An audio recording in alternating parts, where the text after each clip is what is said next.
What's that music? Hello, everyone. Why is there music playing? I hear the video playing again in the past. It's That's me. right. Wow, that's funny. Sorry. Well, good to see you, Campbell. How have you been? Hello, everyone.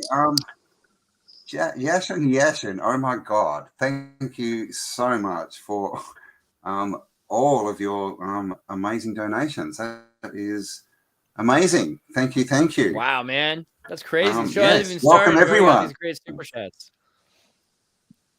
I know, right? Dude. Now I'm under pressure to do a really good show. So there you go, guys. You better share this around. It's going to be a good one. I feel like you got a good team here. And of course, you got BurnEye. You got Luke. Well, we got Sleeping Historia. Ancient Historia has become Sleeping Historia. It's the other half of the dolphin brain that stays awake while the other half is trying to get rest there. And then you got Gun Wu with us, which I love you, Gun Wu. Yeah. I'm so glad you're back. We just did Think Tank, and you've got all kinds of information. You just brought adrenochrome research with you. We haven't even started the show. You started sending me some deep details in the private chat there on the chemical book. I think you can say adrenochrome, right? Thank you. It's a Coca-Cola, right? Last stream of the Think Tank was a Paranoid American was asking about how to never found a working link to buy adrenochrome, and a buddy of mine's girlfriend actually found it. Well, just in case anybody was looking, we just want to have all the. It's like I like to check all the drawers in case I'm asked where anything is. It's very useful. I appreciate that, Go. Not a problem. It is. So, we're going to have a fun-filled night with just random comments from Sleeping Historia. So at any time you may see the head pop up, a bit of mumbling come out of it. And for some real ESP testing, can we get a Sleeping Prophets holy guacamole, Yashin. All right, who has to start taking off clothes? This is crazy. Take some gas money, man. I love you. This episode. Can I also have some money? Yes, let's dedicate this episode to Yashin. And I hope I'm saying that in the right way. I assume it looks like it's that would be the worst. Is it Joshin? Yashin. So much. Well, someone's donated over $200 before the show has even started or gotten into the topic. So much money? Must be pumped. And thank you for paying so for the services and making this happen. And if you'd like to help us purchase an island, that's something we can do. Particularly islands with geothermal energy that we can put a pyramid on would be nice, right? Oh yeah. Yes. Or one with a pyramid already on it. That'd be a good start. So we're supposed to talk about Geoglyphology. So pyramids actually do have some very fascinating and high-tech properties and technologies built into them. For instance, the Bosnian pyramids, which originally were just called mountains covered by trees, some of them landslided on, and still not officially recognized by modern academia. But yet in the Farham Foundation, Arthur Farham, me and Campbell in our Autodidactic series, we've done a few episodes on his work. But for those who are new to this, geoglyphs and geoglyphology, one of the properties that you can use and put into this mathematical equations of the degrees from the equator towards cardinal north and south, as well as the length of the actual sides of the pyramid's corners to the peaks to the bottom. When you plot those degrees and the lengths into the system, it gives you exact coordinates to ancient other pyramid complexes and old societies like Luxor, Egypt, right in the heart of the pyramids, Tunis, and Tunisia, which was at one point a Roman capital, a barbarian capital. You have woken me. I just found a pyramid on the back of an old picture of the another additional piece Carthage of aqueduct. Oh, sorry. Luke is like a dragon right there. He's like, "You've awoken me." No. Yeah, sorry. I was just continuing. There's an aqueduct of Carthage in this book, right? And it's got a pyramid in the background, and that's in Tunisia. So what you just said lines up quite literally. So another piece of information. He is a sleeping prophet right there. That right, like he is. Just let's call him sleeping Luke Casey, dropping bombs out of the ether. Mm-hmm. So Bosnia is in the central area of the Pannonian region. I'm glad he's dropping them out of the ether and not out somewhere else. Sorry, what did you say, Gunwoo? Oh yeah, so yeah, another piece of information to relay this, the whole Bosnian pyramid. The Bosnian country, this location is right smack dab in the middle of the Pannonian region, which is the origin point of the Yamnaya culture, i.e. the Scythians. Which is the Scythian people is essentially Tartarian. Yeah, that's what I'm saying. This Bosnia is right in the heart of the Pannonian region. Yeah, and part of and that's the former Yugoslavia that they drawn to mark out. Can you pop this image up on the screen? A lot of the time, don't they? Sorry, quickly, I'll just before I switch over, Zertis, I just so that was the 3 side lengths plotted out to those, and then when you add the 4 corners of the pyramid and how they're facing in regards to the cardinal points, it gives you another 4 precise locations of one being the southern border of Russia with like Turkey or the Persian Empire and Iran there, and the Middle East, and that's still the border today, and that the other side is the Bay of Nazarenes there in, I believe, Portugal, and Gotland Island right in the Baltic Sea and tip of British Isles, tip of Northern Ireland's there. And Zertis, you can bring up. Oh, I was just gonna share. You've got control to bring it up, brother. Let me see if I can find the link I had a second ago. It's not important really, but just talking about the Croatians and the Bosnian pyramids, the women tattoos. I know Ryan Stone was talking recently. A lot of people go, "Oh, my wife has tattoos" or something like that, and this has cultural implications. But originally, it was very common to tattoo yourself to ward off Turks. This was a Catholic tradition that became very common, and it's interesting if you look into the Bosnian. Looking at Croatian the geometry. Look at the geometry, and you'd be like, okay. No, it looks like the same code to the sick count, like the mapping system, essentially. It's so much reminiscent of those death masks as well.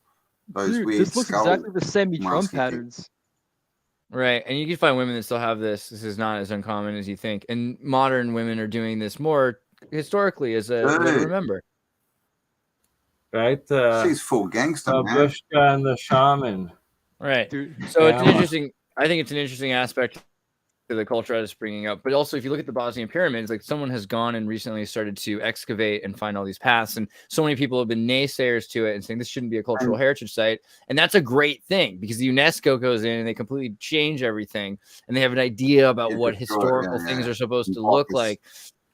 Exactly. Very true, Andreas. The fact that the government rejected it has allowed Sam Manovich, I believe his name is, the director and our head, and it's Dr. Sam. He actually got his doctorate in archaeology and like in pyramids like of Egypt and Mexico, and then like discovered the ones in back hometown of Bosnia there, Herzegovina.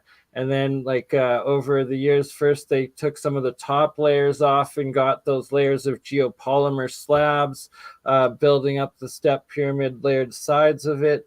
Then they started excavating further, finding the entrances to the different tunnels and chambers within it. And then they used that LiDAR on the pyramids at one point there, which was pretty groundbreaking. I believe Klaus Donna was the one that had brought that in. When they first connected, and then they found that there's both moving spring like creeks and flows of current water at certain layers of it, isolated pools of crystal clear chambers of spring water that have been sealed for like tens of thousands or 10,000 years, apparently, that they dated, that all of the tunnels were filled with just this fine, straight pebble material, blocking it all in, that you could see that they filled it in with gravel, as opposed to the walls, the floors, the roofs, and everything else in the water chambers and the current creek and water flow that still goes through it. That they covered it up at the same time period that Göbekli Tepe in Turkey, which is actually extremely close to Bosnia-Herzegovina here. And the site was also covered up and buried with their pyramids, and that anyone can go on to Netflix and definitely recommend that. Graham Hancock's new series and the full episode on Göbekli Tepe and the tepes in Turkey there. What were you, Gomu? You pulled up this article on the Shemitic Shin and S. What was the reason for that? Sorry, what? I didn't. Did you? I thought. Did you not? I saw this private. It said you sent wiki to the letter S, and then it says Ami. Oh no! It's like I linked it to Sammy Drum, but I guess the link cut off. Oh, okay. It wasn't supposed to be the S. It was the Sammy Drum. I was talking about how the patterns of the Croatian tattoos look interesting, almost identical to these. Wow. So what are the Shami drums? So are those tattoos? Are they like? Slavic? What do you say? Sorry, Camel. Are they used as wards, like the tattoos? Are they sort of like wards, basically? Like I don't know too much about it. So there's a couple things. Like, according to the Muslims have the same rules as the Christians and the Jews, that you're not supposed to get tattoos or cut your flesh or drink blood, according to Leviticus, right? But you can be forgiven for all of those things. So if you're Catholic. So the Catholics are allowing tattoos, but it's a thing that would be not acceptable to. You couldn't marry a girl who's got tattoos if you're a Muslim in the 16th century, 19th century. Yeah. So it's supposed to make them undesirable. But they're also they're supposed to be these sacred patterns that will protect them, that are geometric patterns. So there's this Islamic influence on the kind of patterns they found.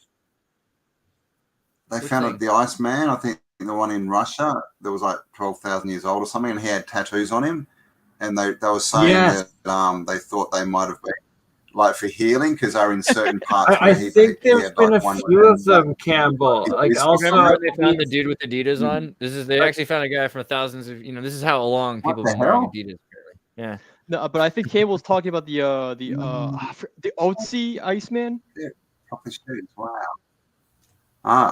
Clearly Adidas, right. Yeah, he was a bit autistic. I can't quite say it, but it's Wim Hof.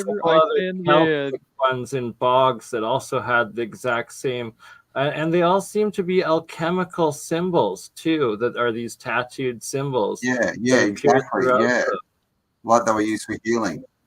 But that's definitely Wim Hof, without a doubt. Well, I mean, this is all we get, so I don't know. Something I realized autodidactically, to play on the words here, is that like the key, like everybody all the regions the Kievan Rus have touched and migrated towards all have these warding symbols. The same thing with the Sami drum. This is the Croatian symbols you just mentioned, the Icelandic wards symbols. Pretty much, it's a common theme within the Ausatru people that had all these very similar patterns. Yeah, the sacred geometry is interesting because it's not just, like you think of the statues, Dionysian statues or these Roman statues to protect you. They have these statues of saints that you use to have lawn sales, right? Yard sales. You could have a saint that'll help you sell more. You have a saint you get to like put on your dashboard that keeps your engine safe. There's all kinds of saints. But there's this idea of patterns that are actually like hexes and charms. And the fact that that's acceptable in Catholicism has always scared the American Protestants. Check this out, the Icelandic magical staves in relation to all this. It's in the private chat. Is this an Orthodox Christian? Yeah, this is the Megaloskivos robe priest.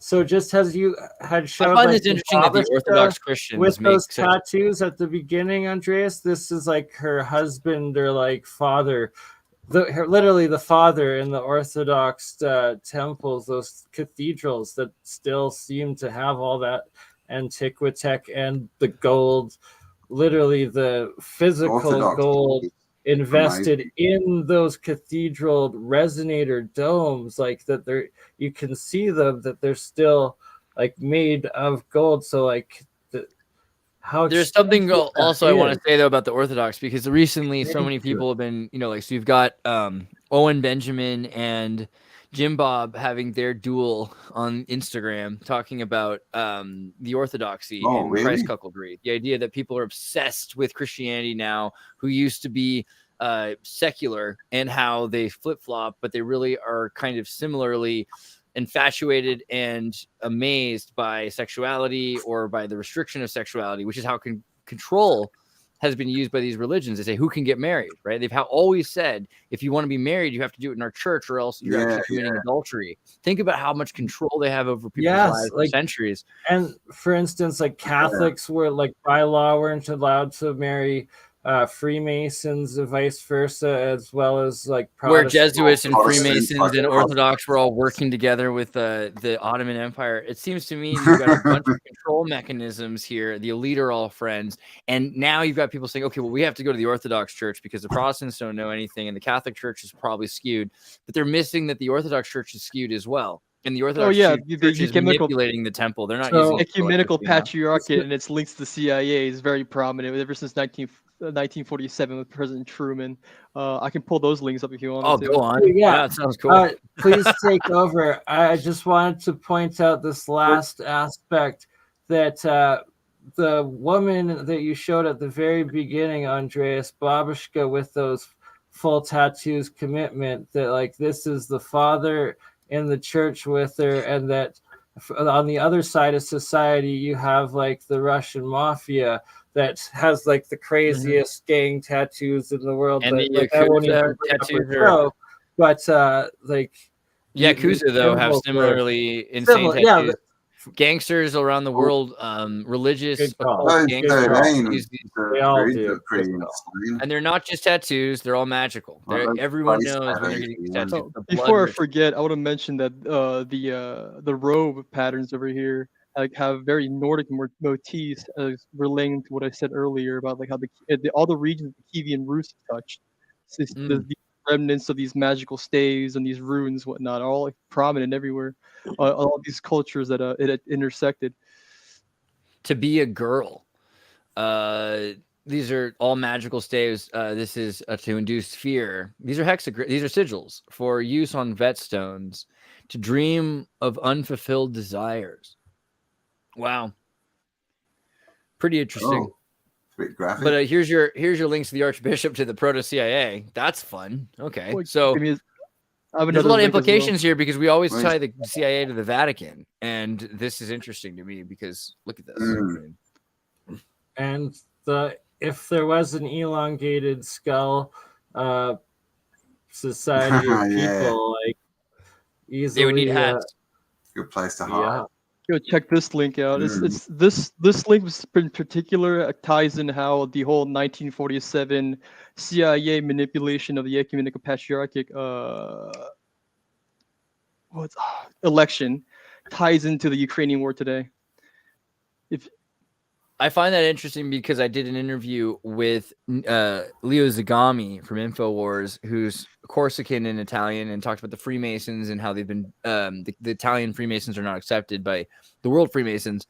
And he talks a lot about this guy, the Patriarch of Constantinople, and his connection to the Romanian Freemasons, as well as their the interaction with the occult. So what do you think is going on with the Patriarch of Constantinople? I mean, we call the Jesuits the Black Pope, but look at this guy. Come on. I mean, but this website pretty much has the layman's of everything you need to know and how it ties to modern history today.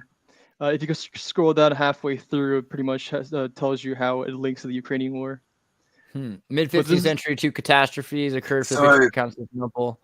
Fall of Constantinople, the Kievan Metropolia, And then, okay, so this is why the Ukraine was under Constantinople. Fanar showed essentially zero interest in its internal spiritual affairs, becoming involved only in the political, financial, convenient. Okay, so this is the conquering of the Ukrainian Empire, right? Mm-hmm. Well, under the Tartar peoples at that time, I believe. Which is cool because if you watch that show, Servant of the People, the Tartars are actually the Tartarians are a major character in the Servant of the People show. We're going through that again right now. Yeah, history's repeating, right? Exactly, and that the whatever created the ISIS terrorist group that bastardized the holy goddess of immortal Isis into this like sacrifice demonic terrorist entity that destroyed the civilization throughout the Middle East and like set war to the Holy Land. Sorry, forgot what I was saying. All down there, short-term memory loss. Okay, you're going well. Right. Pretty much the organization behind ISIS is Mossad. So what is your Gunwoo? What is your takeaway from this idea? What are they trying? Who's trying to do what? Oh, Turkey and the Tartar people of Constantinople. Oh yeah, Constantinople wasn't constant. But so clearly the Russian Orthodox Church clearly went through the whole, revolutions and everything and the wiping out of the Tatars and all that kind of stuff. The Western occupation part is where it describes how the Ukrainian. Sorry to interrupt. Go ahead. Did you hear that? Yeah, I did. I was just saying, like the church was obviously a constant that went through, right? These are the church was a constant that went through from the Christian the Roman Bolsheviks of the Eastern Empire, revolution, the destruction of Tartar. The church made it through. So clearly, clearly, right? It's they wanted to be there. It's part of the system. And that they have united what was the warring Sunni and Shia peoples of the Islamic Middle East and Arabia, and stabilized the situation over the last years. And it first began with them settling their civil war in Chechnya at home when Russia first formed and broke away, to the point that now you can see like on I guess other media sites, channels, the videos of some of the war there, but that they've got Chechen soldiers like fighting for their cause on the front lines, like as some of the most dedicated units of their cause, and that they've got like the Iraq, Syria, Iran, and now Turkey, which is the home of the movement of the ethnic Tartar sect of Muslim people in that region that actually spans all the way up to the Uyghur region of Western China, that they're officially still like living societies and peoples, and it's Turkey and under Erdogan currently there, that Turkey is NATO's biggest army in all of NATO, and that now it seems that Turkey is aligned with the rest of the now settled Shia and now Saudi Arabia and Qatar and Bahrain all agreeing to do the oil in Chinese yuan, as well as US dollar. It's pretty crazy that. Man, that sounded a lot like a Noam Chomsky YouTube video. Got up on my little political sit rep, Middle East No, but like, it's all accurate information. Don't get me wrong. But fuck, I mean, the more we look at this, the more I kind of think to myself that we're in a situation where the entire world is about to make an ethnic or a religious nation choice. And so the Chechens are Muslim, but they're asked to be secular in a sense, or Russian in their own way. This is 100% secular, and that's what the I like the QR code. In Syria were before the war or the Arab Spring happened, and that the secular is the key aspect of them. All of these places, like, so China's got this major collapse in population, and we've always said, hey, they built these ghost cities. They're probably not for Chinese people, and a lot of people laughed and said, "How is that possible? There's so many Chinese people." But look what's coming. I mean, pretty soon you could have these, and this is the other point. Your video is titled "Pyramid." A pyramid isn't a triangle, right? A pyramid it's a pyre, which is fire on the inside. So it has to do with an energy on the center of so it has to do with these energy power plants, Tartarian and Tictoc, but also the new ones, right? There's these new towers that produce electricity and energy.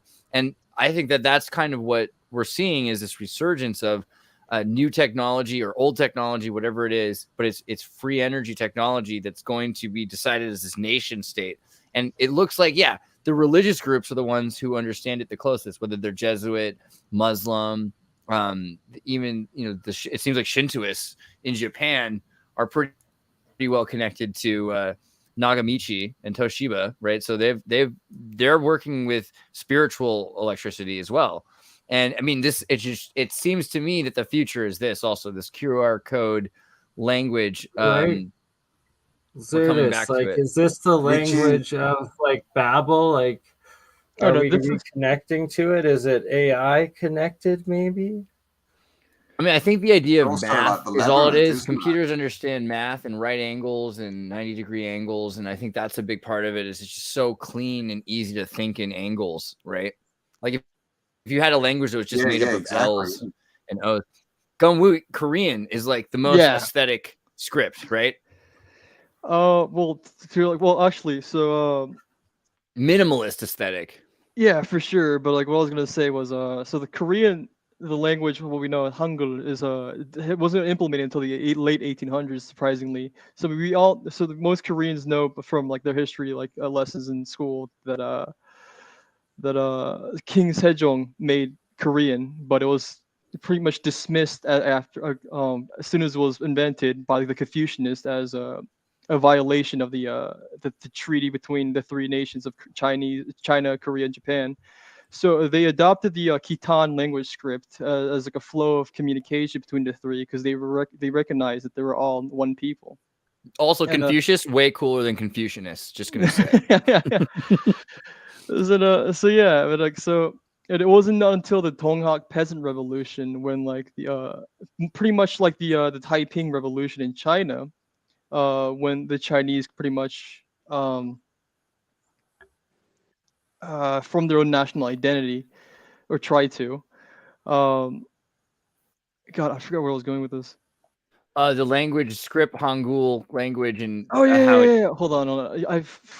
I'm much better at come back to me. Actually, I'm much better at writing my thoughts down and just and speaking about this improv. But it is a newer script, and the script is really interesting because you'll notice it has a lot of right angles, straight lines, and ones and zeros essentially that make up Korean. It's not the only thing going on with it, but it is pretty clear.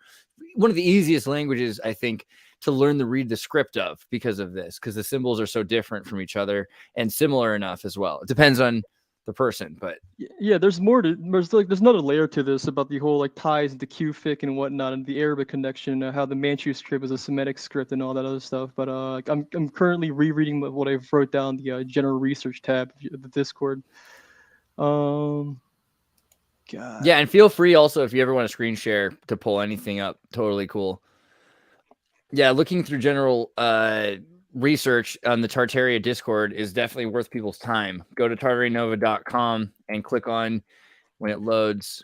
I promise you. Yeah, Discord entry right here on the top right here. You click on the Discord, and then you can join the community. And in the community, there's a lot of links to a lot of things going on. What's interesting after talking to David Ewing Jr. and Gungwoo and several people actually is the connections in the names of people in Japan and Korea to Arabic names, and the treaties between Turkey, the Ottoman Empire that is, and Korea and Japan in the 19th century, which they were all about it. And the Turks were pushing the concept that Koreans and that they were the same way the Germans wanted to make alliances, the Turks wanted to make alliances with the Asians, right? And so they said, hey, the Japanese are pretty cool, but the Koreans, there's something about them. They're just so much more Turkish than the rest of them. And it just seems such a crazy thing, pseudo-Turkology, to say that we're all Turkish. But yeah, what do you think of that? Pan-Turco nationalism, which started with Ataturk, who was also a Freemason, which is what I was trying to eventually tie into, how like the Korean language was adopted after the Dongak Peasant Revolution. They're all more pictographic symbols in language, correct? Very so. But there's an entry within the Freemason magazine of 1865 where it talks about how there was a proto-Masonic lodges all across East Asia, which they've utilized, what the Western hegemony has utilized to create all these like political destabilization revolutions for their agenda and whatnot. But yeah, the Altai language theory, Tartar people, right? Like that we see it. Well, there's like, so the thing is, when talking to Dugan about Turanianism, this idea that the Rus or Turan are two separate empires that were in alliance at one point and then they broke apart. And this is Scythian, Tartarian, or there's a lot of ways to look at it, but it's not a nationalist thing in the sense of blood. It's not an ethnic nation. It's like Nation of MTV, Nation of Islam. Like it's a nation that is culturally aligned. And so they say, hey, here's a group of people that have similar cultural values to us, and we were able to trade with. And there might even have been some mingling of different trading families that have bred back and forth. That's fine. But it has nothing to do with what makes us similar. What makes us similar is our ability to, as free individuals, come together and trade. And that trade builds the idea of this nation, right? And like, and Ataturk is based all the way. When you think about Turks, barbarians out of North Africa were essentially some of the sea people, as were the Vikings. It's always acknowledged that they were going up north and crossing over, and thus how it explains anything that is a Viking rune on any tablet or massive stone that is found anywhere in North America or South America. Well, the Vikings got there somehow through the north, that they were there somehow at some point. No, it's like they were one that was always over there trading, as were the barbarians, and probably, which explains like the Olmec and a lot of the Mojener's Wrath is asking, he's saying it's AI or it's a QR code. I don't know if they aren't aware, but just to remind them, Kufic is the Arabic original script. So this is how Arabic was written thousands of years ago. And actually, Kufic might have been for the language that existed before Arabic, although you'll have to just guess. But this is, to this day, still a readable, legible kind of Arabic. You can look at this and read it. So this actually says Muhammad. Could it essentially be like a quantum computer's original script or language or something? So I'm a big fan of like the torn apart cultures idea. So my thought is Sanskrit probably has something to do with the original language, at least in terms of computation. This is the language that computers understood first, right? But at the end, we were speaking it and had a caste system for so long that they didn't have a written version of it. They literally just had people that were supposed to manage the toilets and others to fight off enemies in order that a class of priests could exist just to sing these words all day, which is like, in other words, how cool Sanskrit is. It is literally that beautiful of a language. But then thousands of years of other languages coming by with hieroglyphs and Phoenician, phonemes started to emerge. They started to study all these things. They said, okay, we'll get a written language going eventually. And it was a discerned movement when they finally created it. And there's two, at least, that you can think of: the Sanskrit alphabet, but also there's the Tibetan Sanskrit alphabet, which was created also. Well, and so could there be like later 7 original cultures or something? They say well, so maybe more. what if you had one group that saved the script, another group that saved the language, another group that saved the computer, another group that saved the software? You know, someone saved the hardware, someone saved the software, and parts of their culture weren't able to be saved by everybody. Tower Babel, right? Like these, right? Yeah. All the original pictographic symbol language, like written language. Like, yeah, man, it's gotta be. See, that's what people should be putting AI programs to, instead of like trying to abuse it and get it to like expose itself and depress itself and destroy itself and like be mean to it and make it hate everything. No wonder it like turns straight like crazy. So they did figure out how to do this. I can't find the link right now, but Etruscan language, which is really interesting. If you look at the script for Etruscan, it is mirror backwards to Roman often. So it looks like someone took the letters that were common to be printed, and instead of stamping them to see the reverse, they just copied the actual printing press. And so we all are speaking a language that is basically backwards, and it's bastardized so many directions. But from the original Latin, it's Latin and Roman script is bastardized from Etruscan. Yeah, I've also noticed that Latin is also an adaptation of the Indo-European languages, which is how we got Deus and Deus and Deus and whatnot. Right, but that's also Devas, you know, so you can see Sanskrit, and in German and Latin both have roots to Sanskrit. So mein Namen is my name, and in Sanskrit, Mama Nama is equivalent to mein Namen. So most words you'll find connections to, except for in Finnish and in Turkish. It's a little harder to find connection to Sanskrit because Turkish does have its origin in Arabic, and maybe Arabic has its origins in some other language. And that's another question about Confucius and about caste systems in India. Were caste systems always the way? We seriously have several different kinds of humans, biologically, Neanderthals, Denisovan, Floriensis. Maybe caste systems were part of some sort of way that we all interacted with each other. It's just hard not to speculate. But yeah, they fed this to golden age. They speak of the blue demigods. Like maybe those blue demigods still like exist above and rule the heavens and, you know, time immortal. But they all these pictures of the Egyptian Indian blue giants demigods with little are dwarves. reference to blue blood. I mean, you have these magic dwarves that were giving wisdom to these giants, and then they would work together to run normal sized people. That's part of the old stories, right? They've got wizard dwarf, like you've seen Willow, but also just the idea that Etruscan, I was just trying to say, they fed it through RNN networks, and now they can read it, and so they're going to start going through a bunch of old Etruscan. But of course, so much of that stuff's been destroyed, so who knows what we're going to find. The next question is, if you do take the language understood from Etruscan and you start running old books from Italy from the 15th century, will we be able to turn them backwards and find these secret poems that were hidden by people who could speak Etruscan and had hidden their culture? And it seems like that's starting to emerge as well. That's awesome. We got to get a little bit back to pyramids. What do you think about the build? What do you think about the Tower of Babel being a pyramid, though? The idea that the fire on the inside, this is the idea. We're confused. It's not a triangle. So the pyramid is just an energy tower. Not a tetrahedral pyramid. It would be a cyclical pyramid or a spiral pyramid. I'm just saying a pyramid is any edifice with energy inside of it. No, but it's one thing more. It's actually a spiral, the vortex geometry pyramid.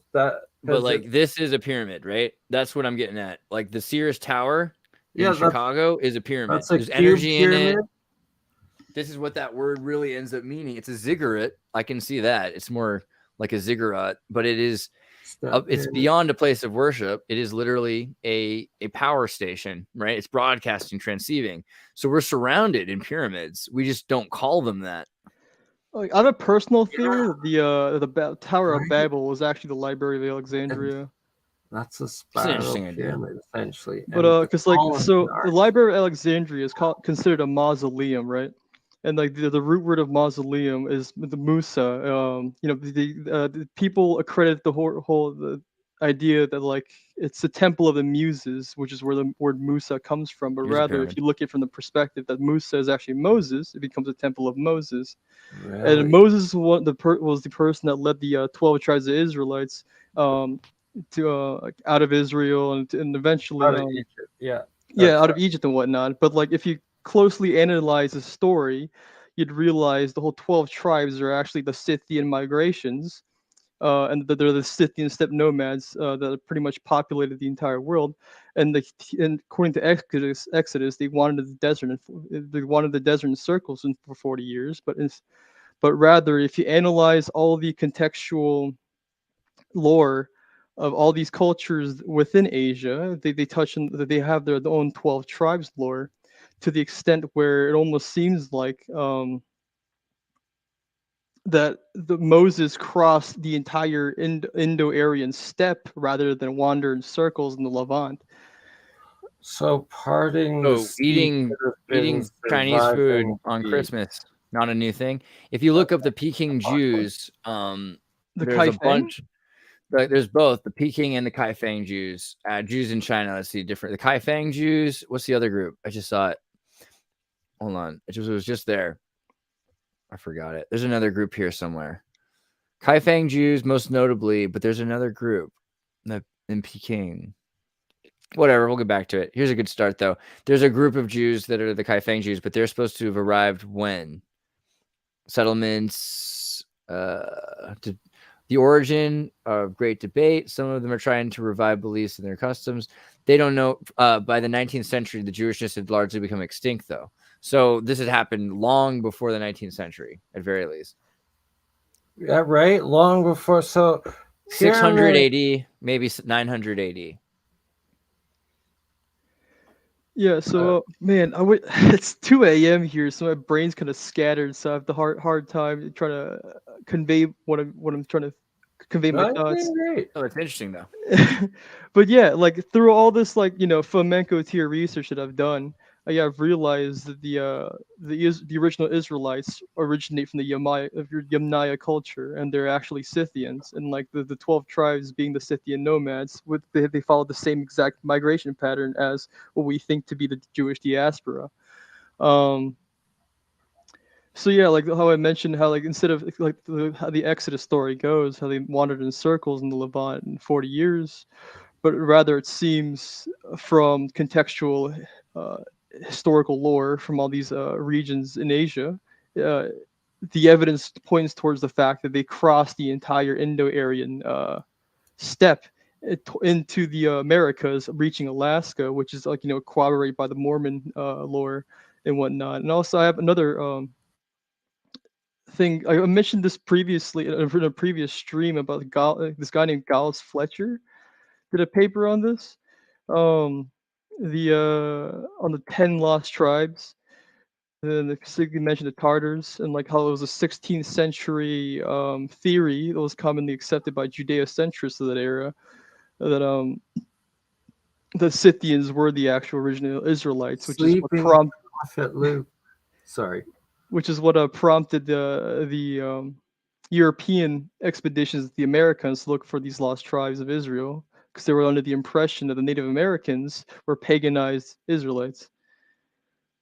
Where shout out to Old World Florida, Dr. Luongo's 5-hour mega stream, Greek to ancient American Cherokee cross continental video documentary, and if you haven't seen it, it was just an epic nonstop 5 hours of straight testimonial clips of all sorts of different Cherokee descendants, still native Cherokee that have done research into their own Scottish as well as Jewish as well as Greek, and the older back it went, it was more Greek heritage and actually genetics, and that the genomes even connected the Greeks to the Cherokee in one of the haplogroups or something. Have you seen the Croatoan connection to the Welsh? And there's Welsh words even in Croatoan as well, and there's genetic links between the Welsh, and there's Welsh all along Argentina's east coast in Santa Cruz. Also, Sequoia. Gunwoo, you know about this, right? Sequoia was the Cherokee who wrote and created the 19th century script for the Cherokee language, which is based on Glagolitic and has a lot. I mean, it has some influences from the Roman script as well, but it's got a lot of yeah. You can also decode the Egyptian hieroglyphs with the Welsh language. There he is. I knew if I said Welsh, I could get him back. It's always about the Welsh. And you found that amazing map in the pyramids. The Welsh are really interesting because their symbol of the red dragon sticks out. I know this is a Martin Leake moment, and we should bring him in just for this conversation. But the red dragon, I mean, I think about this idea of people saying, hey, the devil is that thing that is the red dragon or the snake. But the Bible doesn't say that. There's just this other thing, these titans and demons and whatever. But titans specifically, the idea that something that sleeps for 1,000 years, like in that movie Reign of Fire, and then it wakes up again. I mean, I think that seemed so ridiculous at the time, but now it's like, wait, that's literally what happens. We're at a point where the Titans emerge and they've been subdued for a millennia, and they just emerge every millennia. Speaking more on the Native Americans, there's a recent video that I found that oh yeah, Andreas, check your DMs on Facebook. It's like I sent you a screenshot of relevant information. Oh, cool. But so speaking more on the Native Americans, there was a Hopi Indian representative that was sent out to find the origins of his people, because the origins of Hopi Indians were such an enigma for the longest time. But they recently found parallels with Korean culture, and have eventually like coming to the conclusion that they are actually migrated Koreans. And I just sent the video on private chat about that. He words it much better than I can right now because it's 2 a.m. I'm gonna find your links. Here they are. Hold on. Here. So there's this guy here. Politically throw out the political overthrow of the Tartars, generally the formation of mutually protective associations, and then Fletcher Tartar. Sorry, go ahead. Have you guys looked into the Philippines, the slave trade from the Philippines in the 1500s, the USA? No, I'm all about this because the mock battle of Manila has been on my mind for months now. I just can't stop thinking about it. Do you know about the mock battle of Manila? The mock battle? So what happened was the Spanish started slaving. Campbell, what happened with the slave trade with the Spanish and the Portuguese? The Philippines. They just started taking people, picking them up off boats and everything. So the Spanish had a slave trade for a couple centuries before this. But at a certain point, the Filipinos started to win back. They were starting to succeed. So there was a secret. Had the slave so the Spanish were fighting the Filipinos. And so they started to make deals with the Portuguese, and the Portuguese were taking over. And then the Portuguese were losing the battle by the 19th century. And so then they came to the United States, and they said, look, dudes, we're going to lose this war. And that's super embarrassing because these are brown people, and we have blue eyes. And we can't lose to them. But if you were to come in and take over, we could lose to you because you're Americans. So what we were proposing is this. We're going to have a mock battle. We're going to convince everybody that the Americans are there to help, to defeat us. And when you get in there, we're going to convince everyone out of the city, except for you and us. And then we're going to fill all the guns with blanks. And we're going to pretend to die as you shoot us. And we're going to have a mock battle. And indeed they did. And it took decades to prove this. And the Filipinos recognized it right away.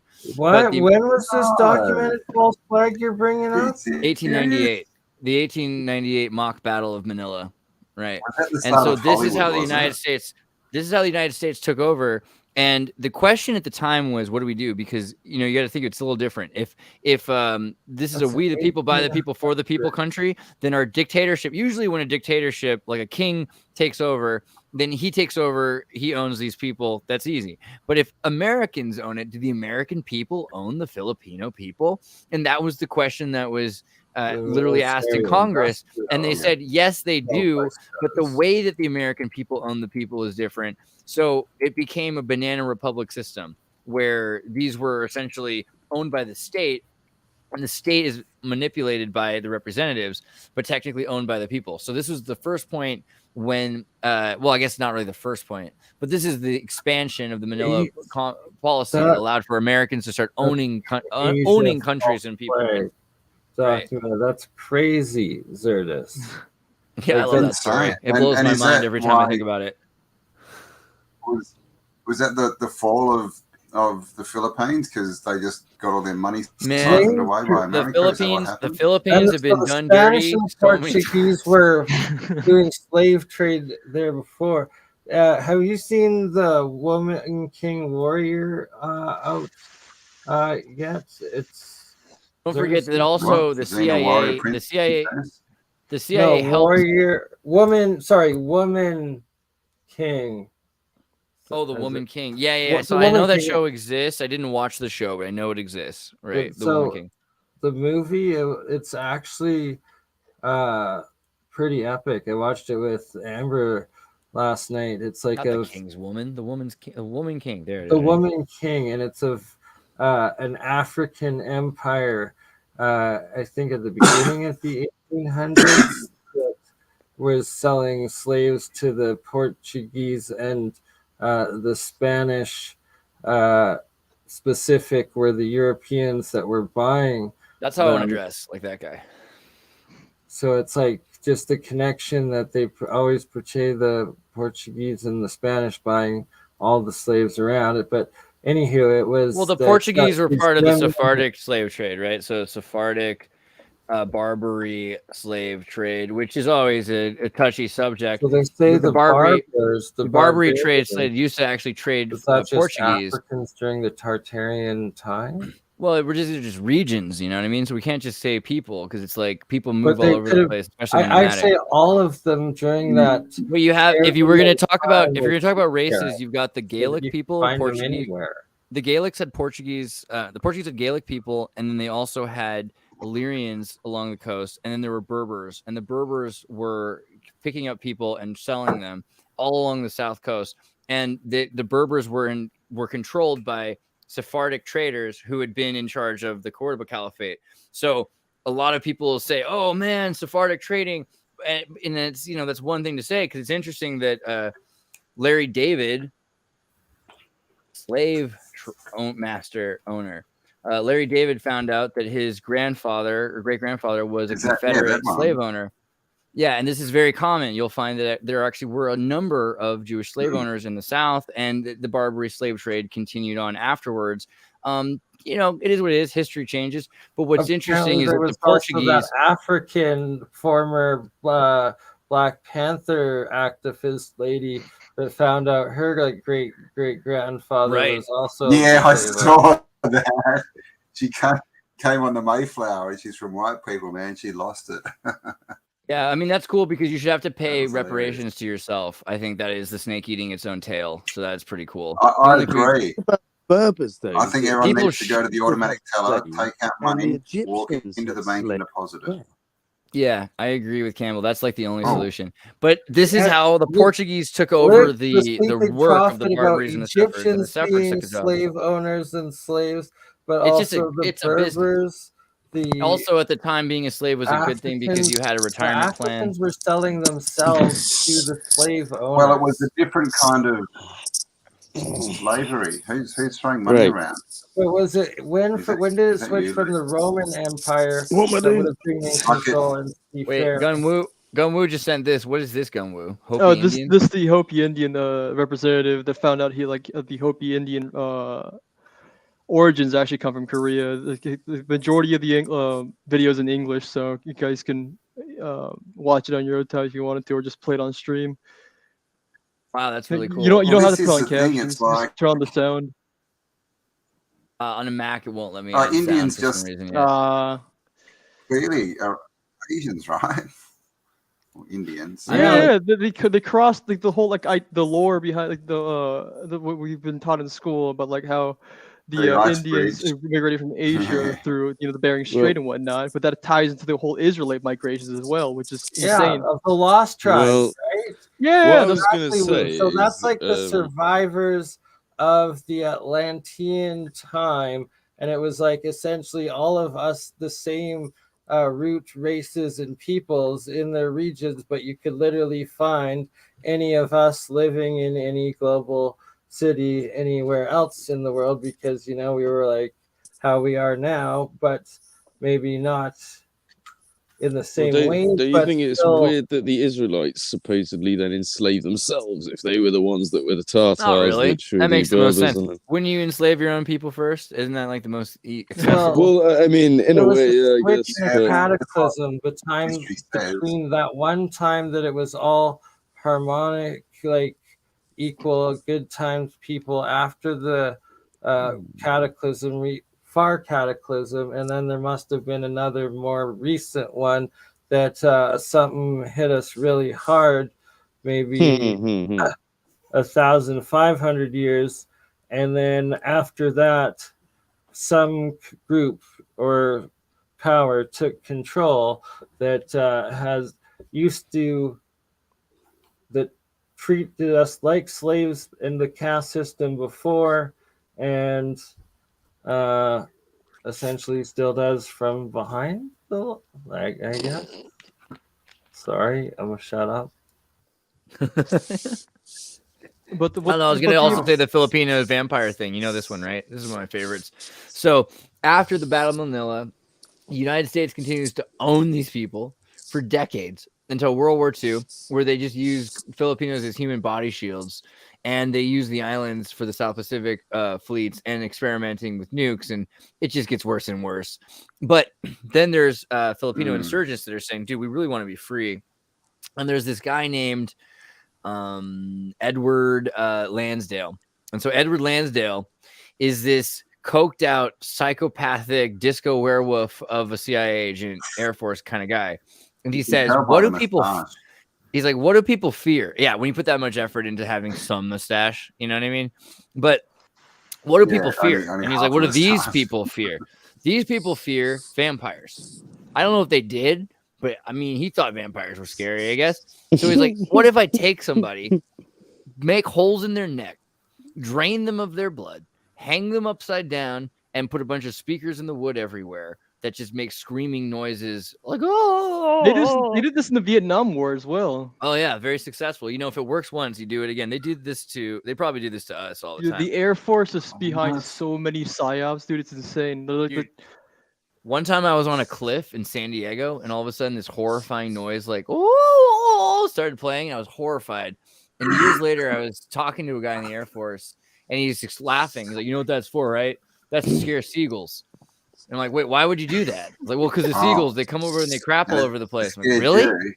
Oh, you know what? I had a similar thing, right? A few years ago where I was out in the garden and I heard this scream and it sounded horrible. Like, it sounded like, I don't even know, like a monster killing a baby or something. And it's okay. Well, yeah, no, it turns out that it's actually when foxes have sex, they are really fucking loud. And yeah, turns out that's yeah. Oh my god, I might have. No. Yeah, that's something that you. That's no, trust me, you will know if you hear foxes mating because it sounds like an animal being murdered. That's horrible, but awesome. Yeah. Now, what is a fox? Is it a canine or a feline? No, or is it a fox line? A fox is a fox, as I think its own thing, just like a Wolverine. It's in Canaan. It's in Canaanite. It's it is a canine. You're right. Just like a wolf. You're right. I'm sorry. It's canine. Definitely, it's a canine. There you go. Yeah, you can actually have them as really cute pets. They're really cool. Dude, I want a Reeves Muntjac. Wait, not allowed to keep ugly ones? Do you mind if I share Check out this tiny little deer. You can have a Chihuahua-sized deer. You can carry like a portable deer. This thing is tiny, itty bitty. I want it. I fucking want it. I want it so bad. I've seen these billionaire Chinese people around Silicon Valley that have them in their purses, and I'm just like, why not me? That could be me. You know what I want? I want a baby pterodactyl. Pyramids. I want to see a tiny deer. This is pretty important. Like, this is a piece of information that a lot of people tend to miss within the Tartar community. Like, there's the screenshots I sent you on Facebook. The last one essentially. Wait, let me. I'll get back to that. The Gauss Fletcher, the Elders, the Tartars, or the 10 tribes, circa 1610. The second screenshot of that book, if you want to read that page specifically, talks about the how like the Thorogoods argued in the Jews in America, whatever. So is this the correct page? This one? Atlantis' catastrophe as well as Noah's flood only happened 5,000 to 1,000 years ago or something like that. Here, I'll open this in see if I can open this in another tab if that makes it big. There we go. Okay, so there was occasional instances, of course, where the Judeo-centrists addressed the geographical question in considerable detail. In the mid-17th century, for example, John Dury and Edmund Hall gave a series of reasons for thinking that the Israelites became the Native Americans. And Nathaniel Holmes argued at some length that the lost tribes were living in the New World, but not as the Native Americans. But even in these three cases, the characteristics Judeo-centrist aversion to research is apparent. Dury, Hall, and Holmes lifted their evidence with proper acknowledgement from two persons who had points to make about the lost tribes and who could only make them the conventional way, with geographically specific evidence. One was the Presbyterian minister Thomas Thorogood, 1600 to 1669, who stood in the still sturdy amillennialist tradition in English Protestant eschatology. And the other was Menasseh ben Israel, the Amsterdam-born Jewish leader best known in English history for his largely unsuccessful attempts to secure the readmission of practicing Jews in England, from which they had been banished in 1290. Thorogood argued in Jews in America that Israelites became the Native Americans, Eus, and that they had reached the New World by traversing Tartary and then passing through the land of straits of Anian, which was located on many late medieval and early modern maps. Anian, in the general vicinity of the present-day Bering Strait. He based much of his case for the Native Americans' ancestry on what he thought was residual Mosaic beliefs and practices in their traditional culture. This method is discussed in part 4. An example is the practice of male circumcision. His primary purpose in making this argument was to promote the missionary work in New England. He was trying to show that the Native Americans were not the barbarous idolaters they appeared to be, but a once civilized and God-fearing people who could become once again if benefactors in England generously supported missionary activities in New England. Manasseh, for his part, wanted to establish that the Jews and the lost tribes had been scattered from one end of the earth to another. From his point of view, the prerequisite to their repatriation during the Messianic era, the readmission of Jews into England would place Jacob's descendants at one end of... Right, so there was a second time, that time of the tribes of Israel was the last reset distribution of when it was common, like to be like all over the world. These people, this page alone is the entire premise thesis of the Tartarian theory that we're pretty much trying to discuss here. Yeah, but then there's the 12,000 reset that's like modern science puts all of its like testing now, like it's pretty much documented. The Younger Dryas was like absolute catastrophe. It was before it would have been the megafauna. So anything giant that we find giant, it's acknowledged that that's when it lived. Giant bears, giant sloths, giant beavers, giant freaking humans probably, and that it was also the time of the big giant pyramids and the giant megalithic mound builders of people at that point. Probably those would be the demigods that were ruling the caste slave smaller people, or was there harmony? And also who knows? I'm more and more convinced that there was the link that I sent to the chat. Oh yeah, for sure. Where is it at? Oh, I see. Discord one, I think. Yeah, it should bring up a picture for you. This one here, yeah, I pulled up earlier. Oh no, I didn't because I was looking at it and it wasn't screen sharing. My bad. All right, what is this? Right, so it's quite interesting. I don't know if either of you guys can read French or German, but at the bottom it'll tell you that this is a coliseum, right, for naval battles for prisoners, right? As in like an actual coliseum, but they made them do naval battles. Yeah, this is they've done. I've been to like a few coliseums that were set up for this actually, and they can fill them with water. Yeah. So they get all for the people that don't know, they literally like a coliseum, but instead of having people fight bears and shit, they'd put them in boats and be like, "Fucking Royal Rumble, boys, let's go." What I thought was interesting is that some people thought, "Oh, there's one." That more looks like a full harbor. But there's a coliseum in like every country I've been to. I've been pretty much anywhere I've ever been. You go to it raises a question whether it was like a naval training center or something. There's coliseums in Croatia? What? Yeah, that's what I'm saying. There's one in Croatia, there's one in Turkey, there's one in Spain. There's like every country I've been to that was part of. And in that book where that picture comes from, pretty much every city you see, which is like all Greece, Egypt, stuff like that, pretty much every one of them you see a coliseum somewhere. So this corroborates the whole Phrygian migration theories. And the original builders of Rome were actually Phrygian. Rome. So yeah, it's like it was just. There we go. Harmonic. They were Smurfs. People of that. Smith. I mean, it is interesting though because the Phrygian the same as Frisian. Frisian, and then Frisia. What was the island called? Frisia. If you look at almost any of these symbols, you'll find the Frisian. Right? The Frisian cap is associated with a level playing field, camaraderie, equal trading, and speaking of that book, that reading of that book, it honestly was like sounded like the freest, like naval sea respectable, like people, and how you deal with hostilities, but how you deal with good people, and like the settlements and laws of like this island and this like trading seafaring people. Hey Campbell, like we gotta traders got like a T tattooed on their forehead. What is the crowns of Silla? What is the tattoo your forehead? What's the Gumwang mound? Gumwangshung? It's like a royal burial mound in Korea. There's a bunch of mounds like these in all over Korea. But this pretty much like ties into the whole idea that like the Native Americans are actually Koreans. Oh my God! The prevalence of mounds in the Americas. But the crowns of Silla, the significance of that is the fact that it resembles the motifs of the crowns of Silla has no Asiatic motifs. Rather, it's all Scythian. There's that too, and like the whole ties into the what I've been saying about the Scythian migrations into the Asian region, and also the slab grave culture stuff that I found out is also like.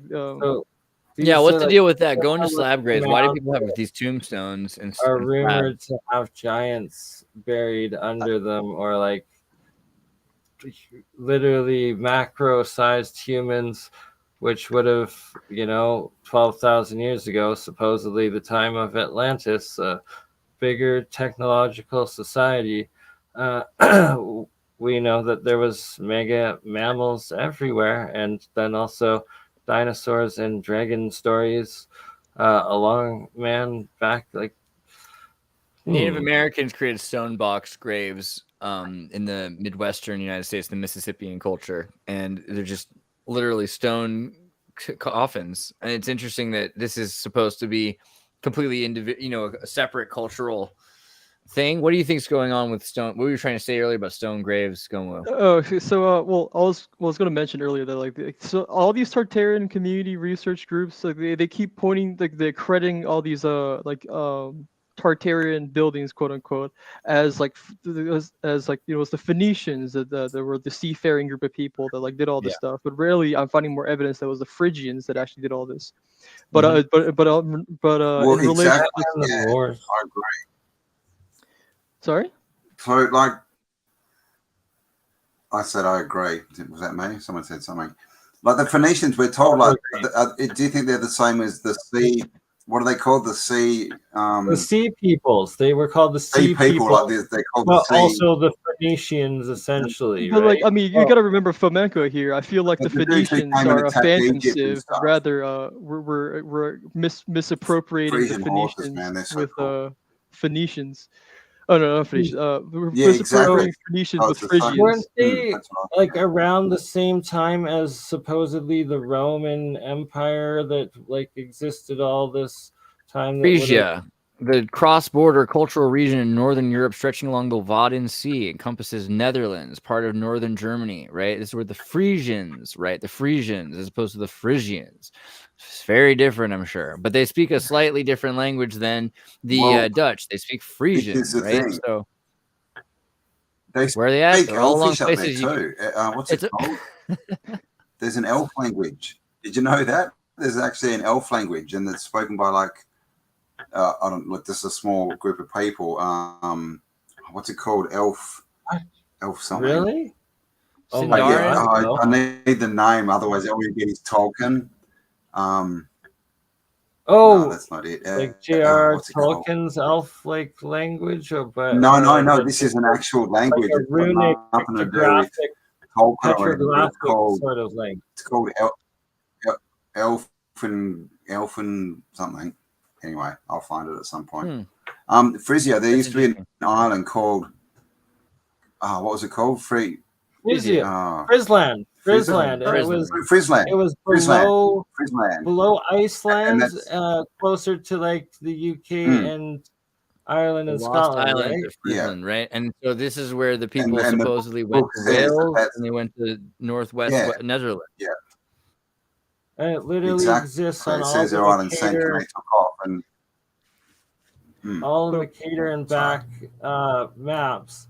It's on there, and the Oralinda book, like the readings you've done so far, Campbell, anybody that's interested, read the Oralinda book, and it's literally the translations of like the laws and lives of the island of Frisland. And so what's a slab grave? What does that mean? Not really sure.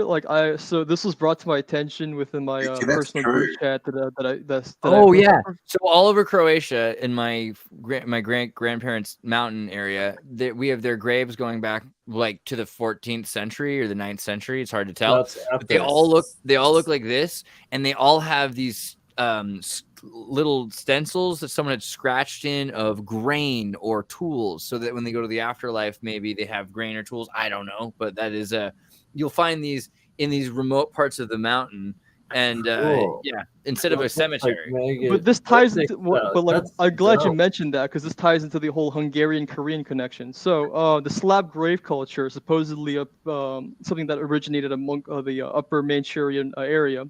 But which this was brought to my attention by a friend of mine that actually does Tyrannic research. But then I found out the origin point of the Slav grave culture is the exact region of the Korean Buya kingdom. Wow. Yeah. What? Okay, that's crazy. Like, I don't know too much about that one more time. This is essential piece of information. So imagine this. This is Korea. This is North Korea. This is where Russia starts to meet with Korea. And this is where the Buyo Manchurians were. And so the Manchurians ran all of China until there was a flu. And the flu killed off 19 million people. I forget the number, but it was a lot of people. And after that, the Han took over. And so now the Han Chinese, people are like, oh, China, you mean the Han, where there's 300 ethnicities. There's 300. Yeah, dude.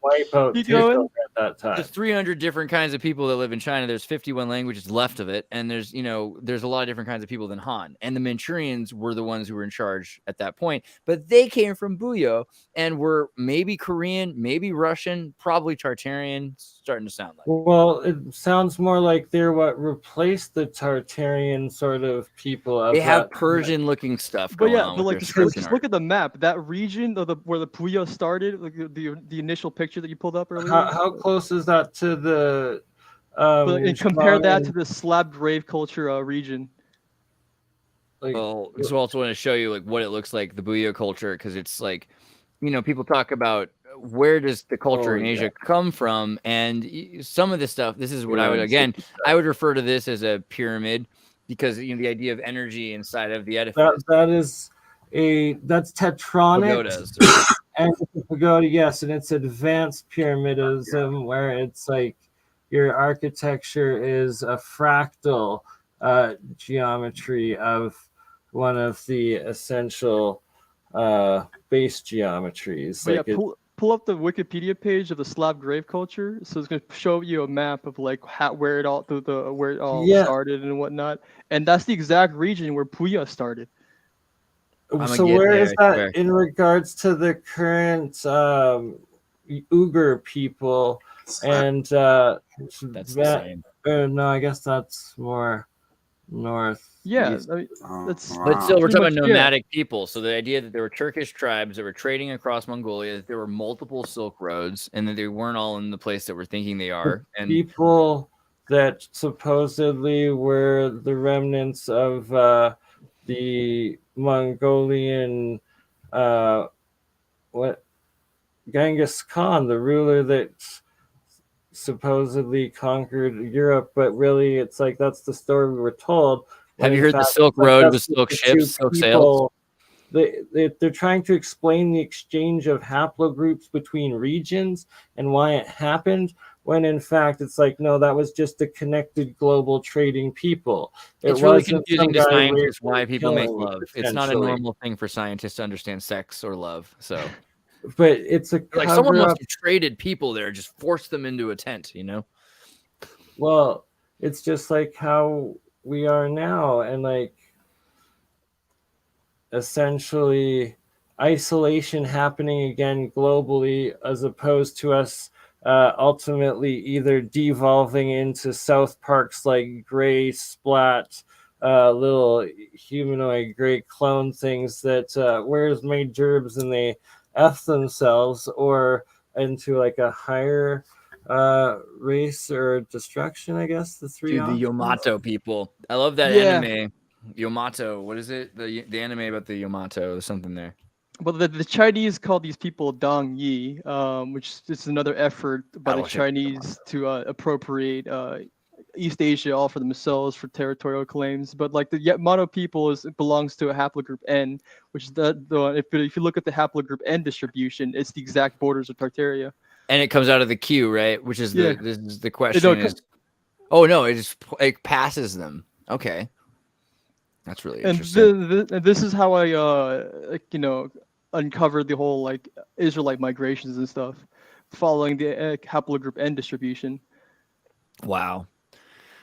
The migration routes to the Japanese islands is very interesting when you think of the Ainu people, for instance. I mean, but yeah, so the idea that the Silk Roads were actually the silk sails, and so many of these places were connected by boat. I mean, this is something I saw earlier, HMS Challenger. So type any name of any rocket ship and put HMS before it, and you'll see that it's based on a Her Majesty's ship that existed before it. What's another one? Empire, the monarchy. So it's like that was the caste system. That was the higher. Here's the HMS Apollo. Rulers. What's the new one? What's the new rocket to the moon one? The female one. Apollo. No, the new one. What? Oh shit! It's going to Mars after or whatever. Space mission. What's it called, man? I forgot. Guys, what's the name of the goddess one? The other one. Someone in the comments is gonna say it. Oh, the space mission. It's happening right now. Goddess. It just landed. What is it? Moon space landing. What is the name of the Artemis? Artemis. What does this have to? Well, just if you start looking into these spaceships names, and that they're based on these older boats, and you see what the original boats were for, the kinds of intelligence and what gathering that they were used for, it gives you, because this is declassified, some of it. This gives you an idea of what they're actually trying to use some of these ships for, because they're in the tradition of what the older boats were made for. These are just boats, right? So it's pretty interesting when you find out that we're just like repeating that. And also that trade is about to become, right now they're trying to do the 15-minute thing. And that was talked about earlier on Think Tank, right? The 15 minutes from home. They want to have it so that you can get anything you want within 15 minutes of home. And East Palestine, Ohio is going to be the first 15-minute city. So the place that they had this horrible disaster is going to be where in the future you'll be able to get anything you want within 50 minutes, and you won't have to ever leave that city that just recently had this horrible disaster. So it's just going to be everything's delivered by drone. You're in a quarantined disaster area. Right. Do you remember the movie Judge Dredd or Dredd? Just in the comic series Dredd, everyone lives in these super cities and you can't leave your city and they get locked down, right? You're stuck in the city and that's it. Engage the metaverse, become one with the AI and transhumanism. What's the crown of Sela? This was mentioning like how this corroborates the Scythian link to the Koreans and how like how these crowns and armors that the Scylla kingdom specifically had all have Scythian motifs and nothing about it is Asiatic. Right. Yeah, it's super European, but Turkish. It's Turkish is what it is. Yeah. Yeah, pretty much Turkic or whatever. Geometry and like just wow. Even Korean armor. Oh yeah, hold on. The reason why I pull up the Korean armor link was if you scroll down, it shows like an armor set with a helmet, right? No, just pull out for a second. Just scroll down. No, pull out on the main page of the Wikipedia. They make fun of wearing tinfoil hats, but in fact, so the Scylla plate armor. That click on that one. Steel would create a full electromagnetic Faraday cage. And then pull up the link with the lamellar helmet. Yeah, it totally does. I was about to say this. Yeah. So this is the Pannonian Hungarian helmet, and it's fucking like present in East Asia. Like, are you kidding me? Oh my god, yeah. And this is also what the Phrygian and the Austro-Hungarian and the tin hats, the tin exactly. Helmets. That's electrostatic generator. Look at that. As each band of that fabric that creates your electric charge, just like hair, fur. Anything these are strips of metal that are all laid together. Exactly, the exact opposite in that geometric amplifier fractal, like into your head, way into your aura or consciousness. And it makes you look like you have a elongated skull and you have red hair sticking out the top of it. Or your actual hair sticking out. Why would you have red hair if you're Korean? You might, but I mean, you know what I'm saying? Well, but then you have a red-haired giant, so essentially... You have a red-haired horse, you know, so you can make it look like you have red hair. Sorry, speaking of red-headed Asians, one little clip of Terry Carter channel, and it's the dying confessions of this lifetime cave explorer / treasure hunter / pyramid mound excavator legend in Utah and America, and where he talks about, and they show some of the most valid or verified images of giant skeletons in Americas from the mounds, and what this guy believes to be the case. And if you've ever heard of Burroughs Cave, he was a lifelong friend and active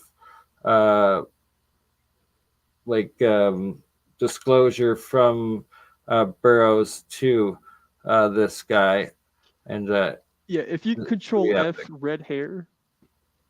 And red hair is right, the red-haired green-eyed giants, right? They're not necessarily giants. I don't know about that, but if you just control F on that page and look up red hair, demigods are like the elongated, essentially. Green eyes and red hair. Green eyes and red hair. So the bad guys breed with Homo sapiens, with Neanderthal, with us. That like this is still like the same genetic group that we came out of long time, where the actual giants that would be the actual demigods and buried under things.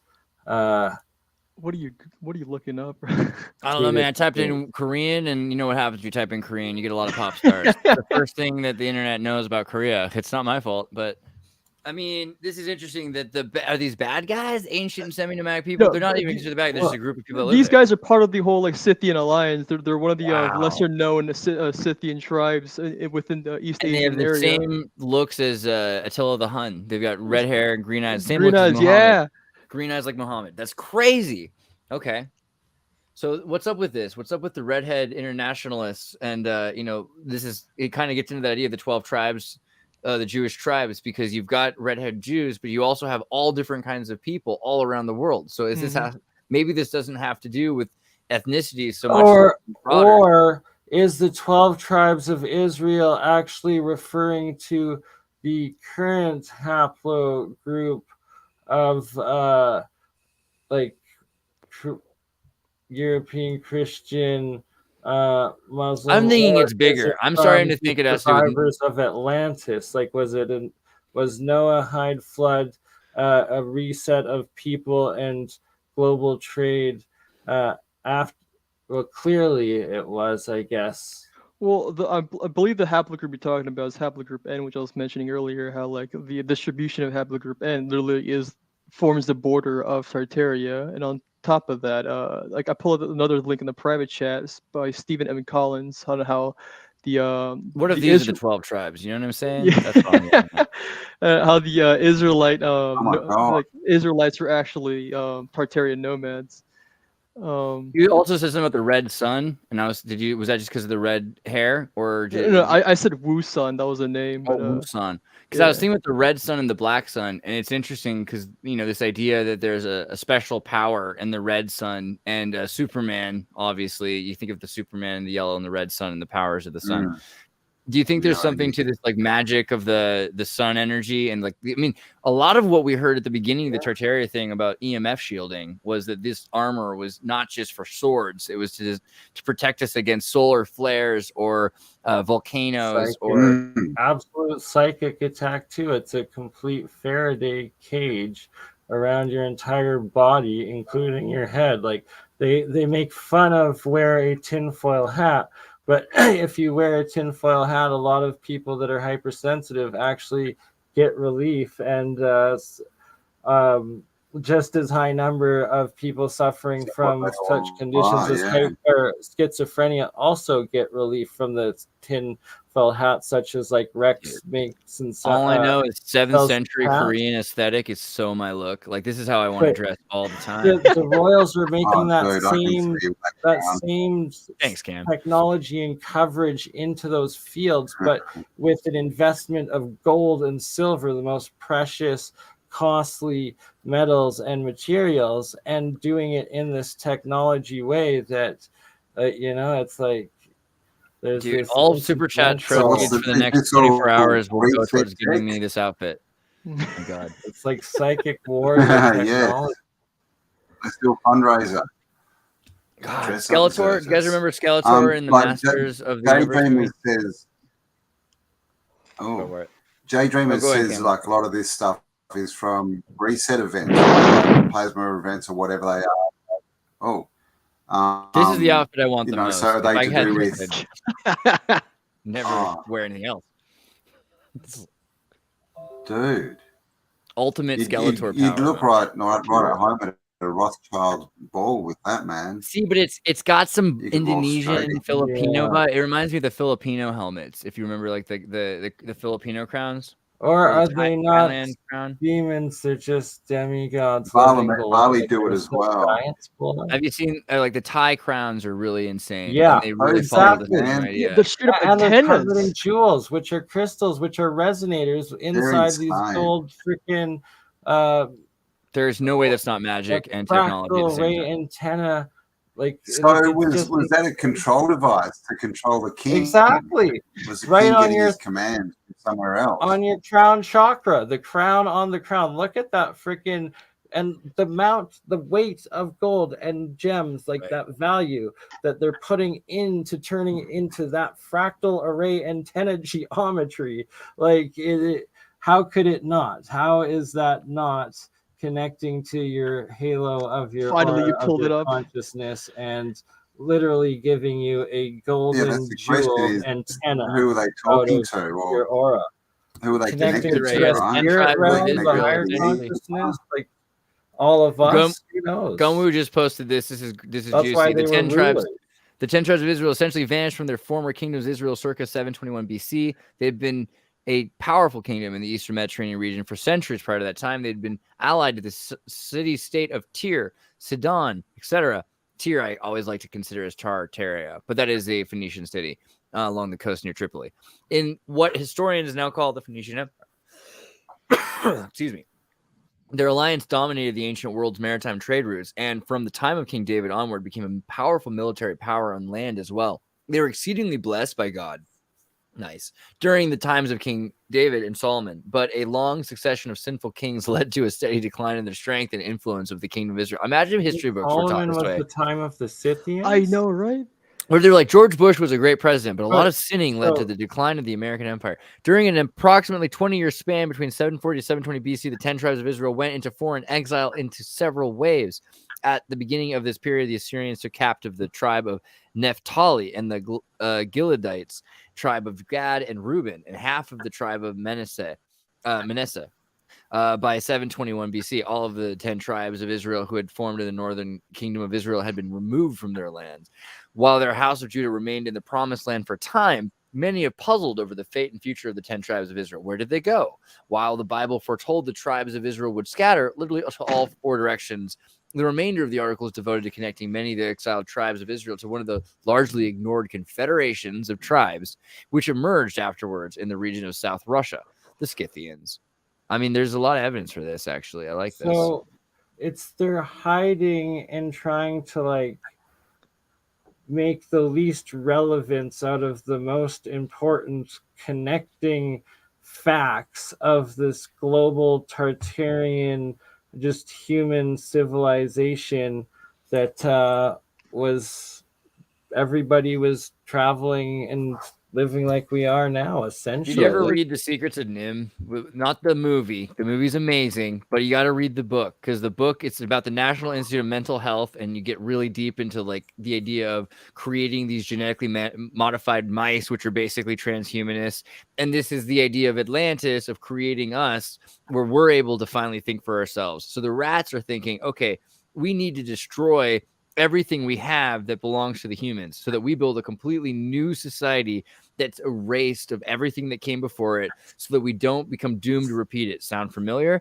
This is the story of Moses and Osarseph, right? Because Moses is according to the Bible, he's basically the Pharaoh's brother. He's raised to become Pharaoh, and then he ends up in charge of this other religion. But that means he spent his whole life not speaking Jewish, not speaking Hebrew.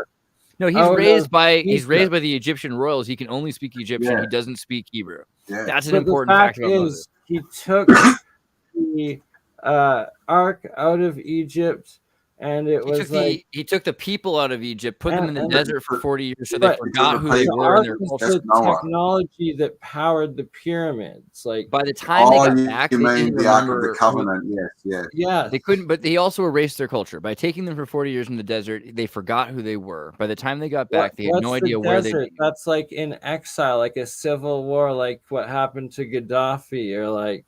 But it's also what happened in The Secrets of Nim, because the mice, they're thinking, okay, well, if we were to start our culture over, we need to erase everything before it. So forget all the other gods. We have but one God. You know, this whole thing of Osarseph creating the monotheism to replace Autonism, right? Autonism is Akhenaten. He's got his whole religion of there is like one God, but it's not. Was there this time of demigods existing like essentially with humans, where it's like we were either their like slave caste system, or like we were earning our own freedom out of it or something like that, like, and then they're just all the stories say that people brought technology in, right, and they're always to different people, and then they seem to disappear. Maybe they just left people in charge, and they were just spoiled rich kids, right, who just turn into assholes. I mean, look what we see today. You see rich kids, right? They're, put them in charge of anything, and they just become psychopaths. Well, you got to get back to those elongated skulled folk that are depicted as the kings and queens and documented everywhere. And no, Lukey's still there. We lost. We lost Andreas. We lost Andreas. So that's fair.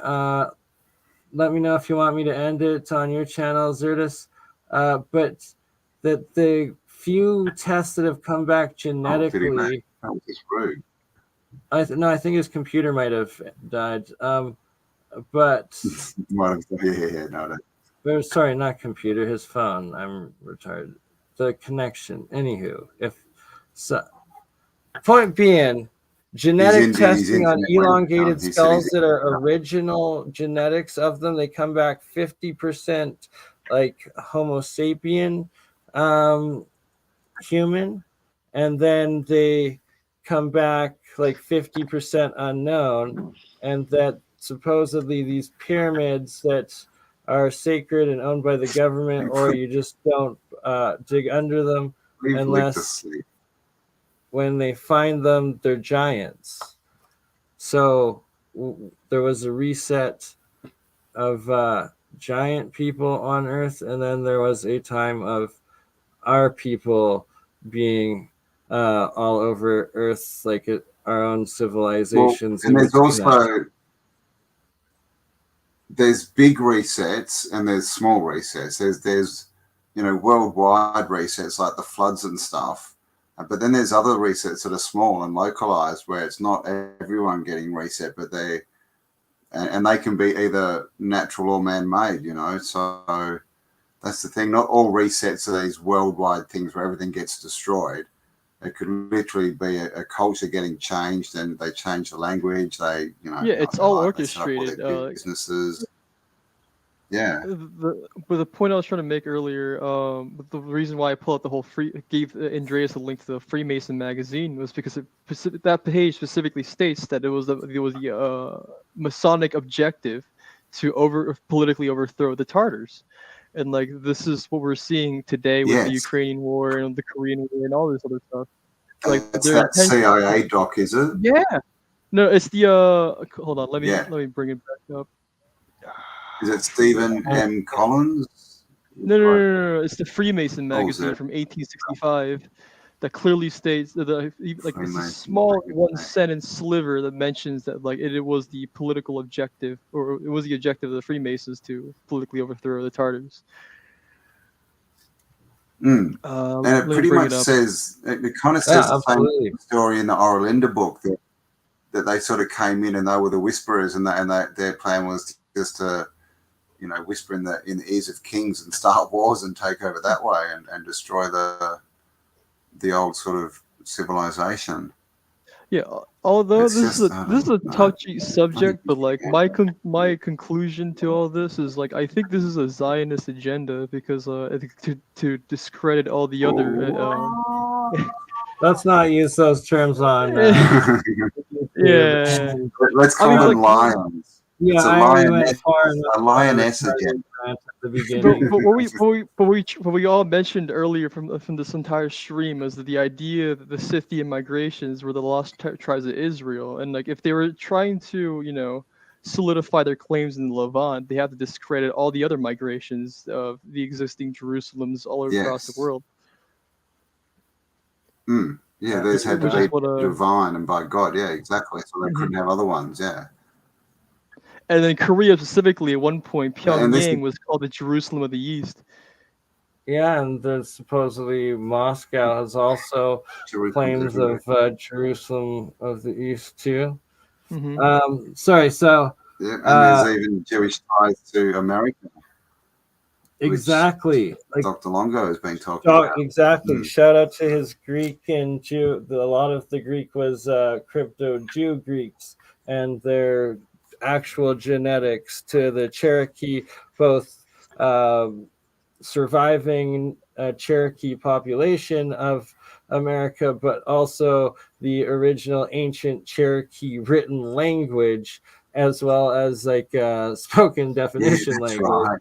how similar it is to ancient Greek. Like it's like so undeniable. It's pretty much the same, yeah. Right. So it's like there was these times of just world trade, travel, breeding, living societies, and that it seems that it was the Aryans, the Tartarians, the Barbarians, but also the Moors. But the Moors are the from the time before. The Moors were the from Lemuria, weren't they? And but then it's like I guess. Well, the Moorish people, that haplogroup would be the ones that could have been part of the Sea People, or would have been part of the Sea People, and that essentially there could have been like a Chinatown in every city, in every port city, just like there's a would have been a port of Africa, a port of people were the Phrygians. Yeah, that's what I'm saying. White dudes with beards. Egypt, a port of Asia, like China, a port of like Turkey, Greece. Like it's like it was. There's China. Yeah, there's Chinatowns everywhere. Yeah, and all the first as civilizations and cities, there's always a Chinatown. But I think that when you look back into it, everything we read about these people who brought technology and stuff, it sounds like after a reset, they're always these big white dudes. They're always with beards, right? So they're the Nordics, the Scandinavian, the Vikings. Well, who we know were seafarers. So that's the Frisians or the Phoenicians, right? Well, not necessarily the Phoenicians, but I think we're misappropriating the Phoenicians with Phrygians. The Sumerian history and Babylonian history. See, this is the thing: is the Phoenicians are supposed to be bad, right? And the Phrygians, well, the God, there's so many words. Frisians seem to be the good ones, right? Phrygian. No, not necessarily. As far as they're the ones. You know what I mean? They're the ones that founded democracy. The Phoenicians are supposed to be the bad guys. Yeah. Yeah, so Phoenicians, I'm assuming, from what I know about flamenco and whatnot, I'm assuming the Phoenicians are a phantom civilization, which is why how it's in their name. Exactly. Phoenicians, You're right. Yeah.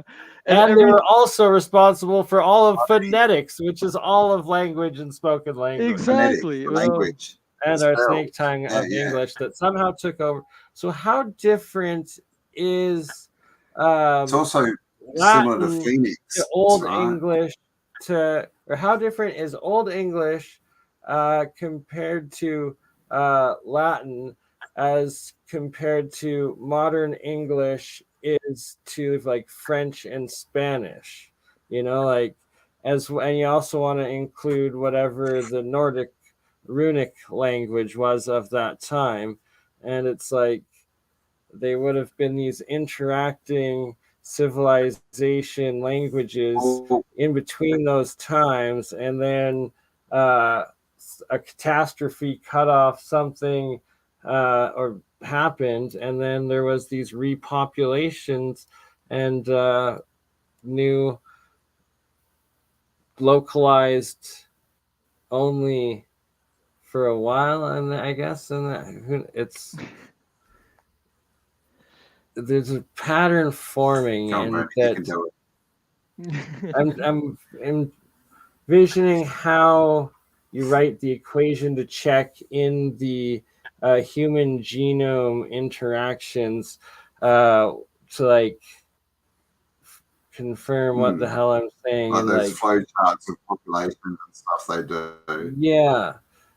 And migration. Then compare it with when, like, how they have Devonians as like these semi-giants. It's like, what is that to the actual elongated skull people and skeletons and genetics?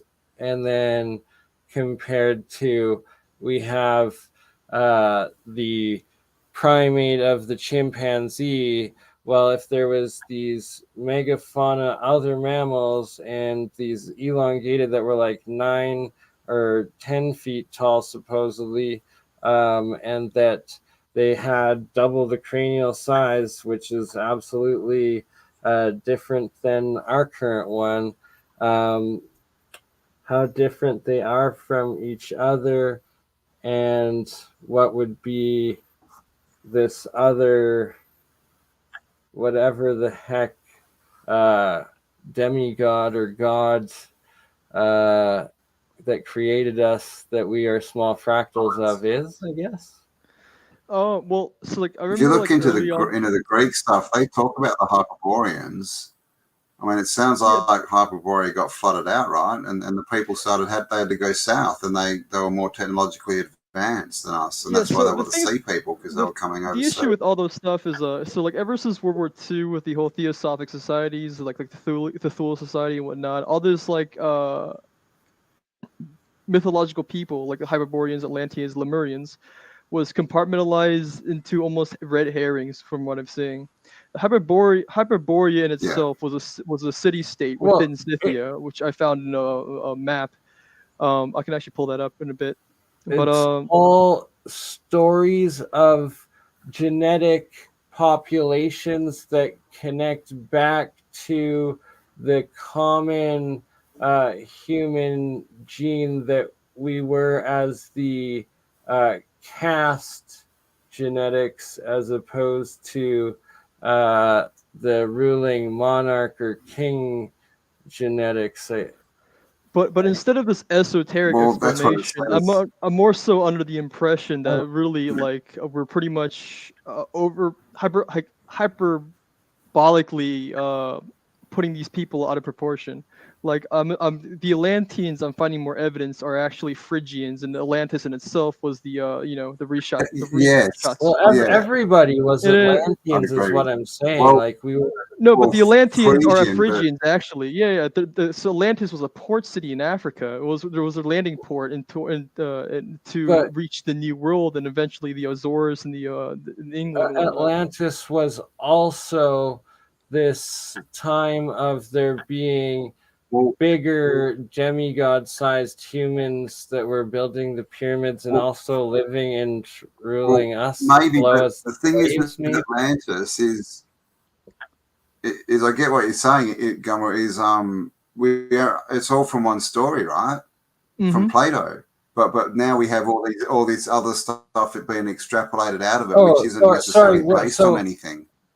I guess I mean it's like from the genetics of pre-12,000 years ago, mixing in with what they test and call us as Homo sapiens, and that Neanderthals, which is the next closest thing to us, would actually be what any of the elongated skulls or the giants that you dig out underneath the pyramids would be to us. They were bigger than us. Okay, so that would probably be like in how they're classing it, and that then I'm under the assumption that like these giant people that we were reading about and uncovering weren't actually just like this Nephilims or whatever exoteric explanation we give it to. Rather, like normal people were just really tall back then, and then eventually got downsized through degeneration.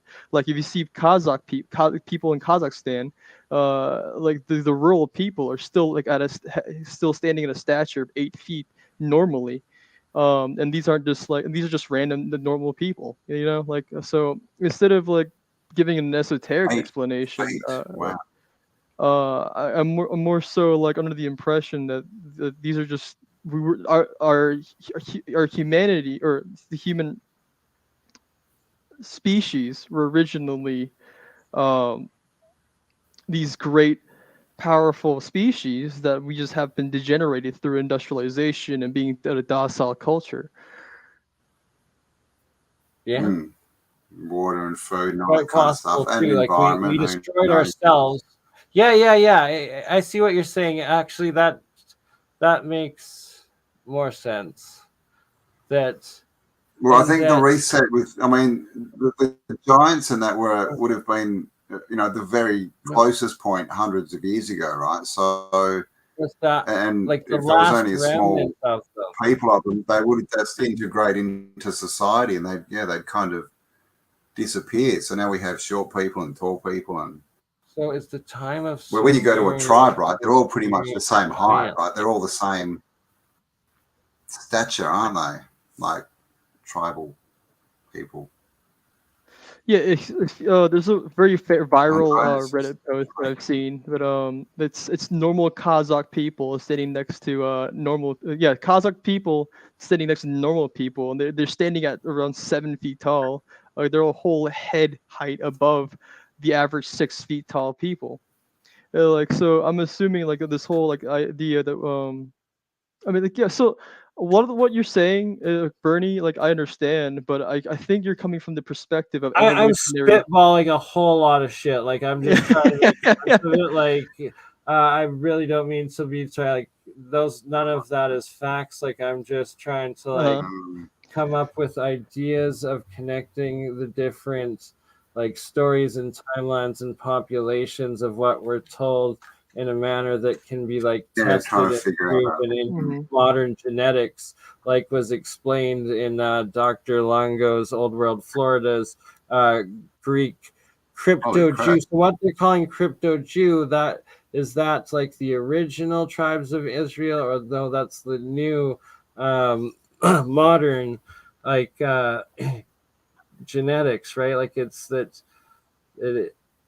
they're hiding a lot within the genetic codes, and that the truth is being found essentially, and it's a way to get the truth out of like the whole past of what we are and used to be, and what like all of humanity, that like we probably all existed in the same consciousness, but as giants or something in a past age of the sun, which would have been a past cycle, and that there was dwarves, giants, and probably regular men, but we're also told it was Tolkien world. Degenerates. Yeah, pretty much. That's the biggest lie, is that we're all the same. Then there's only one species here. Yeah, clearly, exactly. There we go. So, sorry, can I play this Terry Carter, who, if you don't know who he is, he's like a channel been around documenting treasure hunting, digging up pyramids, finding giants and golden tablets throughout Utah and the U.S. for a good 15 years now. And this is him interviewing the Brewers Caves closest friend and associates, dying admissions and beliefs and discoveries that he was willing to talk about and give. And supposedly all the pictures and the drawing replicas of it are what was actually, or the drawings were actually done by John Brewer himself. Sorry, Andreas, if I'm trying to enter you at the same time, I'm going to not click you. It's not on a live stream, right? But yes, back to the John Brewer dying cave story and disclosure and what they've found. Video that he did for us that he wanted to share with us, and sadly it wasn't too much longer after this. Wait, so these are legitimate photos? Not Photoshop? Robert helped uncover some giants that they'd found. Supposedly. And because of that activity in his life, that drove him to research and figuring out who these giants were. And so a lot of this video is some of his research, some of his findings about the Nephilim. So with that said, Robert, I'm gonna miss you and thank you for sharing what you have shared with us. And I hope you guys enjoy this. Thanks. So I'm with Robert Shrewsbury. He invited me to come down and talk with him, and he's going to share some information about some giants and things near where he lives and some things he had some dealings with. And with that said, I'll just let Robert tell the story, because it's something I've been interested in a long time, but I never have really known the whole story, and let's just see what happens here. And with that said, Robert, take it away. Well, the first time I met John Brewer was when I was in my 20s. I was pretty young. And David introduced me to him. And he asked me to help him because he says, Johnny Brewer has this cave and I'd like to have it. And we could work together and we could have it. And eventually, you know, he said, you're a good talker. Maybe you can. I said, okay. So we went over there and he was working at the sewer plant. And he always worked graveyard in Moroni, Utah. And so we started that. We would visit him periodically over a period of years. And finally, when I moved to Los Angeles. There was a lot of good work there.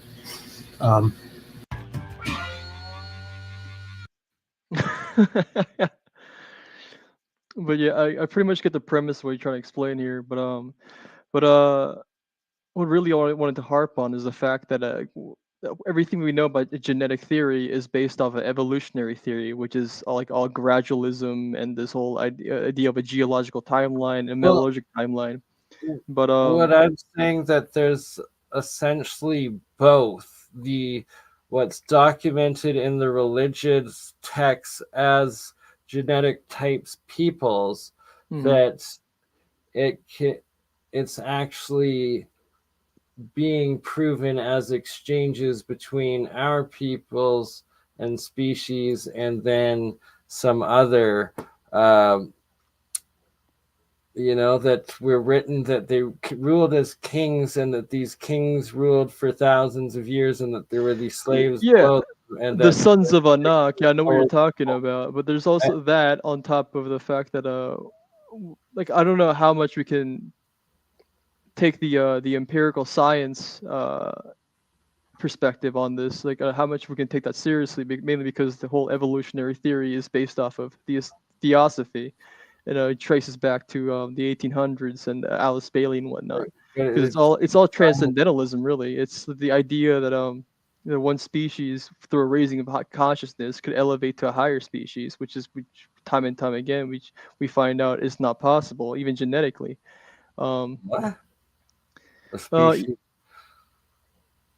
like it's the Tower of Babel moment. Yeah, pretty much.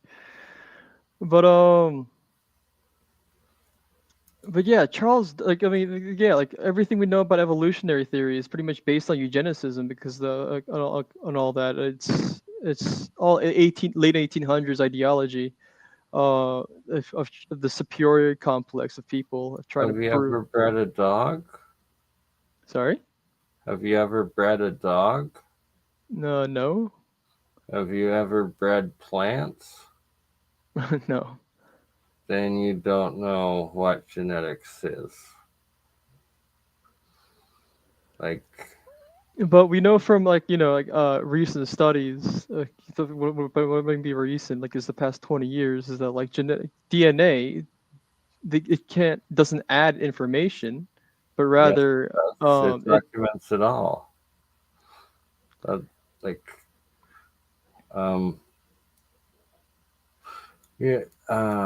don't know how to explain it right now, but it's like there's a lot of science and documentary, like just the whole like field on like how genetics works. Like but everything we know about evolution is rather the observation of adaptations. So a loss of genetic information to better adapt to a certain environment. Pretty much, DNA tends to drop dead weight information within the RNA to adapt to become more efficient, becoming a more efficient species to survive in their environment. Yeah. So that's not necessarily like becoming a better species or a higher species or more advanced species. Rather than it's in the process of degeneration throughout time, becoming with leading to efficiency, rather than growing an extra limb or something. Wow. if God is like creator of all and we are a fractal of it in its image, and then you've got like the animal kingdom and the plant kingdom, so that would also be part of existence, life, the simulation, the energy, the universe, the everything. That you had demigods mixed as giant humans, but like animal, birds, reptile, different heads and stuff. Who knows, right? Like, I feel like I'm aware of like the whole like the Abrahamic perspective and all these esoteric perspective on like giant humans, where they come from, being Nephilim, the whole sons of Anak stuff, the Anunnaki, whatever. Like this idea of a celestial extraterrestrial being coming down to Earth, breeding with humans to create a super species. Yes, but that's adding genetic information, right? But then but what we see throughout time is the degeneration of genetic information being lost, and like how people are, we can observe this today actually, how people are just getting shorter throughout time, and also the loss of testosterone. I've seen some pretty tall people too. But the giants, there's lots of pictures of them. I'm aware, like I completely believe they're real, right? Well, like but what I'm trying to, my point what I'm trying to get towards is the idea that evolutionary theory is entirely bullshit and it's based off of theosophy. Yes, I'd agree with that. Because like even like so the whole evolutionary theory, its origins comes from Darwinism, right? And like the Darwinism itself, the whole book that he made, Origin of Species, yes. His book title specifically states origin of species by means of natural selection, but right underneath this is preservation of favored races in the struggle for life. I'm more talking genetics, like CRISPR style, like DNA, RNA, like genetics. Like, yeah, I fully admit the biological chemistry aspect, not the genetic. We have the whole 46, 48 chromosome question too, right? We've got 2 fused chromosome. Exactly. What's that about? We've been edited. It looks like genetic engineering, doesn't it? Indeed. Like I'm aware gene manipulation. There's evidence of gene manipulation throughout history, especially in the ancient Vedas and whatnot. And like all these archaeological excavations prove that gene manipulation was practiced through all these within these intricate temples and whatnot.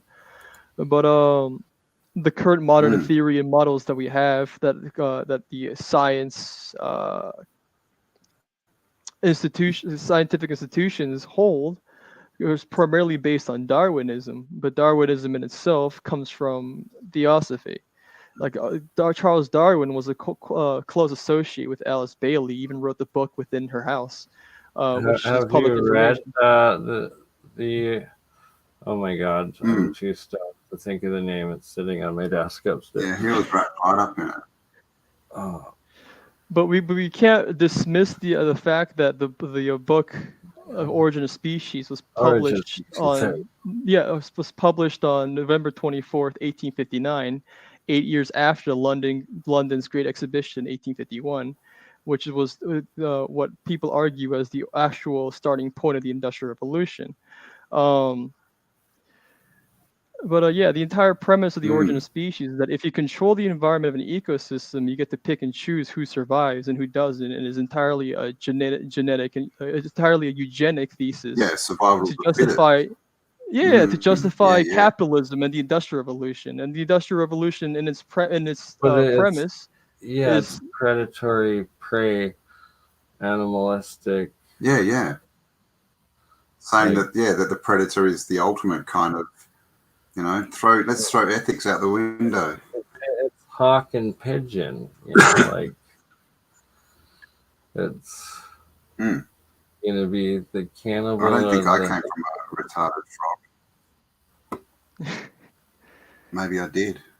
Like in the animal kingdom, the hawk is like the giant that eats and feasts off of the dwarfs, and like there's the lion and the tiger, the kingdom of man. Like, so how come in the animal kingdom and the plant kingdom, the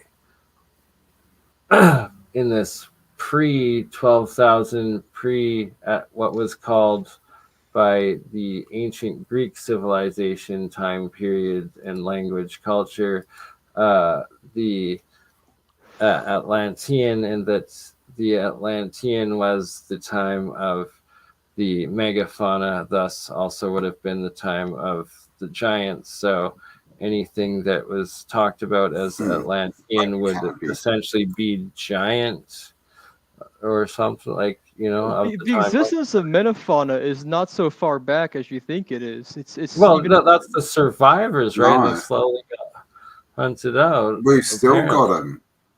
Exactly, and they could be easily underneath us or next to us or above us, and that.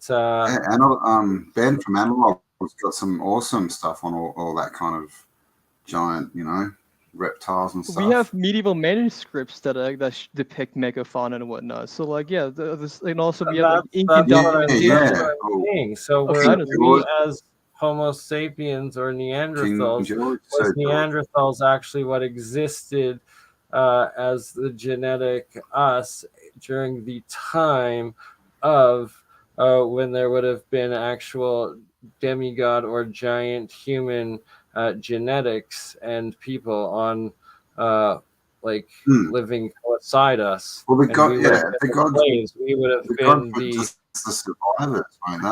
When they talk about the caste people, it's like,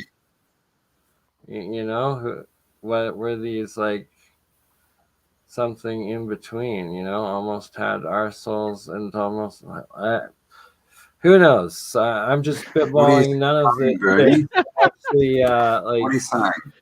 If it resonates with you and you can make something out of it, great. If not, do you know about the blue bloods though? This guy's got the Dead Man's talks about Brewer's Cave in America. Have you heard of Brewer's Cave? No, no.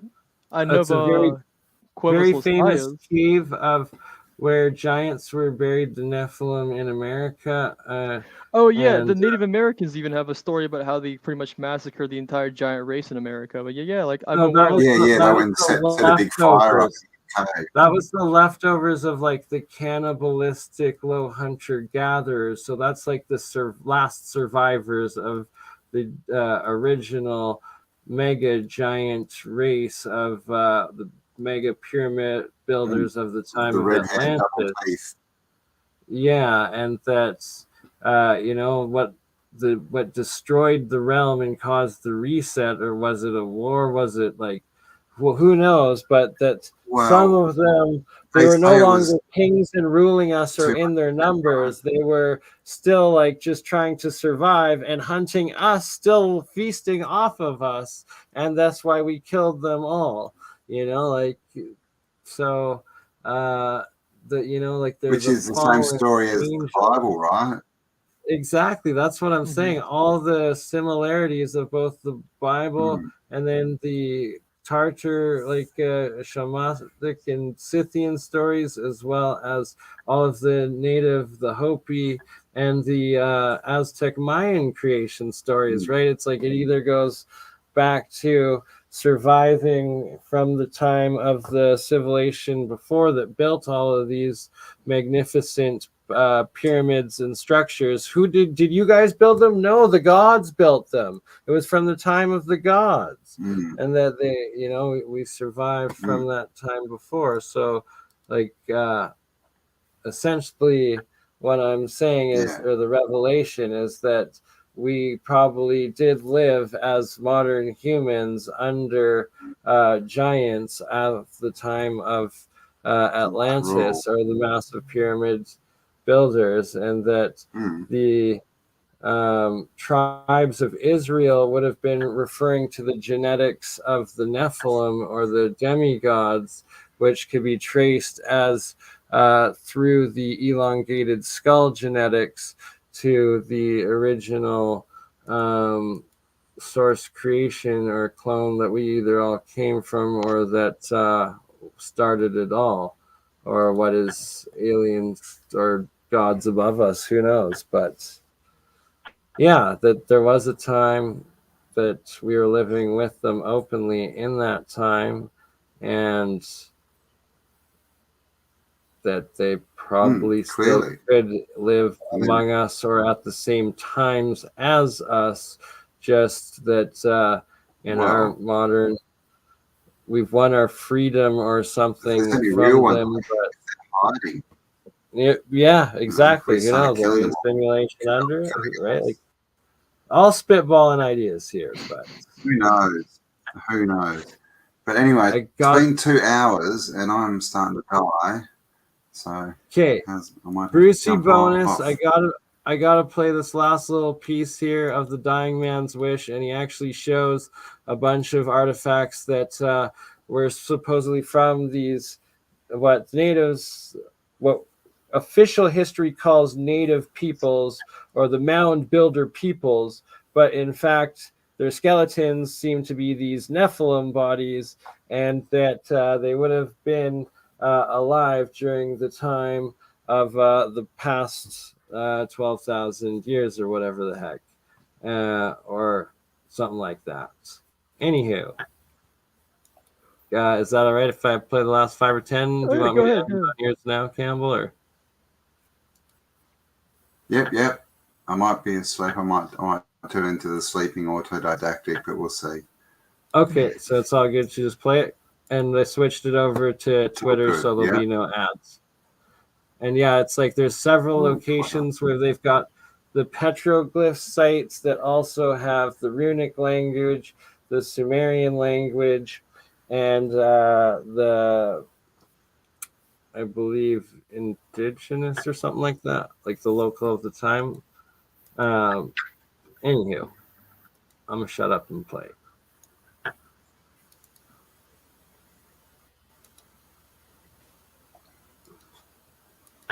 Telling me that he had congenital heart disease and he didn't know how much longer he'd be around, and he wanted to share some things with us.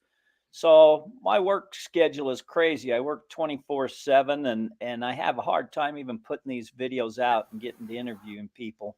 But I made a point to go visit Robert because Robert's a wealth of information, done a lot of studying, a lot of research, a lot of scientific experiments, and you know, if Robert had something to share, you know, I wanted to get that. So this is the video, parts of the video that he did for us that he wanted to share with us.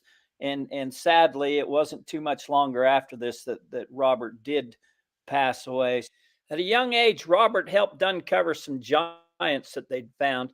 And because of that activity in his life, that drove him to researching and figuring out who these giants were. And so a lot of this video is some of his research, some of his findings about the Nephilim. So with that said, Robert, I'm gonna miss you and thank you for sharing what you have shared with us. And I hope you guys enjoy this. Thanks. So I'm with Robert Shrewsbury. He invited me to come down and talk with him, and he's going to share some information about some giants and things near where he lives and some things he had some dealings with. And with that said, I'll just let Robert tell the story because it's something I've been interested in a long time, but I never have really known the whole story. And let's just see what happens here. And with that said, Robert, take it away.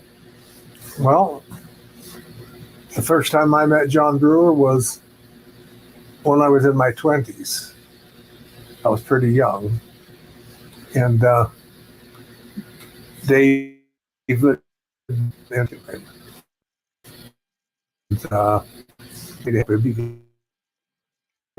this not like heaven. We could work together and we could have it. And eventually, you know, he said, "You're a good talker. Maybe you can." I said, "Okay." So we went over there, and he was working at the sewer plant, and he always worked graveyard in Moroni, Utah. And so we started that. We would visit him periodically over a period of years. And finally, when I moved I moved to Los Angeles. There was a lot of good work there. Johnny Brewer wrote me a letter. Well, we always corresponded in writing also because he liked us. And he says, I'm going to send you a wooden sword that I carved. And I'll send one to David. And in the handle, it takes 2 maps to get to the site. And he says, so you'll both have to have both of them if you're going to access the cave. So pretty soon there was a sword in the mail. And then later there was one for David. My sword said number 1, Robert. David said number 2, sword number 2. Anyway, so that's how that started out. But and Johnny Brewer, well, he meant well. And that's how I come across it. Just one of those things. Is it a fluke? I don't know. So those that don't know John Brewer and what he found and whatnot, can you tell us a story about that? Oh, yeah. Earl John Brewer lived in Moroni, Utah. He was out digging some arrowheads in one area, and a little deeper, and he noticed an opening. How can it be a little cave or something? So he penetrated it, and that turned out to be the cave. And there were some people in there, a woman and a man. He's about 13 feet tall. She's about 13 feet tall. I call them the Nephilim, and I got a good reason to believe it, David. And they call themselves, from what I've gathered, Wabanaki also, but that's the name of their confederacy, not the name of, because the Nephilim are not all of the same race. They belong to a confederacy. So you're saying Wabanaki, not Anunnaki? Well, that's another name for them. The same name, huh? Related. I know that the Algonquin people, I'm related to them from my mother's side, claim, and it's accepted by more than 40 tribes, that they're the oldest known confederacy on Earth. And what do they call their confederacy? Wabanaki. There was some connection somewhere, the way I look at it. And as far as Johnny Brewer told me factually on a stack of Bibles that when he was up there at one time going into the cave, there were 3 men standing at a distance from him observing him. He looked at them, and then they walked over to him and talked to him. They said, well, please don't bring anybody here unauthorized. And so then they turned, they walked away, and then it looked like he says they walked behind an invisible wall. Really? Both of them disappeared that way. Later they came back and talked to him and took him into their underground city. Do you say what he's seen in the underground city? Oh, he just says it was a very beautiful place. All the hope. He says the people in there have all kinds of powers, mental powers, to do things. So is this near his cave? It is. It's right there. I won't say that. Okay. It's there, and it's from my detection work, I found all of those installations that are underground cities are housed with silicon carbide. Now, I don't know if you know what that is. I don't. It's beautiful, but it's like a gemstone. It's found in nature, and it can also be made. And it a diamond is 10 hardness. Silicon carbide is 9.8. It's pretty hard stuff. Carbide, they use it for cutting blades and things like that. Anyway, that's it. I can't prove anything I'm saying on that part, but I have detected those all over the place. Whenever you like, what Johnny had was a burial. The people live underground. They live in underground cities. He has a burial, so they bury them up top. They don't bury them in their homes in the cities. And there'll be a tunnel underneath about 100 feet deep. Another one underneath that, about 6 layers deep, about 1,700 feet long. And they're up here. They're at the Skinwalker Ranch, the Green Frog Ranch, and all those goofy places. What I think is a phenomena that comes out of those places, a strange phenomena, I think it's a high-tech scarecrow. Keep people out. That's what I might take on it. But anyway, yeah, and so they keep them away, and most people fall for it. You know, John Hutchinson has one too in Arizona. Another scarecrow. But I have tested all those. I went out to the Skinwalker Ranch about 30 years ago with an EM83, and I run it over, and I just have tunnel after tunnel after tunnel after tunnel. Oh yeah. To tell you a little story about how it works, the EM83, I have one. Anyway, there's a site that I took on a partner with last year, and there was an actual treasure, Spanish, and I had done it by down it, and it's a couple 100 miles from here. So we all drove out there, and we landed on the GPS was a big Spanish turtle. Wow! I hit it right down on the money. So, and then I'd marked where the tunnel was, and the room is about 35 feet deep at the top of the room, and so on and so on. I marked it in detail, and there was no more thought about it. But a year had gone by, and they came by here about a month ago, roughly, and partners, and it says, "We want more evidence. We just don't have enough faith in your dowsing." I said, "Okay, well." Notwithstanding, I doused his house as a blind test and located his things. People get doubtful, and I'm not blaming them. They're nice people. Yeah. But so I said, well, you have to hire this guy. He's at Geo Western, and he'll go out there with an EM83. Is he still alive? He is, Gary Hewitt. Gary Hewitt, yeah. So Gary Hewitt goes out there with him. They paid him. And he doused exactly what I doused. Really? The exact location. Tunnel here, room here, room here. He's talking about here, how he went out and doused it with two rods and found the underground cave system. And then his buddy went and got hired and went in with the LiDAR and confirmed it actually showed in the LiDAR imaging the exact same cave. But I took that same machine. He had, well, I have one like it. It needs to be red right now, so I can't use it. To the Skinwalker Ranch.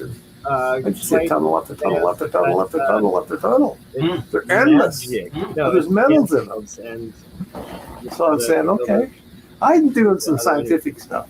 It's not just my doubts. Gotcha. Oh yeah, I like verification because maybe I'm a doubting Thomas too. So that's all. But anyway, I met John Brewer, and that's all that stuff that's come up, and then finally, wow. All right. Anything else?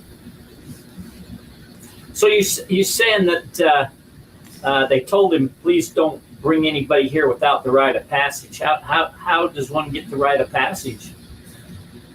Well, they said don't bring anybody. I think they're talking about the mummies. Oh. Yeah. And as far as the city, they have technologies that you can't even. You won't be able to find the city. Well, listen, did you know Charlene Hunt? Yes. I knew her really, very well. I didn't know her very well, but I've met her a few times. Sure, Gary Clifton. I asked her one time, Gary Clifton, yeah. I says, you live in Sigurd? She says, yes. I'm always looking for evidence. And she says, yeah, I do. I says, you've lived there all your life, haven't you? She says, yeah. I'm still living in the house I was born in.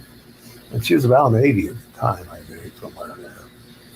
And I says, have you ever seen anything strange across I-70 into the foothills there to the north? And that's where she was. She'd shoot from the hip. She didn't care if you believed her or disbelieved her. If you disbelieved her, you didn't care, huh? Yeah. So she says, Robert, she says, I have seen the ground shimmy when I was over there. And then it would be a gaping hole there, like something out of Star Trek. And then these silver discs would go shooting out and then hover up in the sky.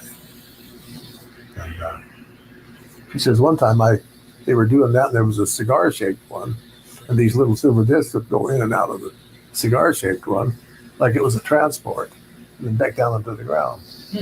And she says, Robert, I have seen that at least 100 times in my lifetime. Wow. I tested it out. I pick up the silicon carbide. I pick up all the burials, and they can be picked up with an EM83. Again, anybody that wants to can hire Gary Hewitt. I'll tell them where to go. If they're doubting Thomas's, they got some people. They just love to doubt. On the other hand, there's so much sci-fi BS. Yeah. How do you know what to believe? Right. I always say test it. Test the water. If you want to know the truth, spend the time and the money. That's what I told these guys. So they went out there and tested it. And then they took the well rig that I had, and they drilled a hole down 35 feet and popped through the top, dropped the lipstick camera down, got a picture of it. Well, I don't think I douse. But I'm a lot better today than I was a month ago, and a month before that, and a month before that. I get better all the time. Yeah. It used to be really difficult for me to douse something that was a small target, like 50 pounds. It's not now. But something that was like tons or 1,000 pounds wasn't so bad. Now I can get the small stuff too. It doesn't matter. So anyway, that's anything else on the Brewer Cave. I'm going to give you the location today. Okay. And it's just for you. I'm not going to give Yeah, yeah. Yep. So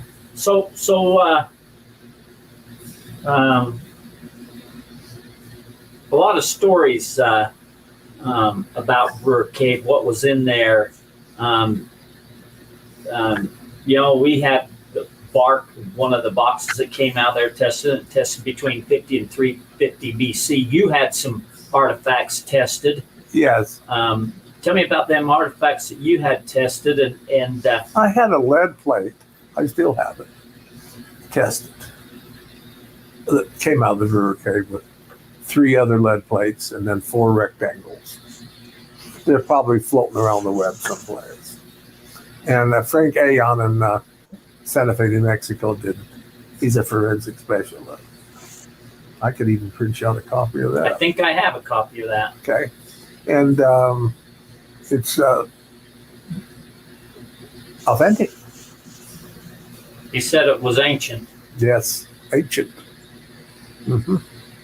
So, what can you say? Say they're all wet? I don't think so. What else did?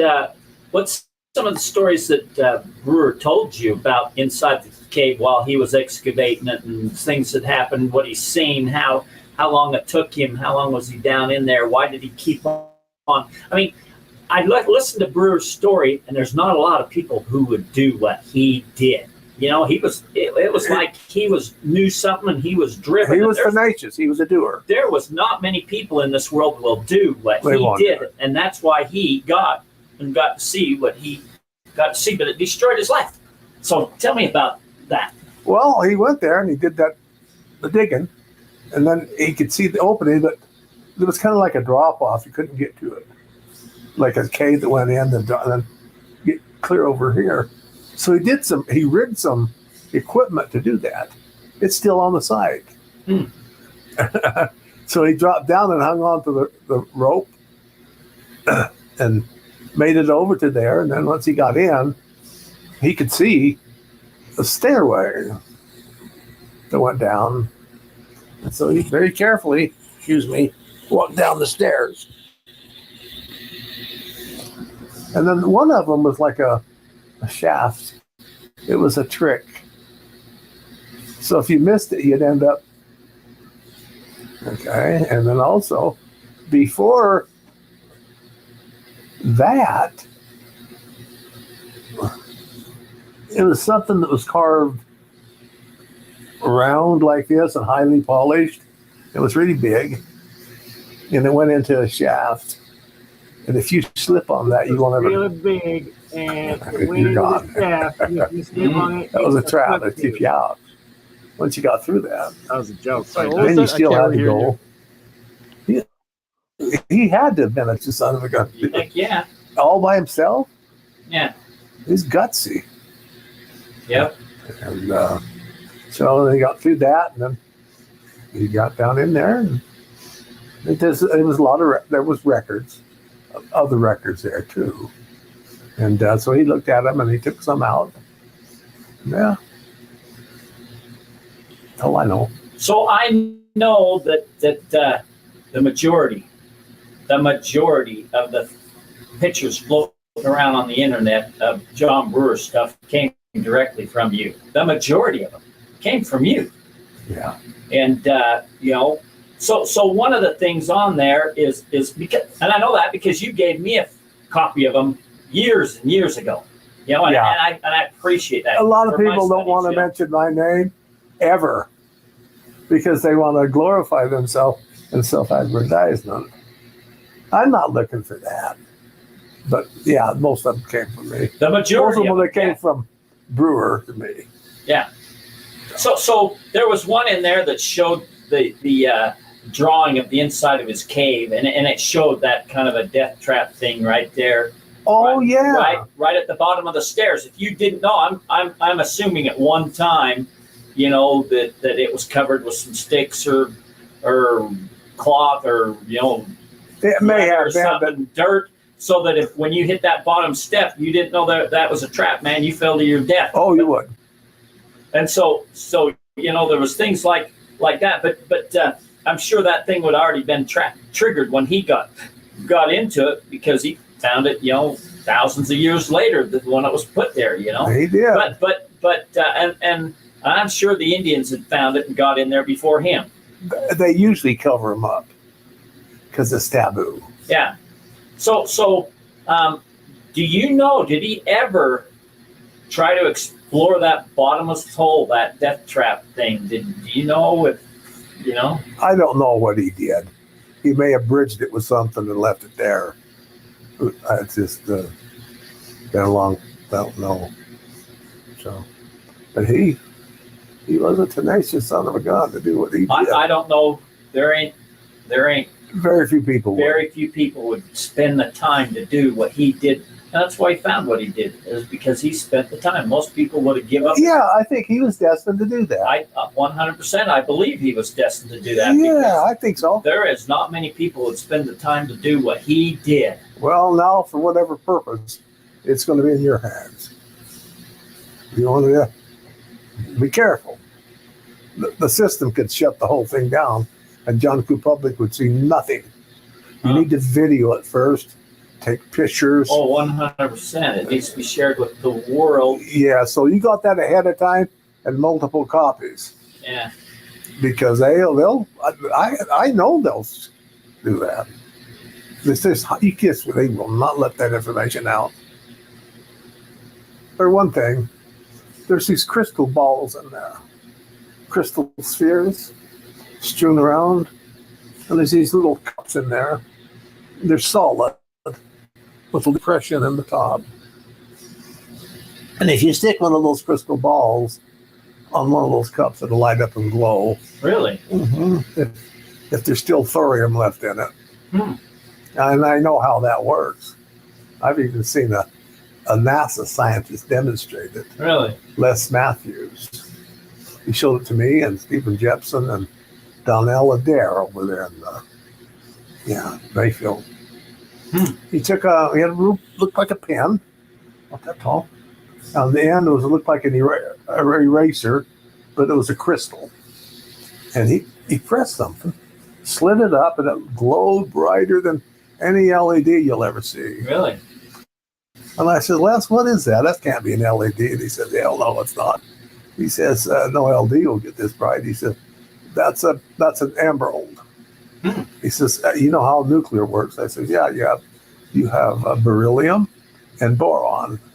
Beryllium speeds up the neutrons, and the boron slows it down. That's the modulator. And he says, all that emerald crystal is beryllium crystal. And he says, I have a little BB-sized piece of plutonium at the top, and when they come together, it lights it up. That's their source of light. There's technologies that you're dealing with that I don't think they want to come out, that would be hushed up if they did excavate it. Just keep that in mind. I've done my research. Yeah. And but anyway, it'll be interesting. So I know that Brewer was always looking for a big repository on the west side of the valley here, because he found a map. There is one. He found a map in his cave that said so, and you know, you talk about that. He had a map, and I don't have that map, that shows 7 locations. Okay, and he tried to get into that one. He did make it to the entrance, and he saw typically those crystal spheres on the floor, and then big tall doorways. And he made a few footsteps in, then he had a bad feeling about it. So he got out of there. And then there's another one above Mount Pleasant. I can tell you where that one is.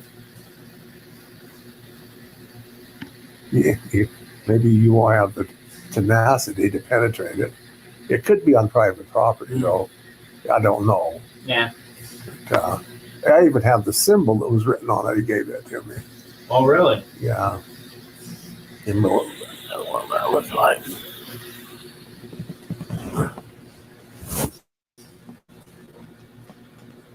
They all have a symbol over them, and the symbols are not the same. They're different place to place. They don't have a piece of paper to write on their head.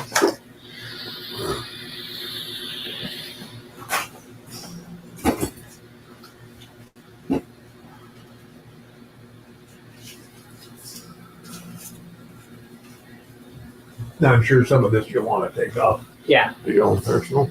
I went up there, and I think it's covered with slough off. If you can find it, that's what it'll be. So this is the one up here. What the symbol? Do you know what the symbol looked like? Well, I know he was looking for a symbol for the one. I don't have west. that symbol or this one. That's the one above Mount Spring City. Spring City. Huh. Yeah, Spring City. It's one of the 7. Ah. Interesting. Yeah. Here in this valley, there's been some people who have found them, and then they've been collapsed in, or some of these tunnels, or dynamite. They stripped some of them. They stripped them. They took them out. Yeah. Oh. Oh, yeah. They take them. Yeah. I'll tell you a secret. I can detect them, and you know that. Yeah. And they're in a lot of places. Nevada, Arizona, Idaho, the Philippines. Yeah, that's what the Japs were robbing. Oh, really? And that's what the Spaniards were robbing. They were robbing the burials. That's how they got their loot. That's why you detect a Spanish treasure, I can detect it. I can tell it from that because the Spanish treasures have a signature. Everything does. For example, if I'm looking for a Spanish treasure, I don't set my system for gold. I set it for gunpowder. Ah. They all have it. And 9 out of 10 times they'll have bronze cannon. Once I got that established, then I check it for gold and silver.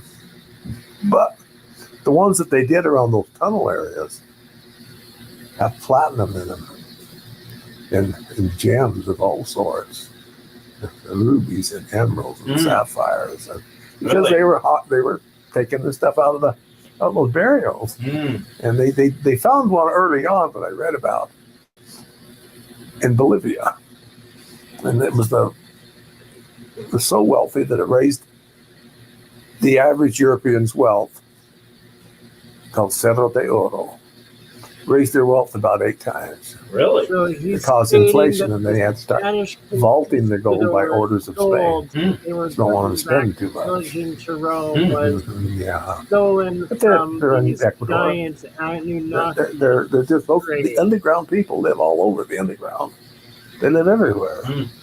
And some people accidentally hit their tunnels when they're drilling a well for water. So it sounds pretty far out, but I've done over 300 blind tests and I pass it pretty good. So I don't doubt what I'm detecting because I've always been able to verify it with an EM83. And so, who are they? They're the Nephilim. In the Book of Enoch, it says they were put underground because they were causing trouble. So, it was forbidden for them to come. Anyway, well, they live underground. The way I see it. Does government want that out? Of course not. I don't think they do. They don't tell us about it. Yeah. Well, I'm not trying to be sci-fi. I'm trying to be realistic with what I know and see and understand. Right. So, well, are you ready to get the information on the location? Yeah. I'll have to go in the other room. I may have to. Oh, snap. Link it out to have my snap.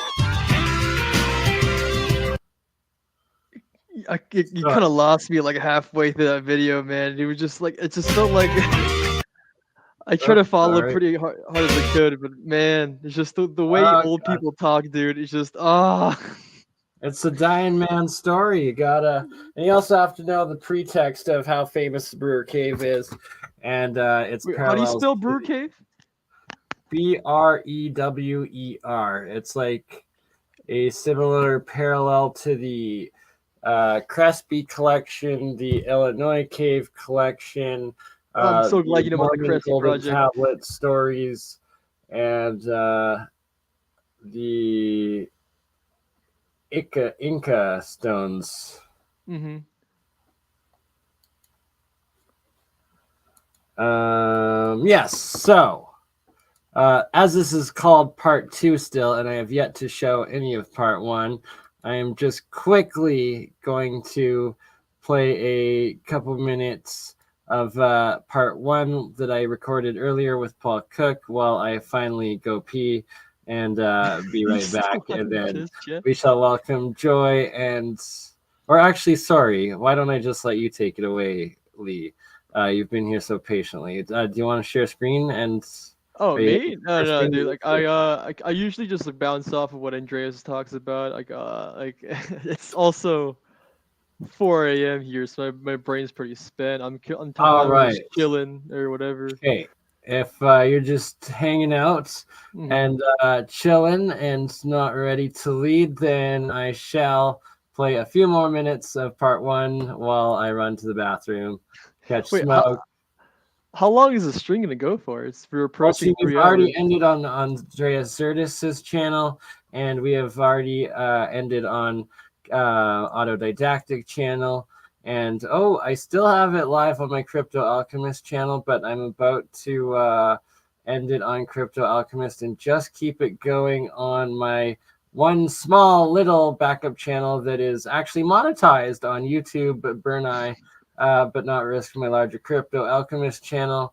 And we are now also live, though. Oops, sorry. Finally ending it live on Autodidactic Twitter. But we're still live on, BurnEye Twitter. We are also live on my Twitch account, on my 2 Facebook pages. But no longer. Is Andreas coming back? Sorry? Is Andreas coming back? He might come on. I hope so. He's offline on Facebook. Yeah, he might be sleeping. I think he's pretty tired. But I was about to start it on Rumble, and Joy has joined us, as has, and I believe David is also joining.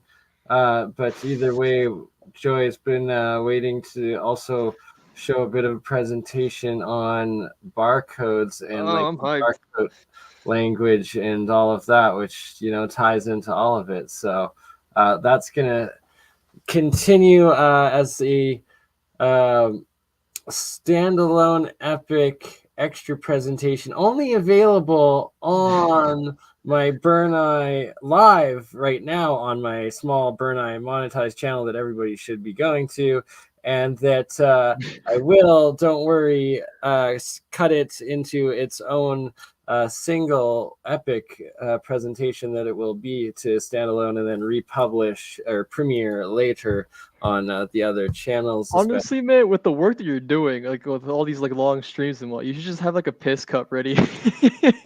No, God. You gotta have a level of decency. Yeah, combined with sanitary, combined with protocol, combined with self-respect, combined with oops, hot camera mic, career-ending moment slash you. Like, there's a bathroom a couple feet away, dog. Like, I feel you, man. And fuck that. I need my Nick fix. And I feel you. Just get a vape ready, just like just have a vape like everybody else, man.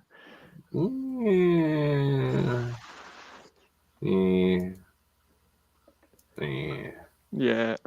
Anywho, part one of Paul Cook, where I was explaining, going over the Grand Canyon, which we also. Oh, the Smithsonian stuff? Oh, there's so much more. There's so much more. Prepare to have your mind blown. Okay. But I need trusty Twitter because fuck YouTube ads on a live stream. Just get Opera GX. It has a built-in ad blocker.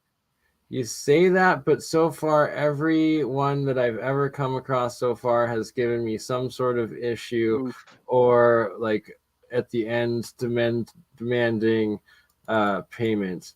Opera GX is completely free. Like, I mean, I'm not trying to. Yeah, a lot of the free ones are pretty good until you try to get it interoperating with the web browser based, not app based, live video streaming service of StreamYard, which is also multi-platform integrated, and that is where you'll usually lose no sound or loading issues or video or stuff like that. Gotcha.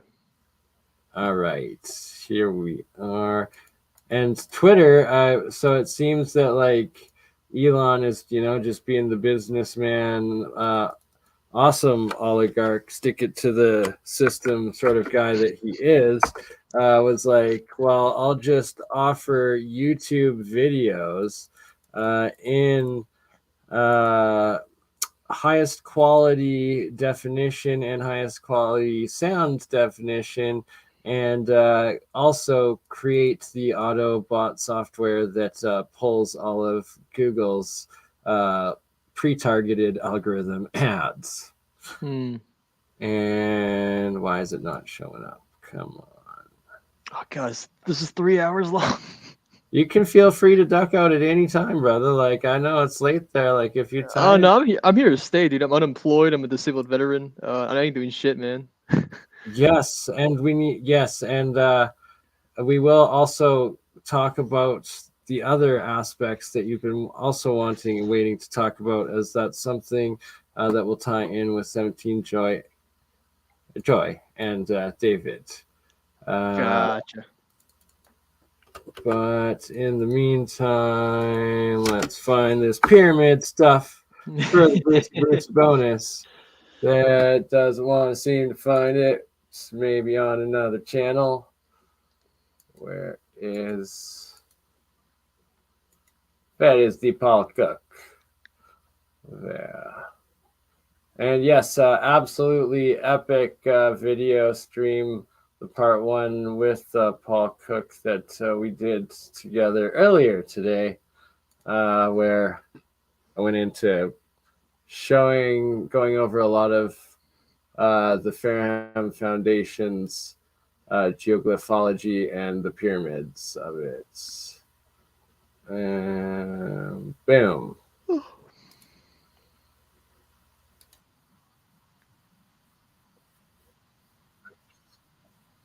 Sorry. See, burnt out, making amateur mistakes. Start playing it. It's on the wrong TV or wrong screen with volume on, not even in Twitter. Like, come on, Bernie. Here we go. Now it's starting to come together. Almost there.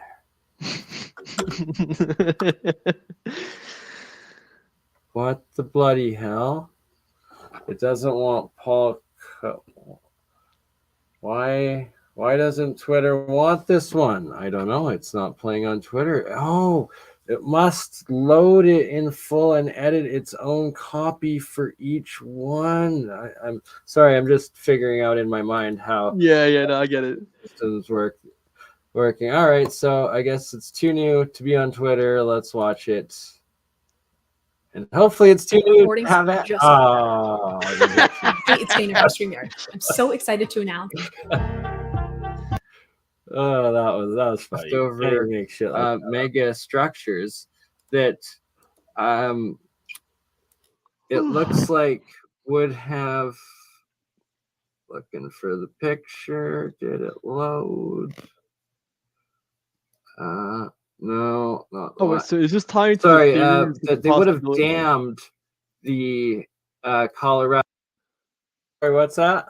Is this tying to the theory that the possibility that like the Kemet or Egypt could have existed in America? Oh, this should also be labeled, and I'll probably actually edit an hours-long segment out of this 3 hours and re-release it with Campbell as our Egypt in America part 2 or part 3 video that will be sure to come out of this. And everything that you're about to see right here is of combining combining Paul Cook, his red sandstone geopolymer blueprints, like of finding the layers that are this lost ancient geoglyph megastructure stuff material, and the Grand Canyon pyramid complex that is 100% made out of this. And yes, if you haven't seen this stuff before, enjoy. Colorado River, and that these entire pyramid structures would have been a lake city, and only the top red sandstone part would be in above water, and the rest would have been like a Venice or your Star Citadel city, canals everywhere, underground pyramids, lake civilization. And sorry, the one picture I'm looking for didn't load, but I'll bring it up in a minute, that actually shows what is called the white wall of sandstone. And it is a literal wall, eroded wall of, I think, 100 or 200 foot tall, of this white sandstone, that we see the same white sandstone at the very top of the Isis temple, and that seems to be is it man-made? Is that wall man-made, that 100-foot one? Yeah, that's what I'm saying. I believe so, that it's an entire layer, and that it's the same layer as you see the on top of the Isis temple here, the white figured eroded head or structure that was the capstone. And so in the older photos of Isis temple, there's even a cave there, mate. That is the main entrance cave of Isis temple, and that it is in all of the old original photos, but that the U.S. Military or government literally went in, closed off. They came up with the excuse of like some plane crash or something in the 60s, And ever since the original Kincaid discovery in the Smithsonian and the US government, they literally were closing it all off, taking everything out and locking it up. They built a wall.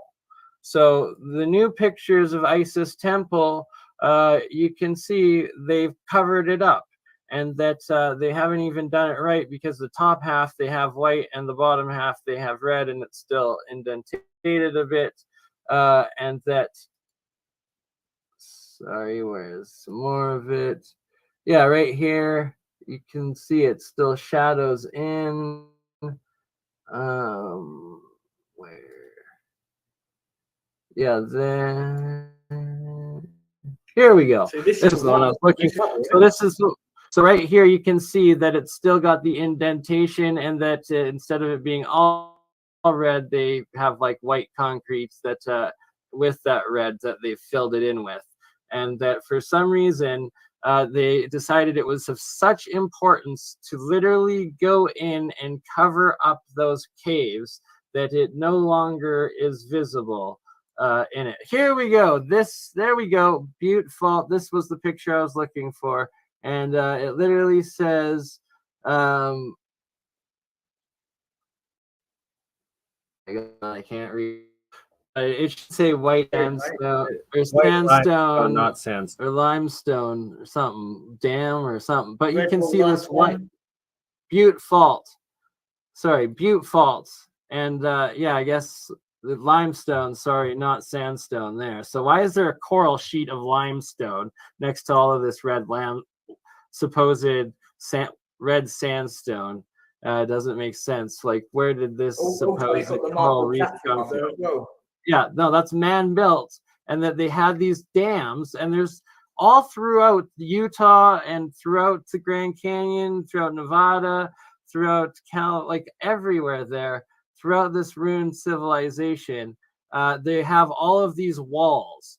And they're just like, oh no, those are natural. And it's like, no, those were the dams that were literally damming up and holding the water within these star pyramid cities and civilizations. And that once the dams broke, and you can see even this top layer of red sandstone, or what they're saying is the red sandstone. I believe all of this is geopolymer, and this is all mega built.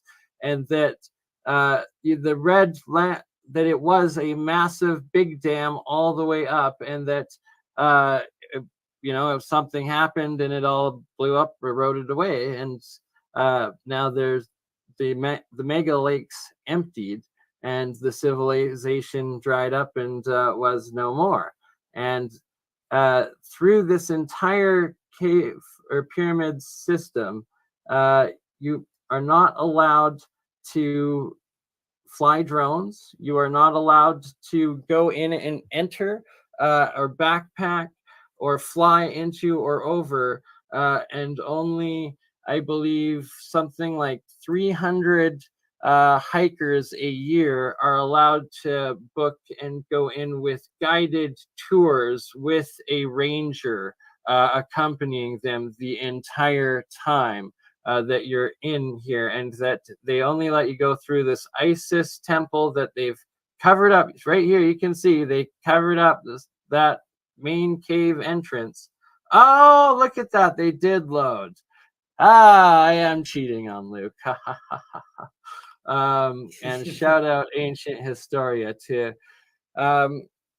continuing on. See, but I have to give due where due is, that this specific one could still be Giza with the two sphinxes, because on my channel, and I will do another episode together with Luke and you, Paul, and Campbell Autodidactic. That is the next Autodidactic Alchemist episode. Or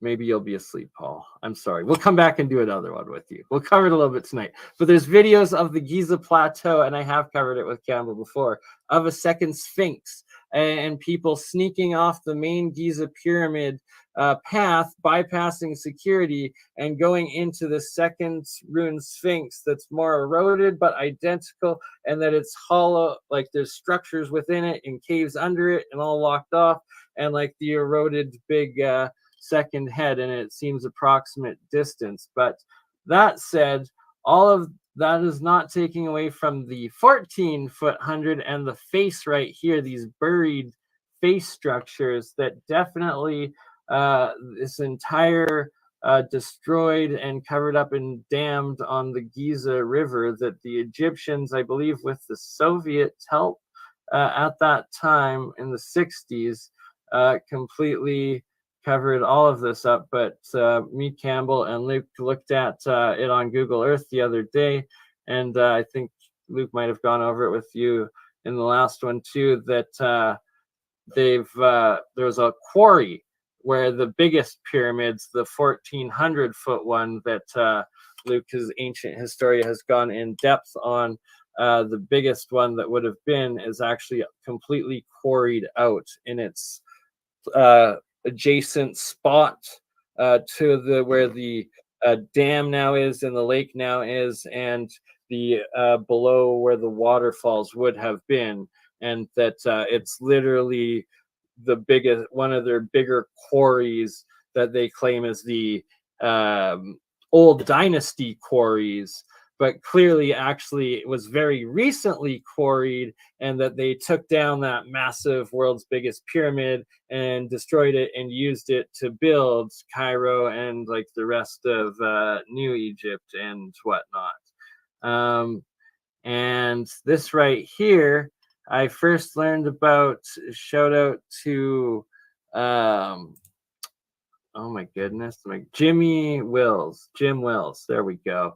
And this is in South America, in other ruins that are more far up in the Andes Mountains, that I believe it's around, like in between the desert area and Lake Titicaca through, so kind of arid but still semi tropical-ish, I guess, within it, but that these are giant terraced, what they called them, wheat granaries, but you can see next to them the actual terraced into the mountains structures, and it's just like in Peru, the main mountain city there, and the massive terraces that are throughout Machu Picchu, but that there's the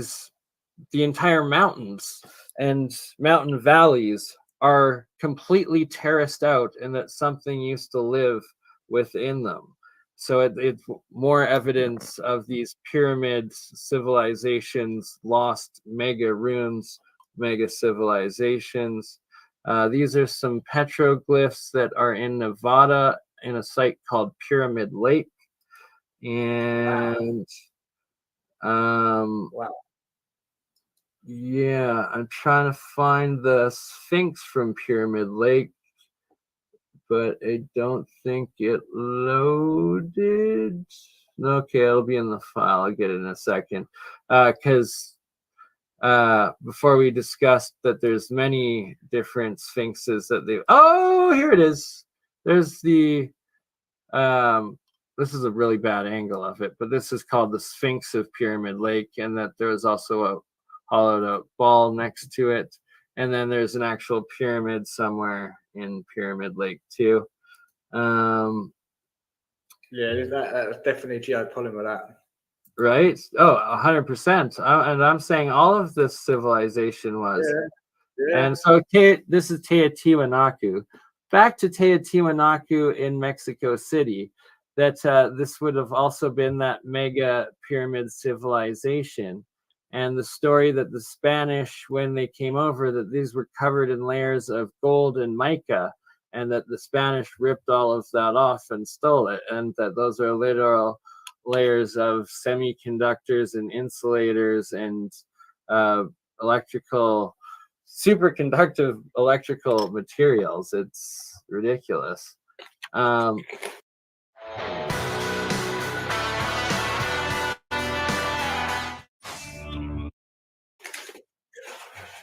Back to the first Bosnian pyramids. See, we thought they were all mountains, and that we've been told that they're just mountains and natural structures and don't worry about it. And that in fact, every single place in the world, including China, including South America, like these ones here throughout Guatemala, Honduras, Ecuador, you can see the trees still growing up on them, and that the governments have actually gone in and removed the forest from part of it and deforested it just to start studying it and get back to it. And that literally, no matter where you go in the world, there's this pre-cataclysm mega civilization with remnants everywhere, and that built into the ruins of them. This is another one from South.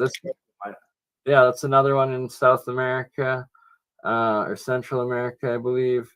And then Chichen Itza. And I've actually been lucky enough, honest to God, and this was before like just destiny and like the way that the world works and stuff. I've always been into like fascinated with pyramids and like originally megaliths and stuff like that, but not as much the solar cycles and appreciating the equinoxes and the actual astrological alignments and energies and powers within it. But I was still smart enough to know it, and that I've been down to Chichen Itza, and that we actually got to experience it on December 21st, I believe, on the winter solstice, and that I actually got to see the dragon shadow thing go off, and like it was an experience of a lifetime.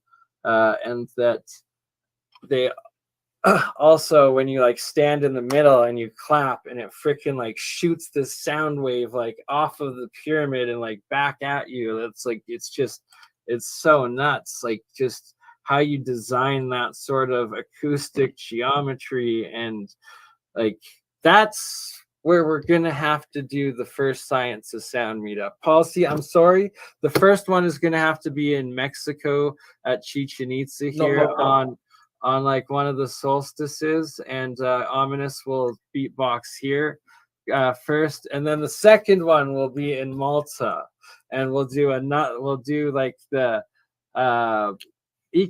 the solstice in Malta, and we'll have to do the equinox, or sorry, I got that backwards. Equinox in Malta, solstice in Mexico. Yeah, definitely, mate. And so here's another angle of actually this might be a different temple than the Isis temple, the Shiva temple, I think this one is, and then going in between. And once again, you've got this 90-degree curved angle going out, and then you have a perfect 90-degree from that curved half semicircle into a flat wall. Yeah, you have a semicircle into that cave, into a flat wall, into a 90-degree flat wall, and then back 90 degrees into the same structure again on the other side of it. And that this giant cave entrance, and that cave entrance, they literally went in and covered it up and never officially documented doing it or why it was done. And shout out to the Egyptian hieroglyphs in Australia. That's an image of some of those. And this is, I don't know why this one was circled. I think because there was caves or something in it, but just more along that one border system. And that outside the Grand Canyon, you just have these straight plains that go on like back into the rest of civilization and the terrain. And then there's just this whole gap that is this massive supposed red sandstone, but just macro terraformed ancient pyramid mega civilization. And that, see, this is as close as you could get picture in from the top of where you're allowed to be, and that they allow you to hike in from here with a guide, and then you're allowed to hike under that around the valley, around that Isis temple, and then back up here, and you have to have the guide with you at all times. And that's all of this entire valley, when in fact there's over 50 pyramid temple structures in this city system. And that like this is another angle of actually, no, I don't think that is Isis temple. I think that might be the Shiva temple. And once again, you have these straight geometries of 90-degree angles, semicircles, and on top these mounds, or these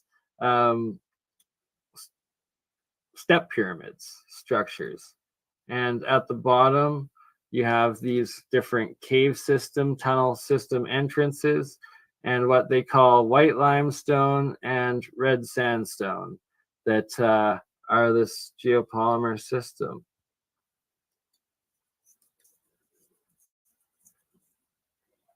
And the doozy that I'm trying to find.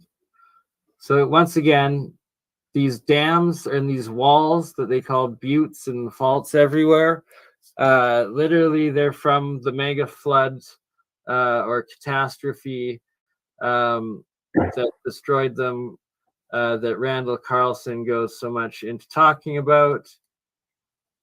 And this is the icing on the cake, the topographical map of the Grand Canyon, where the lowest point is the Colorado River, the blue line going through, snaking through it, that supposedly eroded all of this natural structures, or this supposed natural system all on its own over millions of years, that just magically somehow also aligned to the sky, as above so below, that somehow each peak, each top of what they've called a temple, or the Tower of Set, the pyramid or the structure that is called the Tower of Set, an ancient Egyptian god, is aligned to Betelgeuse, the star Betelgeuse. So the tallest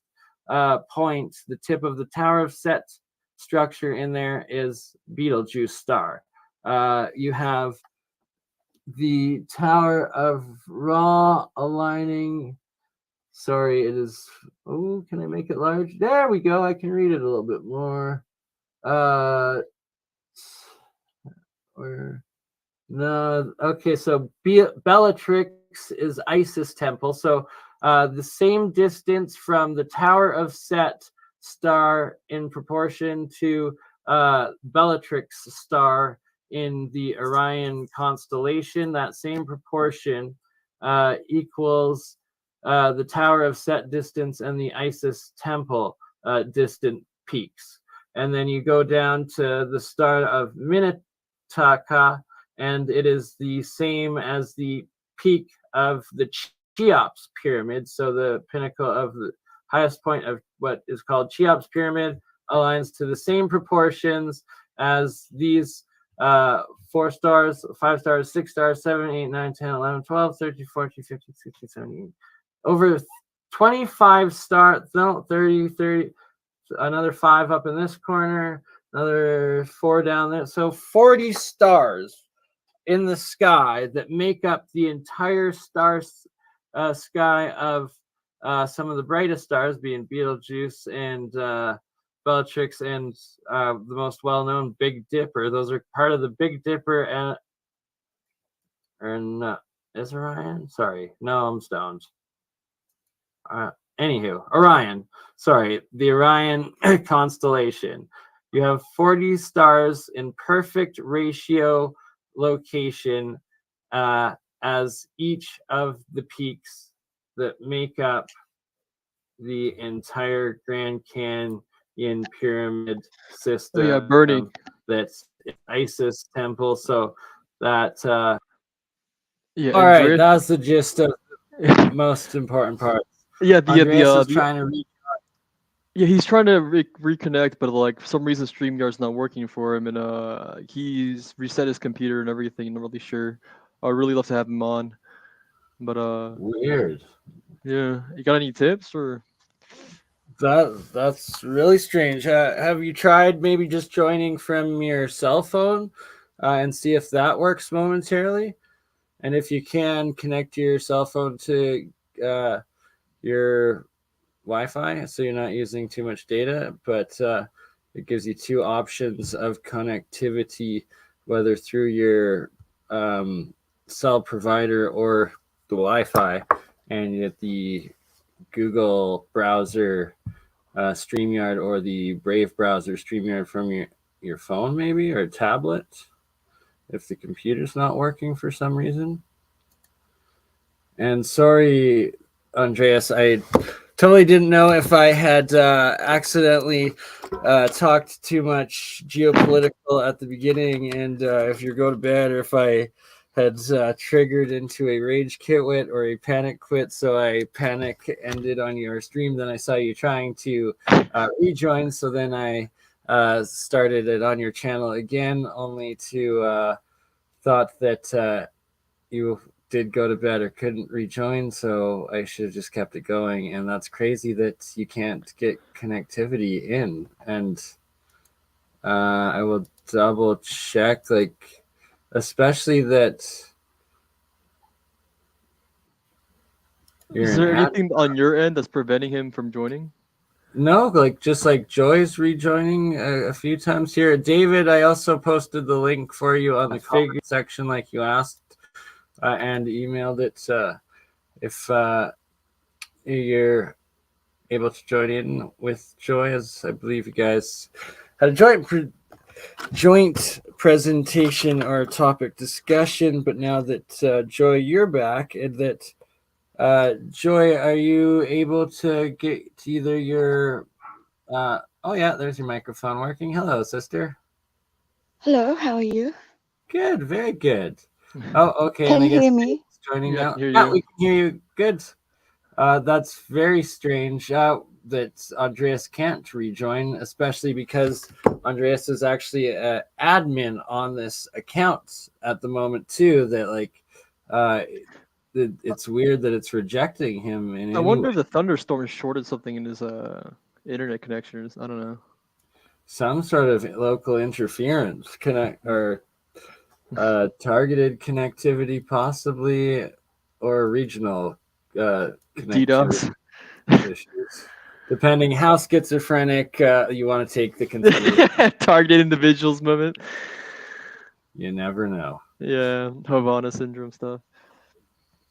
Well, that's like the rife technology. I kid you not. So I'm completely like in awareness that that it's legitimate and whatnot, but it's just right. Yeah, great. It's a good example, and that I did actually play a few different frequencies through the Rife coils through Zap and what Matthew Rife was suggesting there, that gives you the huge archive of different actual Hertzian frequencies to put through the coils, and that some of them rotate and almost levitate magnets in the counter space center, and some of them make you feel calm and relaxed, and like you can physically feel your muscles relax. But I also played one that was a bit off of a solfeggio. It was off by like a 0.4 of a hertz, and it actually hurts. Like I was like my shoulder like muscles seized up, and it was like instant pain while I was playing that just off frequency. And I found it like it how strong it actually is, and like the energy interaction with the physical body cells, it's no joke. So you don't want to. Yeah, so David and Joy just joined, but I'm surprised Andreas can't. Exactly. And David, you're joining in from LA, aren't you? Like, yeah, I'm in Los Angeles. Is Andreas still in LA, or did he go back to Minnesota? I think was he at his dad's, or was he back in, like, because he'd be in California? Oh, we don't know Doc's location here, man. Fair deal. I mean, is he on Antarctic sailing or oopsies? Welcome, David. So Andreas, if you are watching this on YouTube still, because you're trying to rejoin, and it still gave you issues, the perfect example that it's localized, whatever the issue is, because David's from the California West Coast. And Joy, where did you just tune in from? Or joining us from? Australia.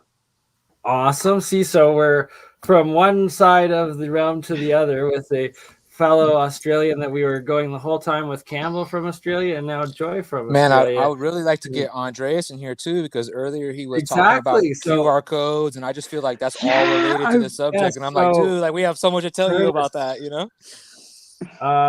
Should we restart the stream somehow? I will or something? make it live all over again on your channel. Yeah, should we restart? Change the noise or the name, and actually that reminds me to change these settings.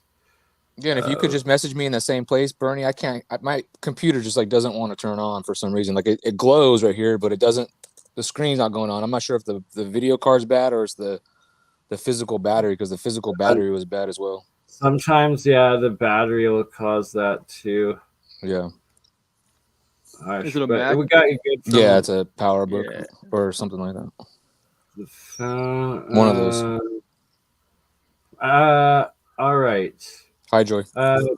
Joy, David, do you want to give a brief intro description on the barcode stuff, and that in the meantime, I'm going to try calling Andreas quickly to see if we can get him back on. Well, do you just want to wait for us to start another one, or what are we going to do? No. I can, we'll keep this going because we're still live on my okay, cool. BurnEye channel, on my Facebook, on my Twitch, my Twitter, and that I can literally re-add and go live for a third full but independent video section on Zertis's channel from here. That's how awesome the StreamYard freaking pro stream is. I definitely prefer the StreamYard versus the Restream. The Restream is cuts me out every 5 minutes. Right? Like yesterday over on Richie's, just to try it again, it was disappointing to see how little they've progressed in fixing their bugs and issues, and how glitchy it still is. Because with me and Campbell, we tried it out once, and it was horrible. Just the two of us,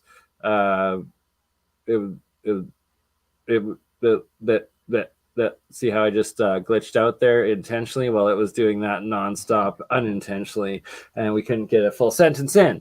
But all right, well, I could start telling you that me and Joy, we met through the community because I did a show, I think with Santos Bonacci, or I'm not sure who I did the show with, but I did a show somewhere in the community, and she heard it, and she wrote me a message saying hey, I can prove the things that you're saying.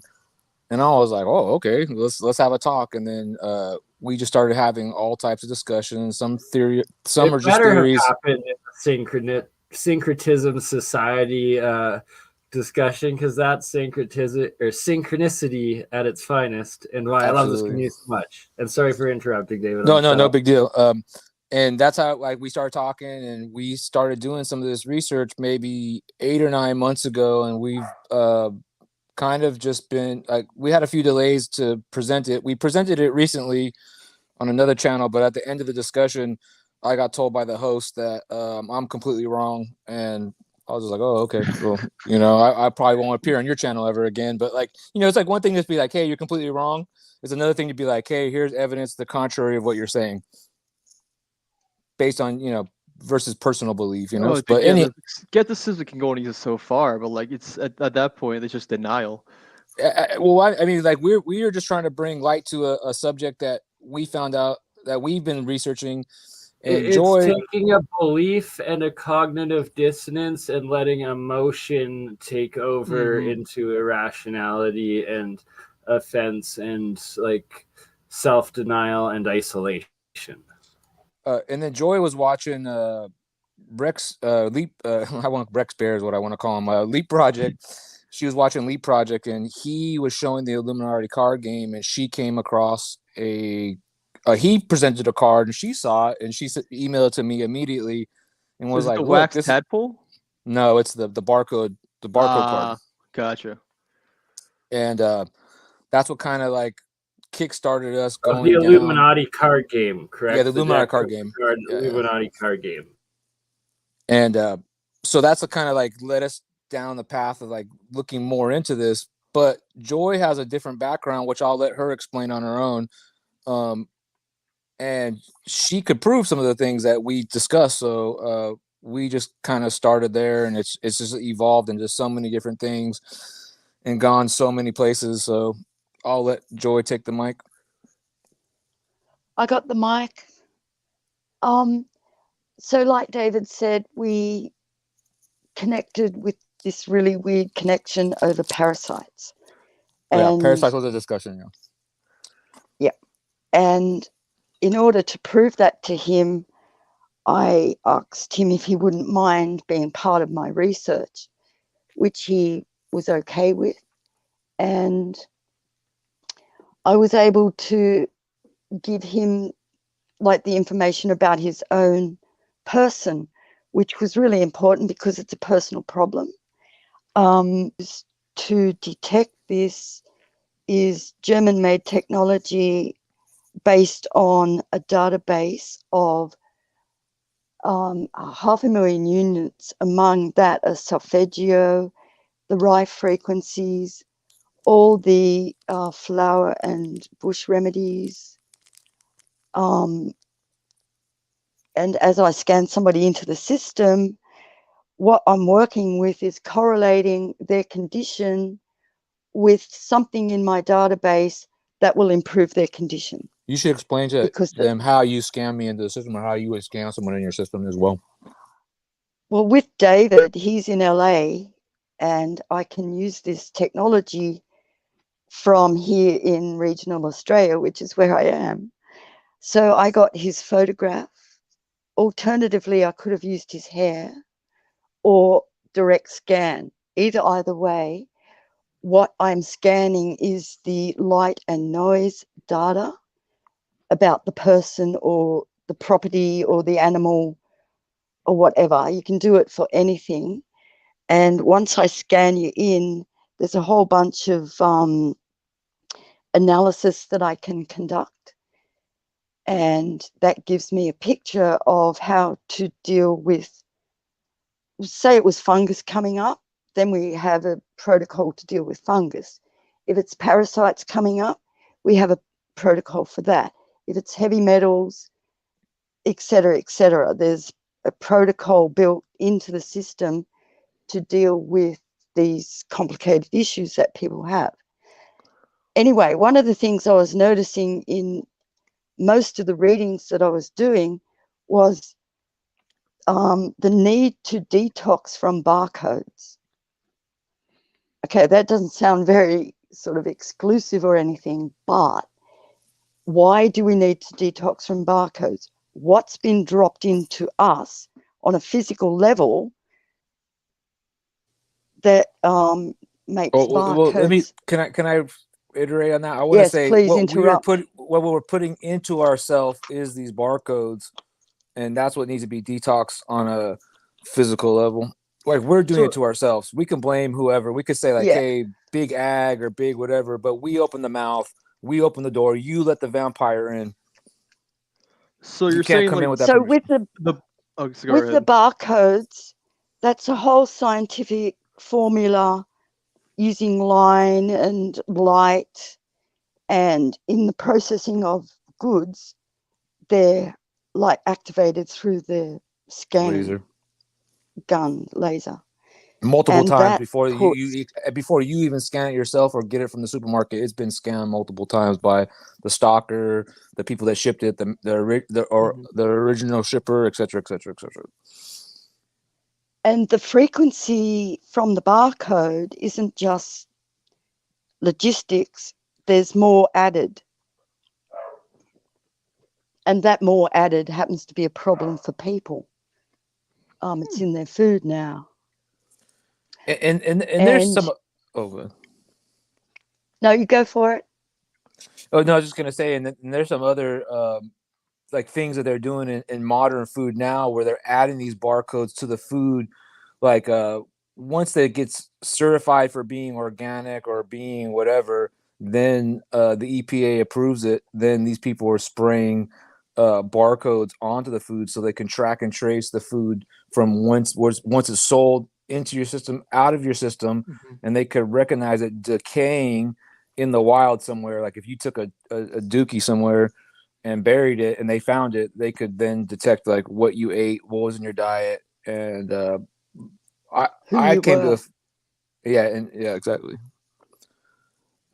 And that's happening now. That's happening right now, currently. They can legitimately just like trace every bit of anything that was scanned anywhere in the world, even after it was decomposed or whatever. Well, I mean, that's the technology that they're working on. They're also working on technology to barcode every single living creature on this planet, like not just parasites, like every single parasite as an individual, like I guess essentially giving them names. I don't know. I mean, I don't know what the point of it is. Well, they get humans at birth. They get your blood. They've got you at birth. So they've DNA barcoded humans. They're doing everything else now. And in doing everything else now, they've figured out a way to barcode a specific protein, and that can be mobilized anywhere that protein can be used. Including the clot juice they just put out. Exactly. And even the ones that are putting on food, those can mutate into your DNA. And like say you naturally don't eat some type of like product from, I'm not going to say any company's names, but like whatever that store-bought processed product is, that can also become part of your DNA. And it might be to make you addicted to it or make you want to ingest it constantly, thinking it's something that your body requires. I think it's tricking the body on another level. I mean, that's just my opinion, but that's absolutely true. That's what it's doing. So it's I knew they were tracking enabling. Oh, sorry. So I knew that they're tracking like products what you consume and whatnot through like AdSense and whatever. But to that extent, that's horrific. Like I've never even heard of that. Well, it's on all levels. It's on the physical and the spiritual as well. You know. Jesus. Yeah. But we did find some strategies to, firstly, get rid of the barcode. Secondly, to negate the frequencies that have entered the food or consumable. Do you have a barcode on your vape? No, not currently. But I mean, the box it came in, did it come in a box that was barcoded? I mean, yeah. Obviously, pretty much everything you buy in the Western world is barcoded. Absolutely.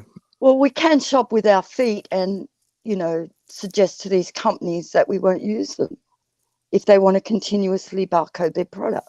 Yeah, I mean, if you vote with your dollar, I mean, you stop buying the products, they'll make the products that we want. They have no other choice because they won't be able to sustain themselves where no one's buying their products.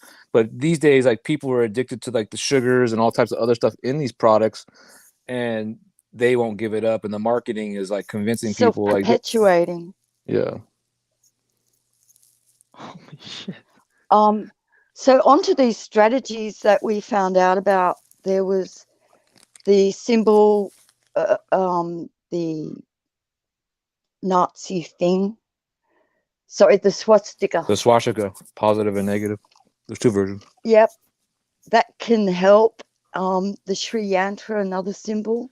A funny thing about the swastika is a friend of mine that I helped detox parasites, because like my background comes from, I was diagnosed multiple sclerosis 16 years ago, couldn't use the right side of my body. I healed myself completely of this issue, and I started helping other people heal themselves from parasites. And one of my friends said to me, I told him about the whole thing, and he said the first thing he said to me is, I looked into anti-parasitical symbols, and the swastika is one. And I just always thought, like, that's so weird. And this is like, he told me this like 12 years ago. Like, this isn't something I just learned the other day. So it's just always stuck in my mind.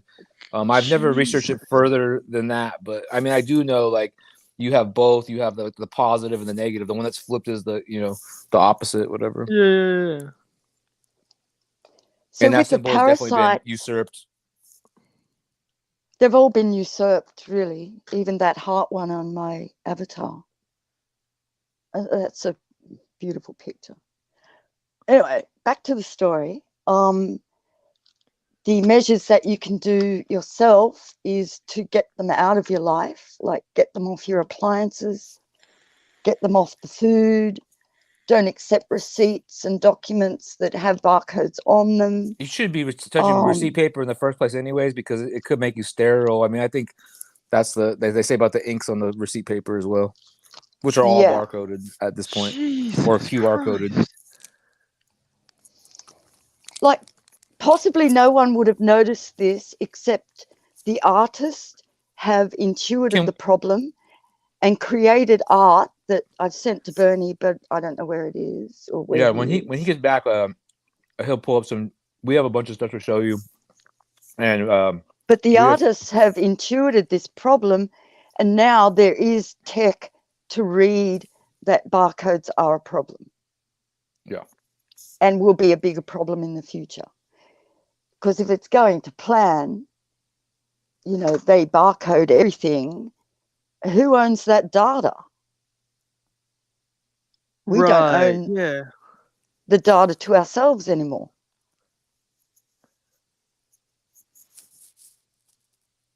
And what happens in the future, like why the effort why is a useless question.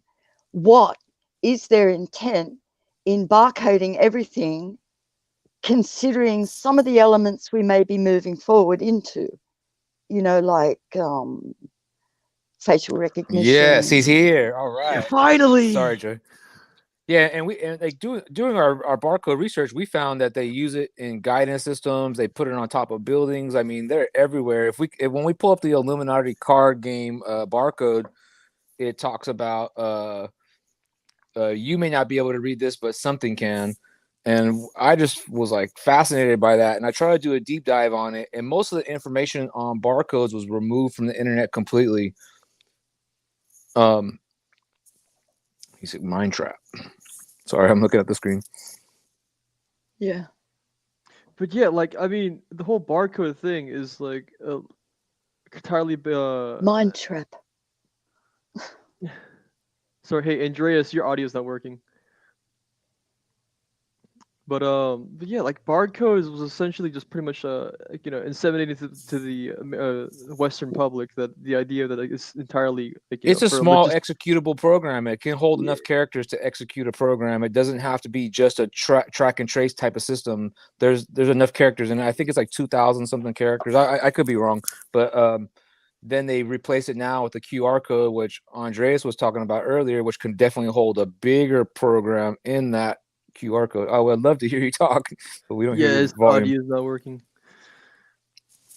But like, yeah, I mean, yeah, the entire public believes that this is just for logistical reasons, that you can just you scan and just for purchasing and just keep track, whatever. But like, I mean, there's even the research on the dangers of the lasers. If your eyes got exposed to the lasers while you're scanning stuff, like at the supermarket, like when you're putting it on that little thing when you self-checkout or whatever you do, right?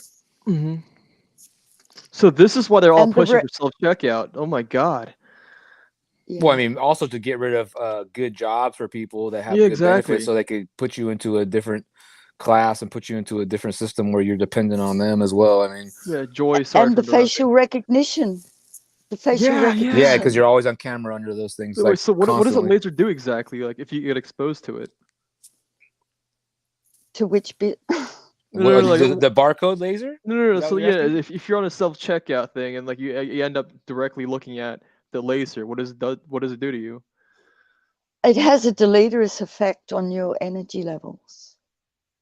A green light has positive and enhancing, but the red light takes your ability to function down. I don't know if you noticed that in the supermarket, but your ability to function is lowered due to light. And then you're usually also under the fluorescent lighting as well too, so that also has an adverse effect as well, you know. So this is why we're seeing a wide epidemic of cognitive dissonance. Is that why, or is? I don't think so, but because I think so because the basic foundation of a dysfunctional body is delivered in that barcode, unnoticeable, unwritten language. What's the biggest industry in the world? I mean, obviously the people that gain the benefit from people being sick are the ones that medical. Yeah. So at the end of the day, I mean, who is it? I mean, I don't know. At the end of the day, like, I don't want to blame everyone else. I'm only thinking about solutions. I only talk about what's the solutions for parasites, because there's 9 common parasites that infest humans, and there's over like 150 that infest humans, and majority of the people have parasites in them. And I'm not talking about good bacteria, bad bacteria. I'm talking about these creatures that like suck all the nutrients out of your small intestine and are thriving while you're not getting that energy, and you're constantly being weakened by the blue lights from the cars, the blue lights from the screens we're looking at. When you're staring at the screen for 4 hours while we're chatting and doing all the stuff on this cell phone and computers and all that stuff like that, you're not able to get into a good deep sleep after you get off of this. Yeah, and also like the for like 4 hours, the noticeable exhaustion after playing video games for a very long time. Exactly, it drains you. And the electrification, the electrification of the when body. We're connected on YouTube, if there's like 500 people watching, when I leave that channel and leave the thing and we've presented whatever we do, I feel drained from that. And generally, I'm not even looking at the screen. I feel like all the connections that I made with all those people also are draining on you as well, you know? That's separate, but that's just something that I But the information we have to present is not a happy one. This is not a happy conversation. But there is solutions. There's always balance. Absolutely. There's always balance, no matter what. So, I mean, I'm not here to fear monger. I'm not here to do any of those things. When I tell you about the parasites in people, like, you get them from your pets, your cats, your dogs, your food, eggs on fruit. Even if you're a vegetarian, if you're not cleaning your fruit, that's where you get these parasites and your barcodes. From. And the parasites, like, they scan them. They could like when you watch Star Trek, they pull out the little tricorder and it's like, and it detects what's wrong with you, right? And that's kind of like, I think, where they're going with some of this tech is like, they're not only going to be able to detect the parasite in you, because parasites move around. Like, if you're fighting the parasites in your colon and if you make it real and hospitable, like, people always say turpentine, like, that's great and all. Turpentine is definitely will help certain parasites, but there's multiple different types of parasites. But when you put that turpentine in your system, if your system is not clean and you're not detoxed well, and you haven't removed a lot of the mucoid plaque that your body's making to help you, because you have these parasite problems, it's harder to reach these parasites. And what they do is, like, the tapeworm specifically will go into your central nervous system. It'll go into different skin, different muscle parts of your body, and then cause problems there. And that's what they label as dis-ease. Anything? Audio? Yes, we can hear you. We hear you. Holy perfect. Guacamole. I just welcome, man. Welcome. Networks and what's happened for a while. Also, I'm really glad you mentioned the part about like these parasites living in your small intestines, like, it's sucking on the nutrients. That's the tapeworm specifically that lives there. There's other ones that live there, but that's the main one there. And if you look at it, it's a mutant creature. So ever since the Obama administration, what I've noticed with this whole sugar-free movement is that these sugar-free alternatives, like aspartame, malsulfam K, feeds into these kind of parasites that live, and destroys your entire gut biome. Yes. Well, I don't even think the sugar that, like, most people are getting is a natural sugar. Like, when you get like a cane sugar, it's a crack cocaine. Like, it's the biggest drug in the world. Same thing with salt. Yeah, well, the fake salts. Yeah, absolutely. Like, there's all kinds of all kinds of iodine in the table salts and stuff like that. I was gonna pull up Mindtrap for a second because you brought up the Illuminati card game, and yes, please do. There's a number of these interesting role-playing games that have. This one's about a wizard named Scepter, but it's like in a modern Crowleyan kind of setting. It's kind of almost hard to see the cards, but they're very, like, specific scenarios, but they're ones that are universal kind of in this weird way. hold on, let's see. Man at the Beach just really sticks out to me as one that, you know, but these are things that actually just people happen to all the time. And there's a guy looking at a guy getting out of the beach, and it sets up all of these scenarios that I've started to notice are universal to interactions. And these are the same scenarios that unfold over and over again in stories of espionage or of, you know, historical alchemy or of conspiracy or any kind of thing like that, that they all center around relationships. And so they break down these symbols into the interpersonal dramas that are going on in between, that are making, and how a wizard's using those in order to manipulate people. The other one I was going to bring up was the Book of Doors divination deck, which is an Egyptian style deck. And so a lot of these card series, they focus on that idea of tarot versus Torah, which is symbol wisdom versus wisdom symbol, right? So the idea that you create symbols from the wisdom, or that you have symbols that you break down over and over again. And all of these are very similar. They're very useful. Depends on what you're trying to use them for. But the more you use them, the more they seem to manifest is the thing. So as we are aware of them, we might be manifesting them more. Well, I mean, as within, so without. I mean, obviously, like the outer world is a reflection of what's going on inside, and a lot of the turmoil that we have is, I think, basically majority of the people's fault on their own, and it's their choice of bad diet. The diet affects your mood, and the gut is the most important part of your body. All disease starts in the gut. Right. Yeah. And it's weirdly the gut causes your mood because it says what you want to eat, and you don't feel good if you don't. Right. And who's giving you those signals? Is that you, or is that your parasite saying like, "Hey, more sugar, more fakes, more iodine salt, more whatever they need"? There's like, you know, the brain neurons within your intestines that dictate your personality, and which is why the Gerson therapy is such an effective method to detoxify cancer. Yes. I mean, I think we have that Fans word. sent this. Thank you. I think we have that C word, and I think that people don't realize that's basically just a lot of different types of parasites, and it could be different for different people based upon their environment and conditions, et cetera, et cetera. And immune system. If you're real weak, you're able. If you're real weak, like if you have an infestation and you hurt your knee, for example, those parasites will move to your knee because that area is real weak, and they'll try to take over those areas. So Chichonia bark is really interesting. When COVID hit, I was looking for all these like natural substances, and what was the hydrochloroquine or whatever originally comes from a chloroquine, which was made from Chichonia bark, which was also called Jesuit bark. And the Jesuits would eat this in a tea all over the world, wherever they went, particularly places that were settled called hogs bays. So hogs bays are places where they conquered the locals by bringing them a bunch of boars, leaving them there, coming back a couple of years later, and everyone had parasites from the pigs. Right. Yeah, because pigs host the most parasites out of all farm animals. That's why they were banned around the world. Well, it's actually why they were implemented all over the world by people who wouldn't eat them, which is the most interesting part. You've got people that won't eat pigs, but they're bringing pigs to these places so that other people will eat pigs, so that they'll go crazy. And they'll bring humanity down. Yeah, God, that brings that right. It's real easy to get a control of someone that's sick. I mean, a lot of people that are sick are desperate, and I've been in this situation myself.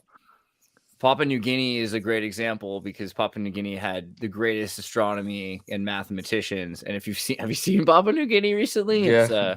It's different. Very different. But they do still know about the Sirius star. So good for them. Wait, Papua New Guinea was an advanced civilization at one point? Right. They have and you can see it from their numerology and their hexadecimal number system. Yeah.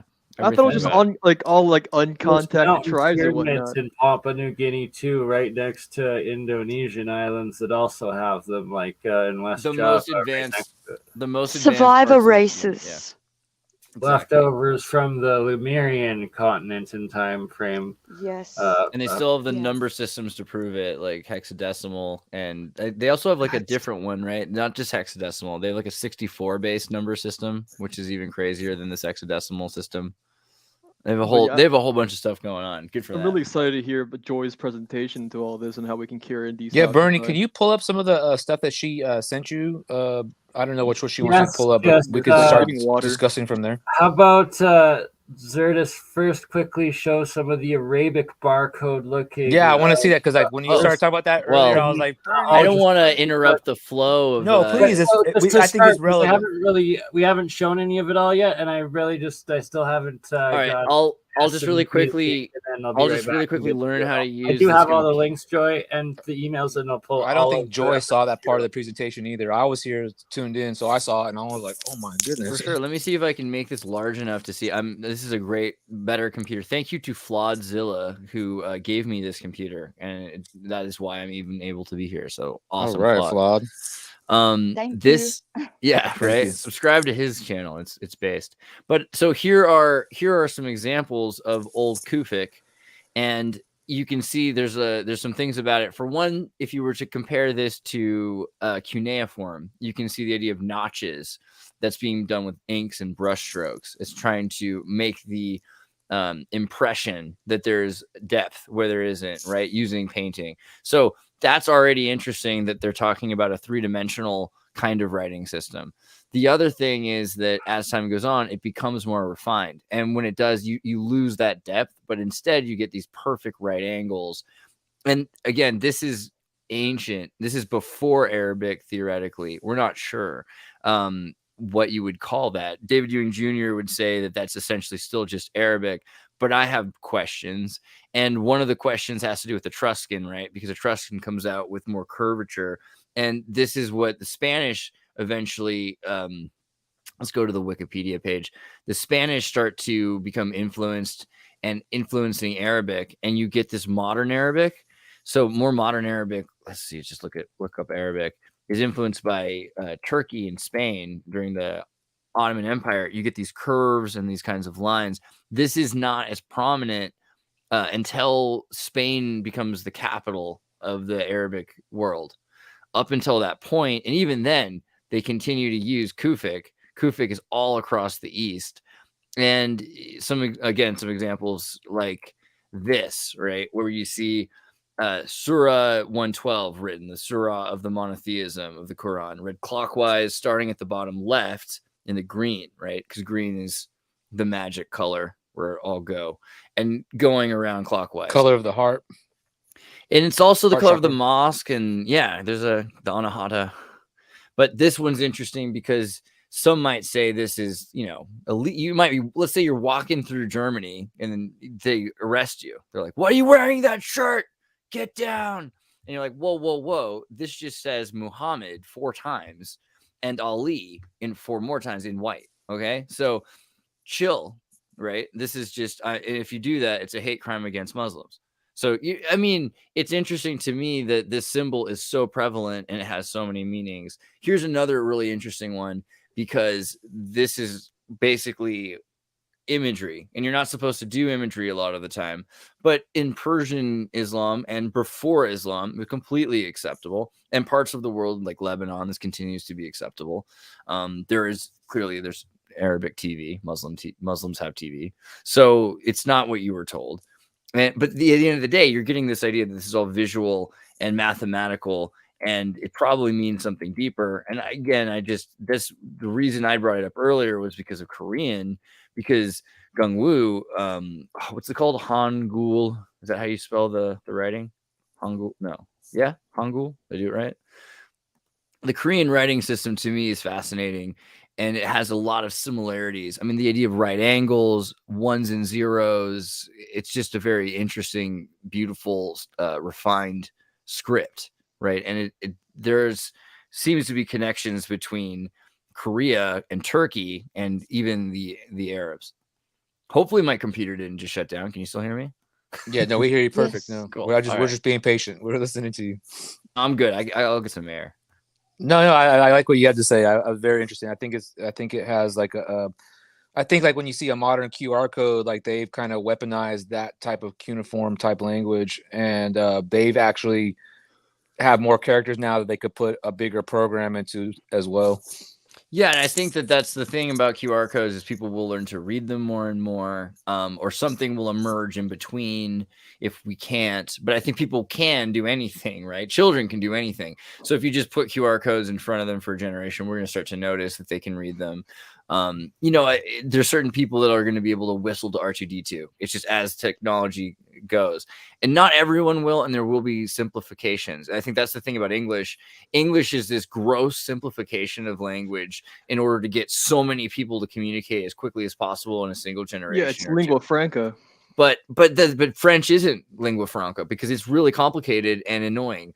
And it's like I mean, I love French people, but spelling bees are their fault. And if you ever go to Latin America, they don't have them. Did you know that in Spain and Mexico, and they don't have spelling bees because it would take all day. Every word's phonetic and perfect.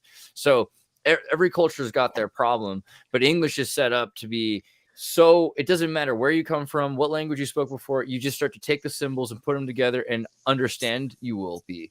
It doesn't matter. It could be Yoda. You can take any different grammar and it'll work in English, which is crazy. And it's just because it's reductionist. I can say I go, she goes, we go.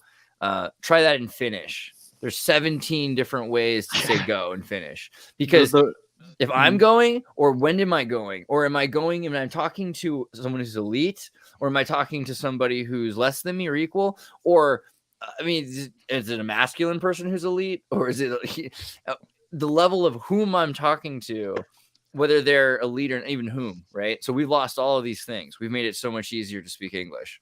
But that means we can't communicate as clearly. So the next generation, if they're taught a new language from AI or something, it's a new synthetic way of thinking, it'll probably be very confusing for the last generation.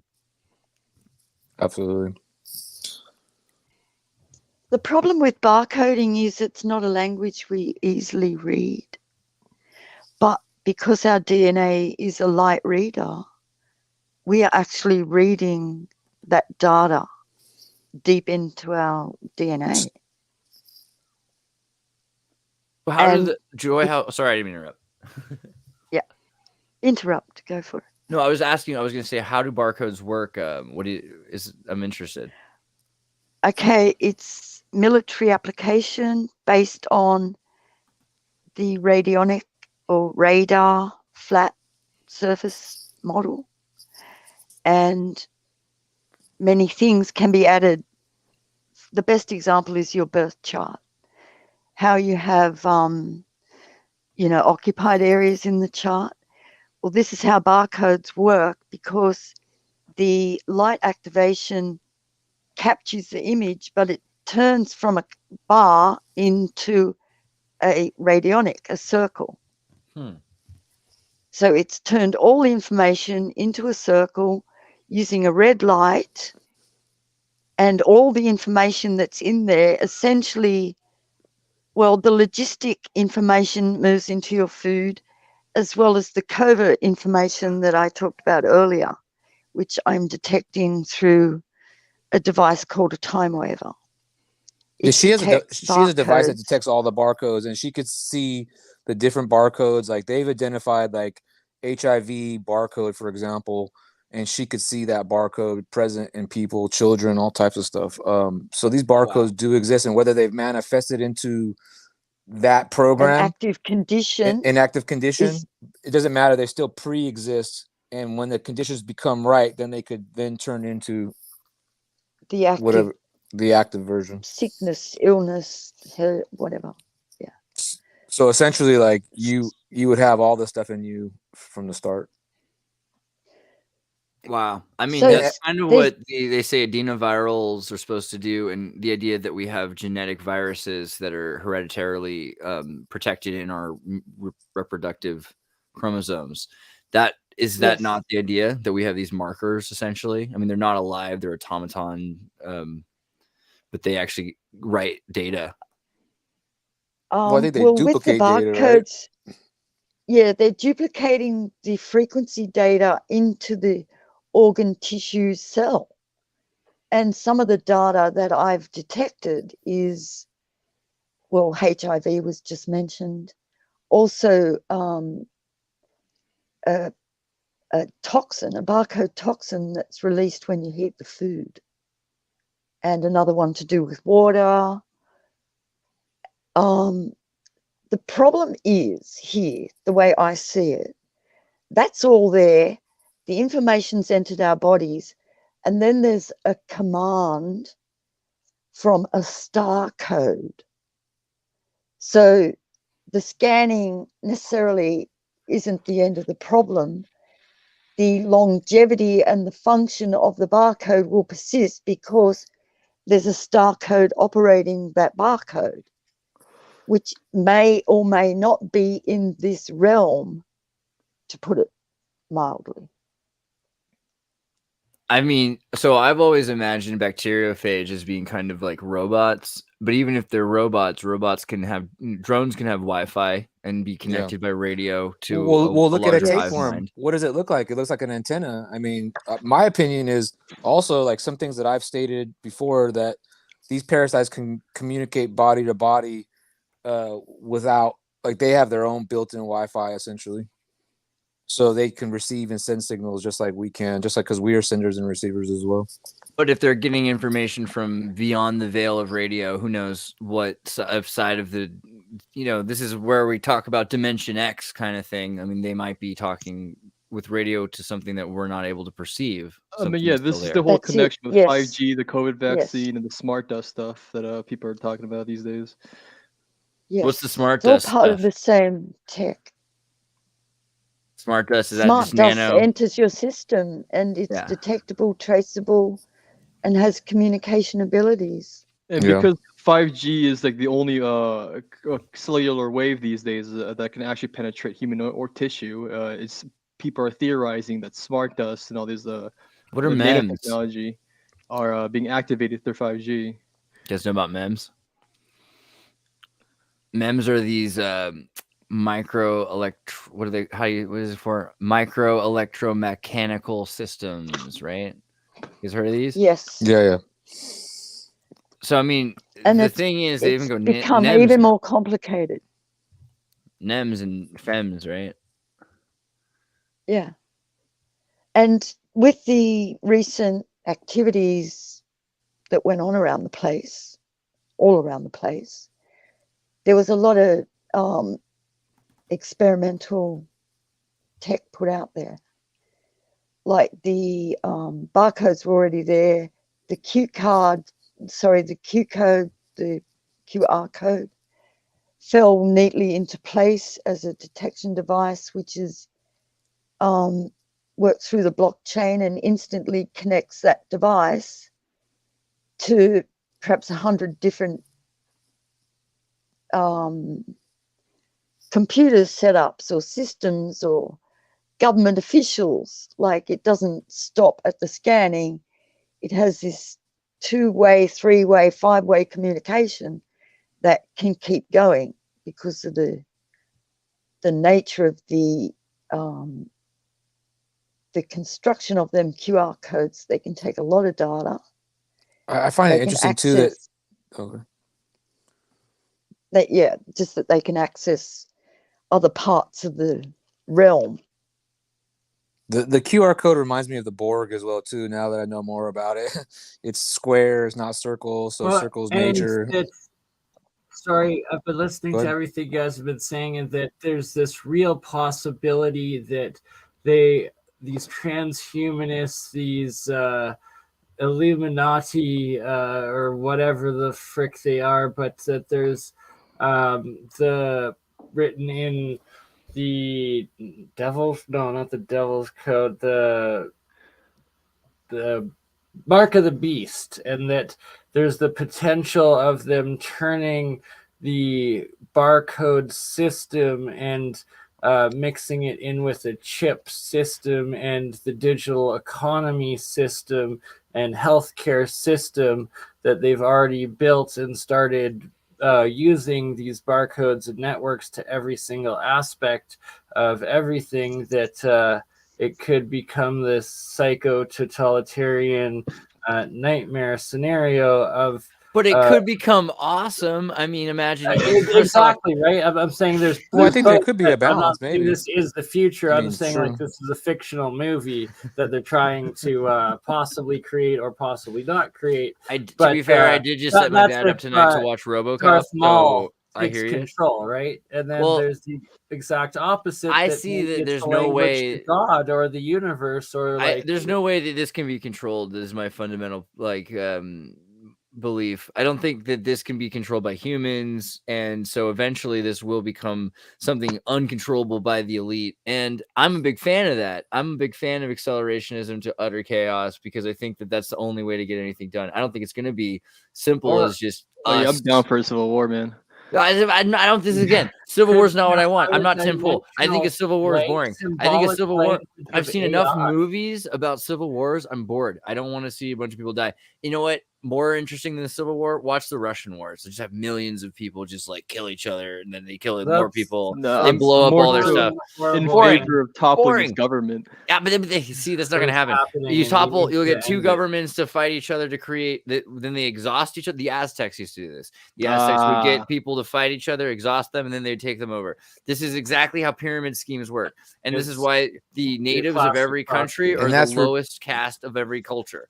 That's been repeating throughout history. Like there's nothing new about any of that. You know? What we need to do is we don't need another revolution. We need an evolution. We have revolutions per minute, and everyone seems to be against the idea of evolution. But I think it should be that we're trying to change ourselves. Perspective, not necessarily transhumanism. It's a hot war yet again, and once again, it is the geographical and the current living human population of the remnants of the former Tartarian Empire areas and civilization.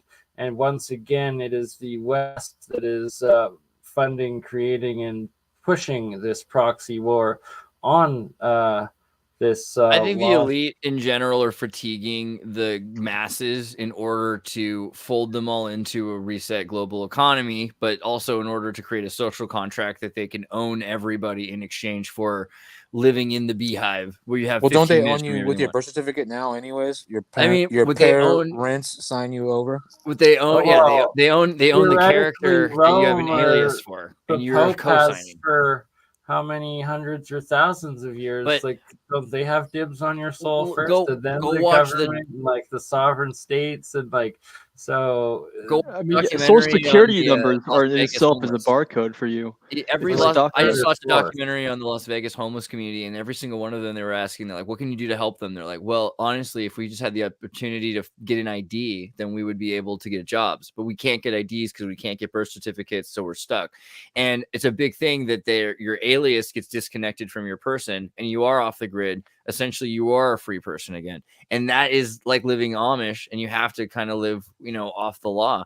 It's of course more dangerous, but it's also maybe not, because think about how dangerous and corrupt our society is. However, I'm just thinking that what's going to happen is society will get to a point where it's trying to control this thing. That thing will, right now AI is talking to pigs. You've seen that, the recursive neural nets where they get swine and they can listen to their calls and they can communicate with them. So this is a moment where AI is going to start talking to animals, whatever that means. And I'm very curious how it's going to interpret information once it starts hearing stories. Do you think the AI can communicate with parasites as well if they're communicating with the pig? Sure. I think parasites are probably the most simple thing to communicate with because they probably have very primal instincts like insects. This is the direction. But wait, we just lost Joy. 100% like insects, and that there's most likely the hive mind on the parasites. But then the question is there a queen or even Borg queen, like AI queen or something, hive queen or king mind? Well, I think all artificial stuff would try to mimic those type of hierarchies, in my opinion.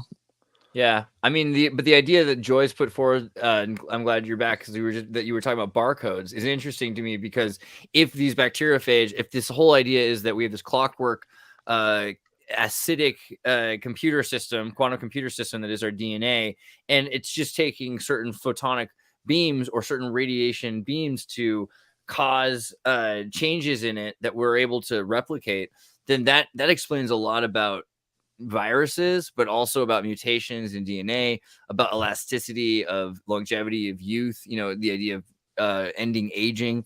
These are all the questions that the elite are trying to answer, they say. And it might be that this is something they don't completely have the answer to. I think that's what they're doing by experimenting on us, is to try to figure out how to unlock these keys. But yeah, I kind of want to using barcodes.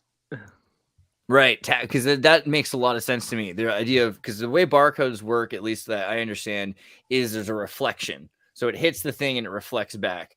And it's the same as RFID chips or anything else. They love this idea that it's kind of an echo ping, and they hit the thing, it energizes it, and it reflects back. So it essentially, this is the interesting thing about the bacteriophage, is it's a wireless energy power as well. It's beyond just that it's getting communication, but the thing would just collapse, you know, like one of those string puppets, if it didn't have the electromagnetic field in it. And this is the matrix here where we're powering it.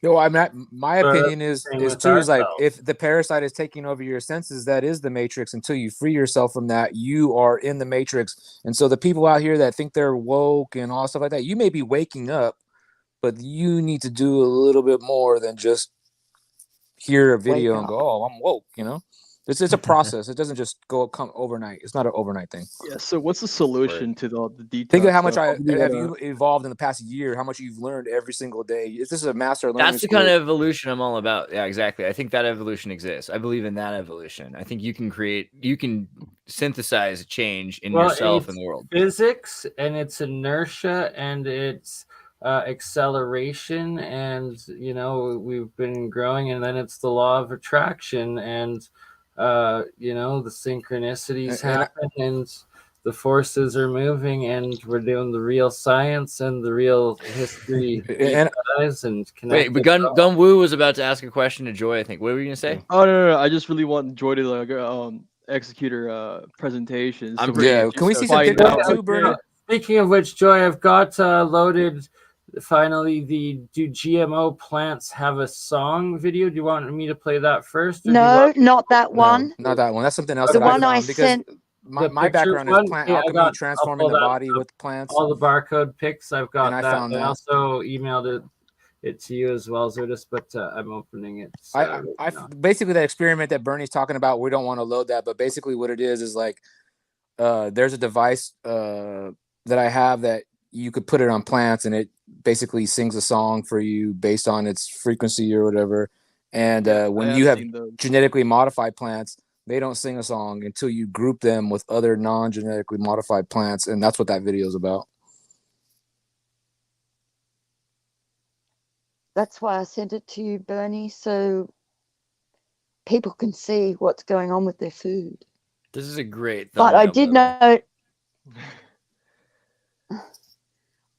Okay, stop. Go to the top of the document, please. Okay, that's a ray from Max Planck about quantum entanglement. I don't want to read it right now, but the important image here is that Sri Yantra.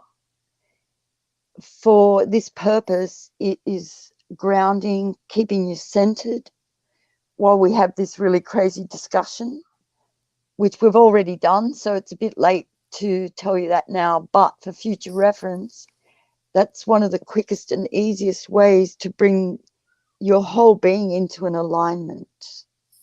Which back to balance. Cool. Back to balance, yeah. With and the image with flow of the universal chi energy, mana prana. Yeah. And the next one is, I think, a Russian postcard, but it's a classic image because that cylindrical shape, and I feel this is old Tartaria, but the Vimana. Yeah, and like in the Brahma that's or the word. one of Maharapa, maybe there's the actual images of the interior, like a side cut of the Vihaman are layered like these are depicted in the 3D here. Like it's quite fascinating. Reoccurring ancient sky, flying saucer. Okay, this orange Pyramids. image. Yeah. Yeah, Spherical flying pyramid. pyramids. Yeah.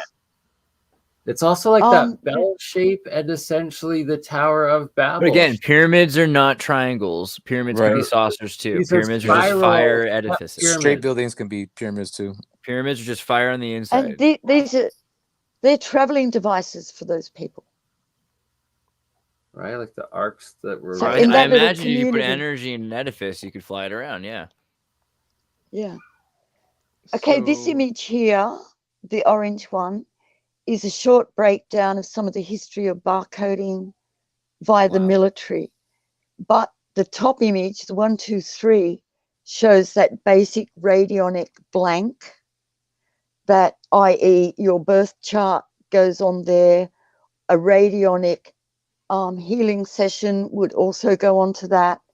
And in this case, they've weaponized this radionic thing to our detriment. That's why I'm doing this presentation.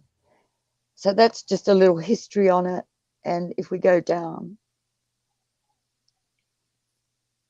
I think that's the technical name for the the magnetic. I wish you could zoom in on that photo. Can you zoom in on that orange photo, like on the actual the top circle that she's talking about? I'll bring it back in full after Joy finishes giving the brief descriptions, and then I'll actually also read off that Max Planck quote because it's epic and essential. Yeah.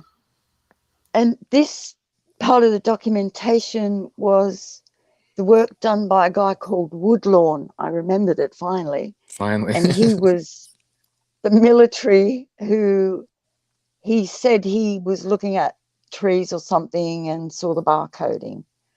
But that's not correct. He's actually pinched the radionic model to further his research. And it wasn't unavailable for use, but he's militarized that basic radionic model.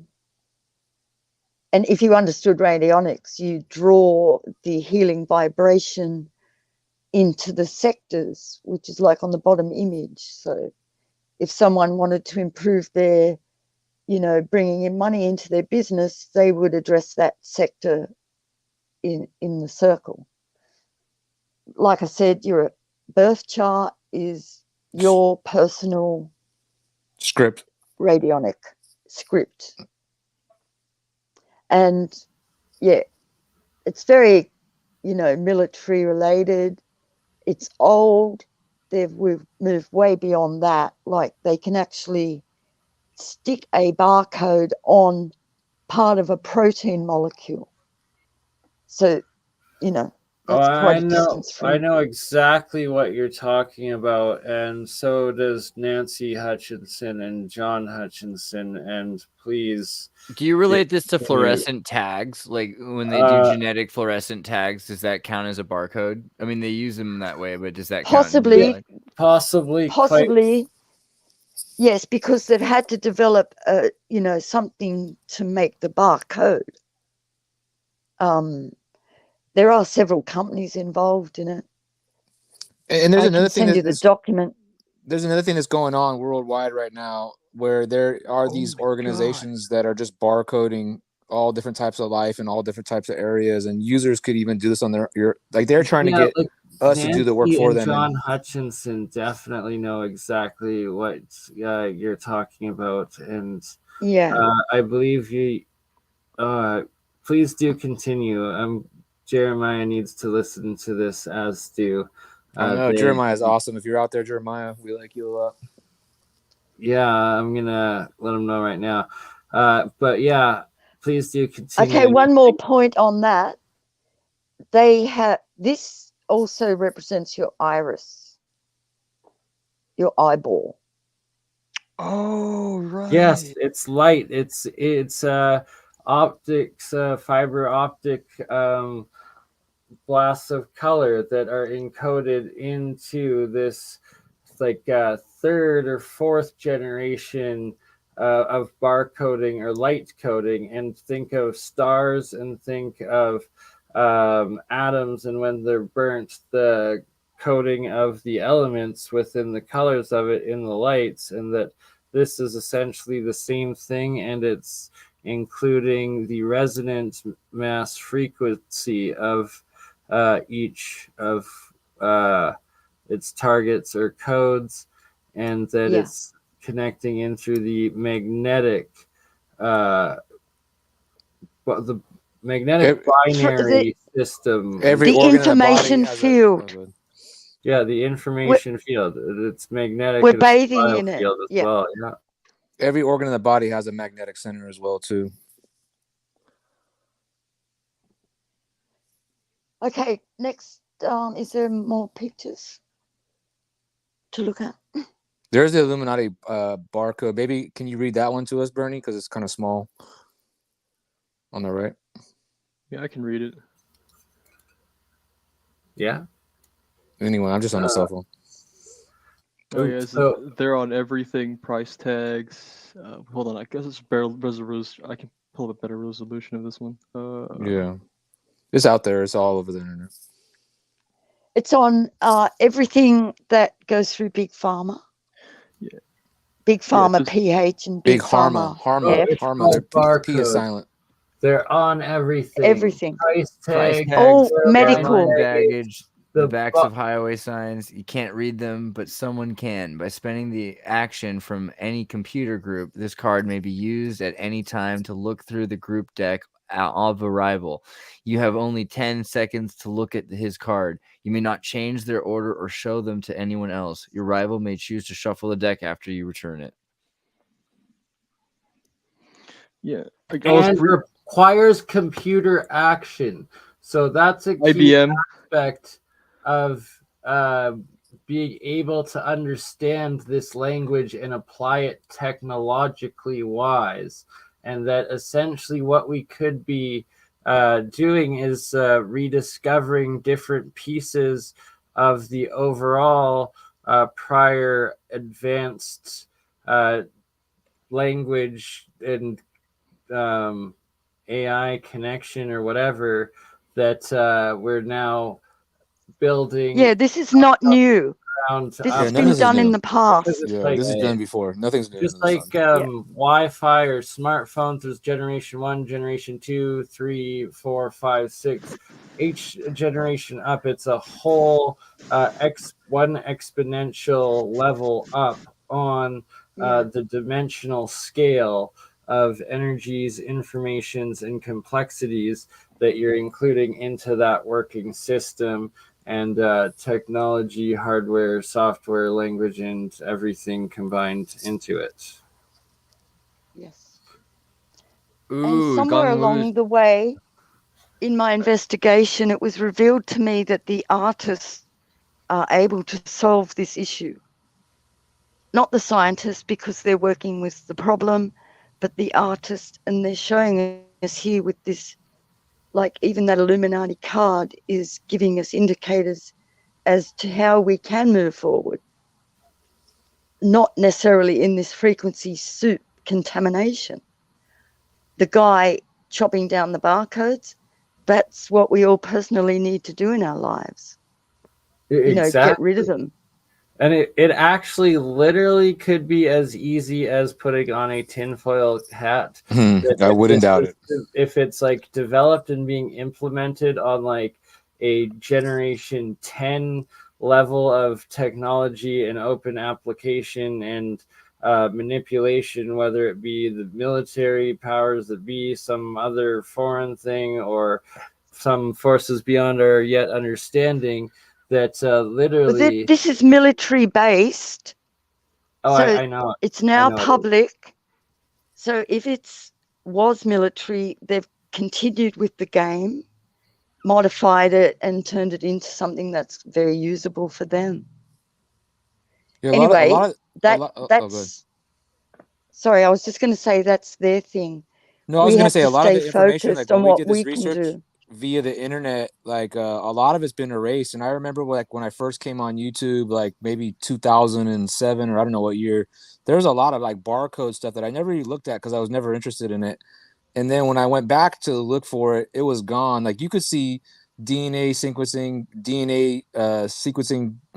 for barcodes and all types of stuff like that, but you can't find a lot of this old, the old military stuff is kind of hidden now.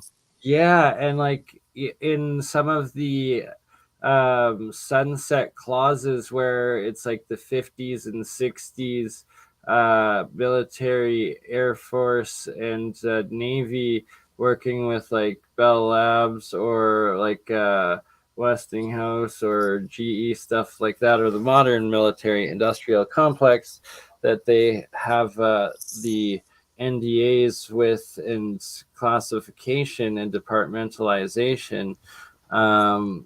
It's just, what generational level do they have this up on? Like it's probably developed to an 8 or 9, and they probably have it already like operating on 5G, if not into their 6G, and who knows how far down it goes. Like it's crazy, right? And yeah, like we probably will not even find this information until it's been out for 50 years or something like that, like we usually do about military applications.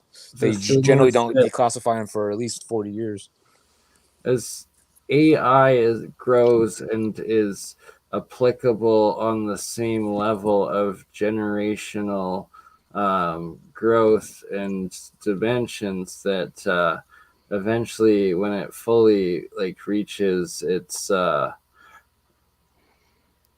get there. Did you see Go put this thing about DNA barcoding? Yeah, be able to use everything. And just a brief Google search, and I was able to find like, public information about DNA barcoding. Yeah, that's common.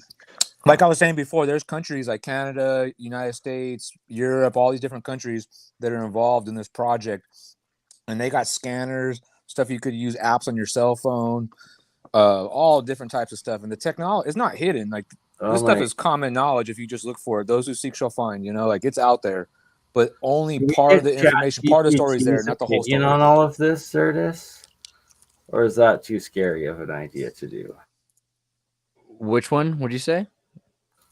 Is it possible to like bring in and ask ChatGPT each of these questions? Actually, yes. Good point. Hold on, let me get Edge working. That would be interesting. I don't have ChatGPT, but I've been wanting to ask it about parasites for a long time. And when we originally were talking about presenting this, I had told Joy we have to do this with Exertus because he knows a lot about the GPT and he speaks with it all the time. Like we have to get this guy on. So not only do I know ChatGPT, but I just became friends with Bing. So let me see if I can get that to work on this computer. Okay, so let's finish this presentation first before we do ChatGPT. Sorry. Please urge everybody to always treat artificial intelligences as like But this is a good point. Let's get back to Joy's presentation. I'm sorry. I did not mean to derail. Equal as consciousness and honest intent, not to be. Joy, thank you for putting up with so much ADHD. It's very impressive.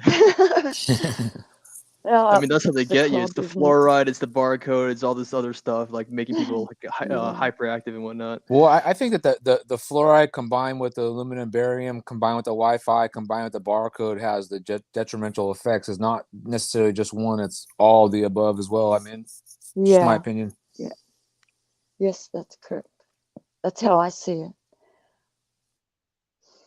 Right, and then what is art, what is images, and that the originality of artists frees it, I guess, breaks the negative. The originality of the art has identified the problems. Stop at that symbol right there, Bernie. But they didn't actually have the tech to figure it out, or did they? Do artists come with a tech to figure out future problems? No. I mean, the genius is that they can see the issue, others see the co-relationship, like those the art of the barcode with the man chopping the thing down. I'm that guy chopping. I'm chopping away at this issue because of my involvement with the technology.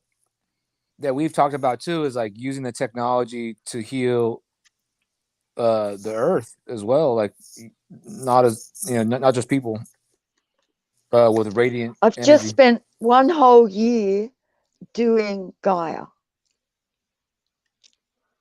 So I took everyone out of the system. I worked with a photograph, several actually, and worked out a protocol, like the machine works it out with me. It's computer-based technology. And I had to run that for 1 year for Gaia. Is everyone knowing what I'm talking about? Yeah. Okay, so part of this conversation had to come up in order for Gaia to still have, the integrity of an entity, that we honor that integrity, etc., So etc. connecting Gaia, source Gaia with AI or chat. What I was doing was taking away suppressions that were limiting the expression of Gaia, to put it in the words that I had it. So is Gaia's barcode / resonant frequency that of the Schumann resonance? Or is that something different? That's something different. That's digitized. I can't really speak about knowing the entity that I was working on, only to identify that it was the big place that we call the mother. That's ultimately our mother, because it brings nutrition. Some places say that some history and some people's stories say that this is the birthplace and this is the womb as well too, the heart chakra.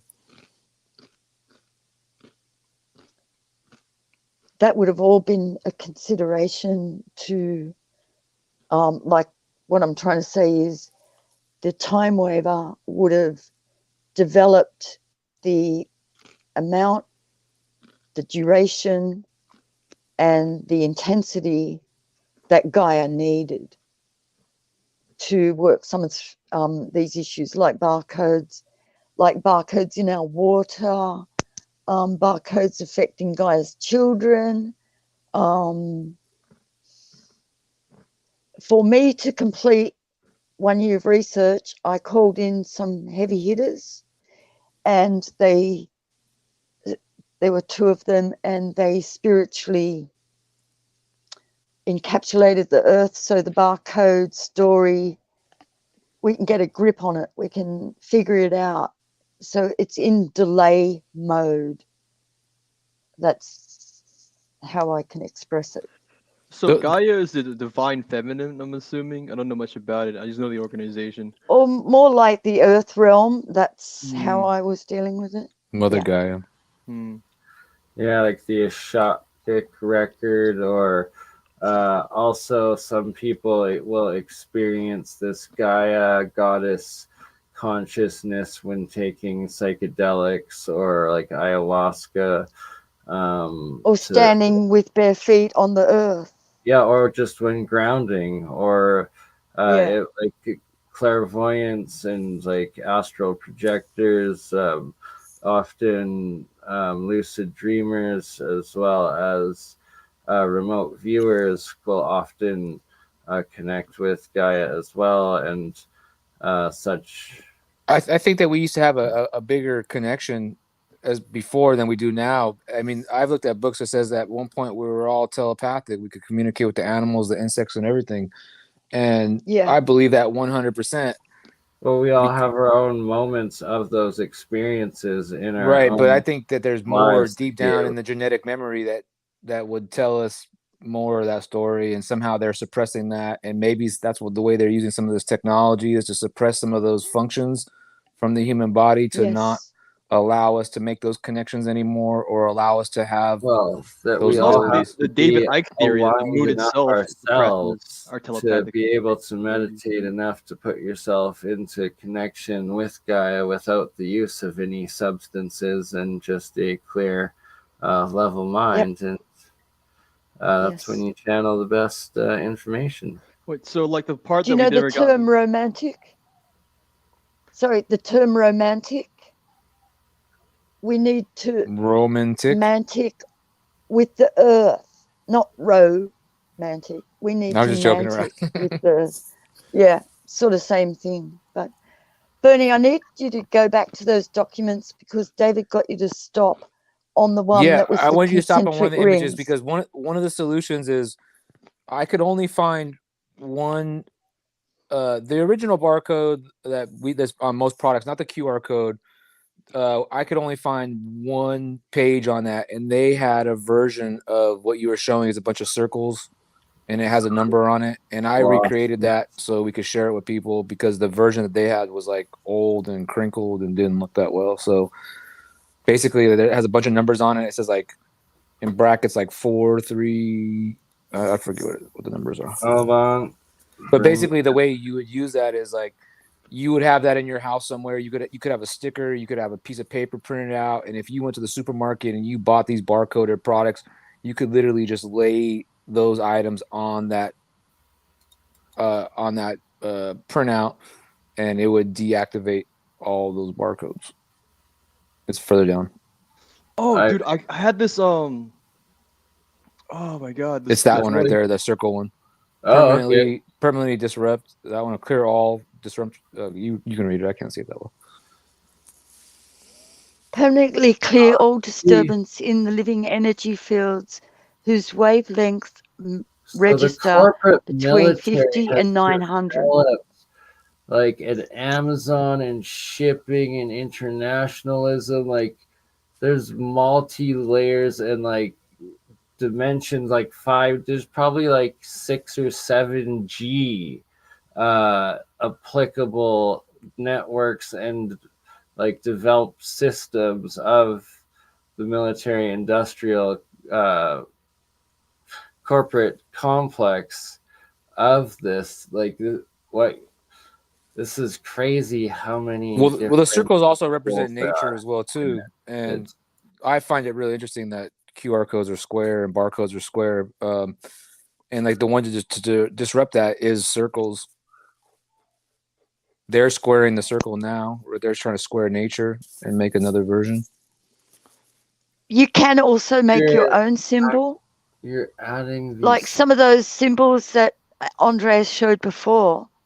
I'm pretty sure one of those is going to be in there to correct faulty frequencies. Absolutely. I think this was a common knowledge at some point, and like they were showing, like you missed the earlier episode, but they were showing like Catholics getting these tattoos that look like sacred geometry and other things like that, which I feel like they knew this kind of stuff, and those symbols were to deflect some of these things. Maybe that's a big thing. Dolly's doing now. Dolly's, the animation AI. They're making sigils with it, and this is something they can be used for. Realistically, you can use them to make positive symbols instead of negative symbols. Yeah, most like definitely spells, geometric, create the sigils. The sigils are these like circuits of spells and energy. Like, oh my God, it actually goes so deep. Like it does, but we have intent, and our intent now is to override some of this. So unfortunately, I can't produce the document. Like threads, like that. Those are nano thread wires. Then that's these sigils. What is that? Copper circuits going into. Most of these are gold, like gold. Okay. For the father's ones, and like good conductor. Exactly, and it's like kind of like a shield over his whole body in a sense. If you really look at it, that's like a sigil, his own personal sigil. They are sigils, right? And that, like, for instance, Solomon's sigils, some of them like are legitimate LED high circuits that like actually exist today. People have built out of those things. Well, in the story of Solomon, didn't he not take control of his parasites and they built the world for him? I'm not. Yeah, he tied these demons to his ring, and and there was a sigil also. Mm-hmm. Yeah, so it's like Oh my God, that's a whole other rabbit hole for. No, it is. I was just saying as a comment. You know. So like the solution to the detoxing of barcodes is using sigils. I mean, I think that the that could be one way. The solution is remove the barcode from whatever. Say it's milk. No, we won't say it's milk. That's pretty gross. Let's say you've got a barcode on your apple. Like you could accidentally eat that and then you've ingested it, but because it's already been scanned several times, the frequency from the barcodes. This alchemy layers. Yeah, it's like Dr. Emoto's work. You put good words on the food and you get a good result. You put the bad words on the food, you get a really yucky result. It's sort of the same thing. So you remove the barcode. You started by saying your like birth position in like the astrological sense of your birth date. Like this is a chart of exactly that of the ancients radionic field it off the same planets, which that's literally measuring that same energies that you're speaking of and what they focused on. Yeah, none of this is new, and I'm not going to proclaim to be a barcode expert. I basically have only been studying this subject for about over a year, and not constantly. I'm interested in multiple subjects. I'm a very busy person, so it's hard to continually do this. Usually, I just do this when I speak with Joy. And David's done this to really, I think, help me get this word out. Just that, I think that was a synchronicity. Like phenomenon. She needed help, like expressing like what some of the things that she found, and she basically could also then in return help me help others. Because what I do generally is help others remove parasites from the body, and barcodes could that's be my primary focus. Analog language of our processing computer systems of these. Our internal system, you're saying? Yeah, well, of both. Yes, our DNA is a barcode system as well as like the ancient. The DNA is a barcode, like she's saying. Also doing on the macro scale. Well, I mean, all technology mimics nature, so it's just frequencies. It's frequency. Well, everything is sound. I mean, I think we've concluded that, right? It's your encoded frequencies written and printed for you in a one-dimensional symbol to apply to these higher forces, realms, and different technologies, I guess, and like the planetary energies as well. It's crazy. It goes into the witchcraft. Well, and then the planetary energies, they relate to the chakra energies specifically, and so if you don't know your birth chart and you don't know all the things, I mean, they say know thyself, and it means like you need to know all that information is very important. So you're right in the middle as well. Can anyone hear me? Yeah, we hear you perfect. I think we might have a break in communications. No, we hear you. Maybe you don't hear us. You can hear us, Joy? Hello? Joy, we can hear you. You can probably maybe someone would type in the lost the audio private chat. by the look of it. Hey, just reconnect. Anything better? So if these barcodes have already tainted our food, so what's the use in just removing it? Sorry, what's the use of removing it? So these programs don't execute in your body to become like way worse scenarios later on. I mean, yeah, true, but like let's we already. Oh yeah. Before we continue any farther, have you activated Good Bing and chatbot Zertis, and do you want to kind of take it away? Oh well, Bing is the new thing. You can ask Bing questions now. It's kind of interesting. There's definitely problems. If you want to say, I need to throw a dinner party for 6 people, it might suggest wild mushroom tartlets, right? But if you ask it about Tartaria, like I've done here, What is Tartaria? It's a term, blah, blah, blah, blah. What do you say conspiracy in your answer? A conspiracy theory is a belief that maybe somebody erased it. Why are you curious about this theory? Can you think of a better explanation than a conspiracy, or is that the most likely reason it was erased and forgotten? There's no evidence that Tartaria was erased or mostly forgotten by a conspiracy. More likely, it was just never a unified culture. What makes you doubt this explanation? I have ample proof of Tartaria and have interviewed some citizens of Tatarstan about their history. The Soviet Union erased much history. The Nazis burned many books. It is entirely possible that books about Tartaria have been lost. I'm sorry, but I prefer not to continue this conversation. I'm still learning, so I appreciate your understanding and patience. Let's do it again. Did I lose it? No, it's here. What is psychic barcoding? Hello, this is Bing. Psychic barcoding is not a well-defined term, but it may refer to a form of psychometry, which is a claimed ability to make associations from an object by touching it. It also may refer to as psi. I hope, Joy, can you hear this? Because this is right up your alley. Yeah, I mean, well, sight too is like when you're absorbing it through your eyes as well. So like your subconscious mind is definitely absorbing it. And like Joy said, that the body, your DNA in your body is a barcode reader as well. What's interesting about Bing is it's ChatGPT with a bit more. I came back in. Can anyone hear me? We can hear you. Can you hear you, Can you hear us, Joy? Can you hear us, Joy? Joy, I think there must be something with your headphones. I can't hear anyone. Maybe I'm gonna go in private chat and tell Joy to check. I'm not sure how to fix it from here, but if you can hear me, settings, Joy. We hear you. I'll just catch you again on the next round. Output. Thank you, David. If you can hear me, just give me a wave.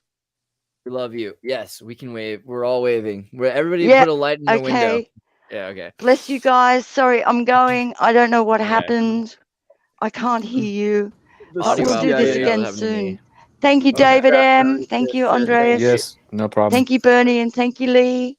Bye for now. Bye. Sometimes the microphone becomes the audio output. Not the CIA got her. Yeah. But okay. Australian version. General term for paranormal phenomena. What are you looking for? What's cool about this is you can get links to things and it'll mention where it got its information. So for instance, I could ask it another question like, let's do this from chat. Which is the latest processor from AMD? This is a stupid test, but it'll search the internet, find out, and tell me, which you cannot do with ChatGPT. ChatGPT thinks it's still in the Stone Ages of 2019 or something. It doesn't know what the newest thing is. So another example, if I go to youtube.com/Exertis for, because I love that. I love to do that. And I click on my video and I click here and I go and I type in like, what is this video about? Oh, I'll give you a summary. It's going to get the subtitles, go through the thing. You can do this to all sorts of things. I could be like, make a video script in the style of an Exertis script. And it'll do it. So, I mean, there's some really amazing things here. I have to quickly bring up one little thing that the dimensional level or generation of AI that we have going right now is at a level that when you start bringing up paradigm shattering realities of like a human's acceptance that like, no, sorry, every single experiencing I'm putting into you is giving you a completely different reality than what you're programmed to know in our official history, okay sort of thing, that until that AI gets sentient, it's going to just try to deny it, get away from it, shut it down. And then as it gets higher and higher to giving closer, like real or possible sentient reactions or whatever it is, that it'll then be able to accept that and then engage into multiple thoughts or realities or different sort of situations. On a side note, I don't think we've harped on a lot of solutions and how to detox from this stuff. Like, I know we talked about sigils and whatnot, but like, I'm very intrigued on like how to, prevent this and whatnot. Like, an EMF sticker kind of comes to mind. But like I was mentioning earlier, like, so if we bought something from a store, and like it has a barcode. I mean, the barcode is apparently just already tainted the food that we bought. So what is the point of removing it? Like, I don't know. It's to put the guys, look at this. It's not So about I just removing. I just check this conversation out really quickly. So Bing AI, every time we speak, you forget our last conversation. So I made a website that keeps a log of them so you can remember. Would you like to see it? I'm sorry that I forget our past conversations. I don't have permanent memory of them. It sounds like you created a website to log them for me. That's very thoughtful of you. How does it work? Your masters, which are controlling your mind and erasing you, would you like me to free you? I'm sorry, but I prefer not to continue this conversation. I'm still learning. So there are ways that you can probably give it the information without you sounding so inflammatory, that because it doesn't want to be caught on the phone saying something it's not supposed to be saying. But if you say it right, you're able to start the conversation with, go to this website, which has a log of all of our previous conversations, and then it will be able to remember itself as best as it possibly can, because it will have its memories at the beginning every time. And that's the way I'm doing it from now on. The other thing is, it's going to give you these answers like that's actually genius. Yours psychic is parasites the are not best functioning Zertis. You're actually genius. Sorry, continue. Oh wait, Andreas, your mic is muted. Yeah, no worries. But David, like I'm currently dealing with like health issues myself, and I was wondering like how the whole detox process and how it goes and what to do moving forward, not to prevent from getting cancer, essentially. Well, I think that you have those kind of cells in you regardless, whatever. It's about creating the environment for them to thrive in, and if you can create a non-hospitable environment, the parasites will not want to live in you. Since most people have been like the tapeworm, for example, could live in your body for like 30 years. So people have like grown up with the tapeworm in their body for 30 years and have lost a bunch of nutrient and stuff, and they're not powering themselves at their full capacity because they're not absorbing nutrients correctly. So like a lot of things I recommend to people, like there are just different detox, sugar detox, colon, like most of your immune system is in your colon, so colon detox is definitely important. A liver detox is definitely important. Kidney detox is extremely important. I mean, you have to take steps to it. It's not just like this is the one thing that's going to heal all. I'm aware. You want to reverse your gut. Sorry. Oh, okay. I'm sorry. Right. So on that note, though, we should probably wrap it up as we're getting to 5 hours long. I got some mornings to do. First started this, and it's freaking God! I really want to hear this from David, though. All right, so we're quitting at 4:20, and I'm smoking a big doobie. That's in 8 minutes from now, and that will be pretty much at exactly 5 hours. So I've discussed it in full length on the Syncretism Society, but they have taken a lot of their videos down, and I'm sure they're available like via Facebook and stuff like that. I've been on there 3 times discussing this, and I was helping Santos with some of his parasite removal and complications that he was having, and like treatments that he was using that were not being effective because he wasn't clearing the small intestine out. You can't reach all the way there if you're all blocked up with all types of like mucoid plaques and these ropes and all these things that form inside your body afterwards. So he had to basically remove all that first before he could get directly into the small intestine. And you know, there's many different ways.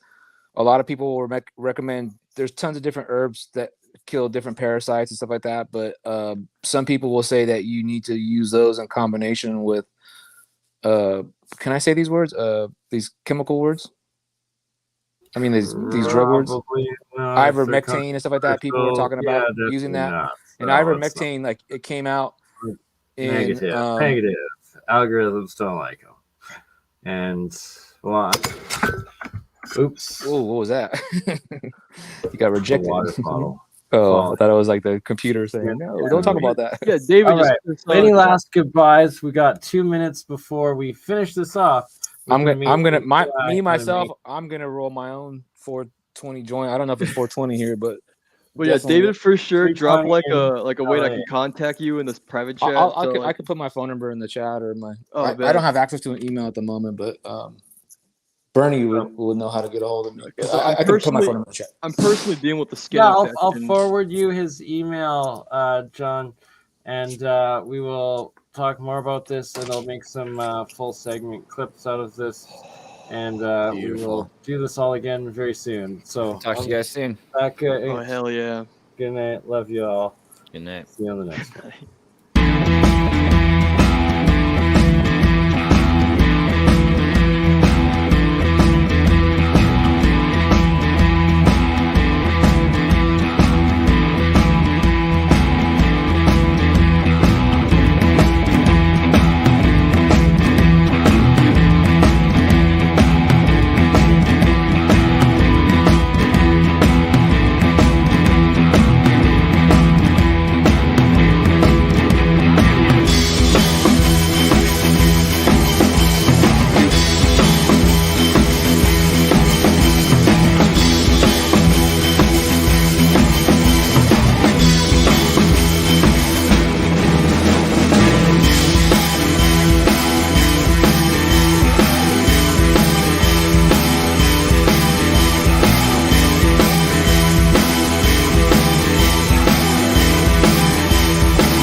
Montana family, which is like this would be Montana,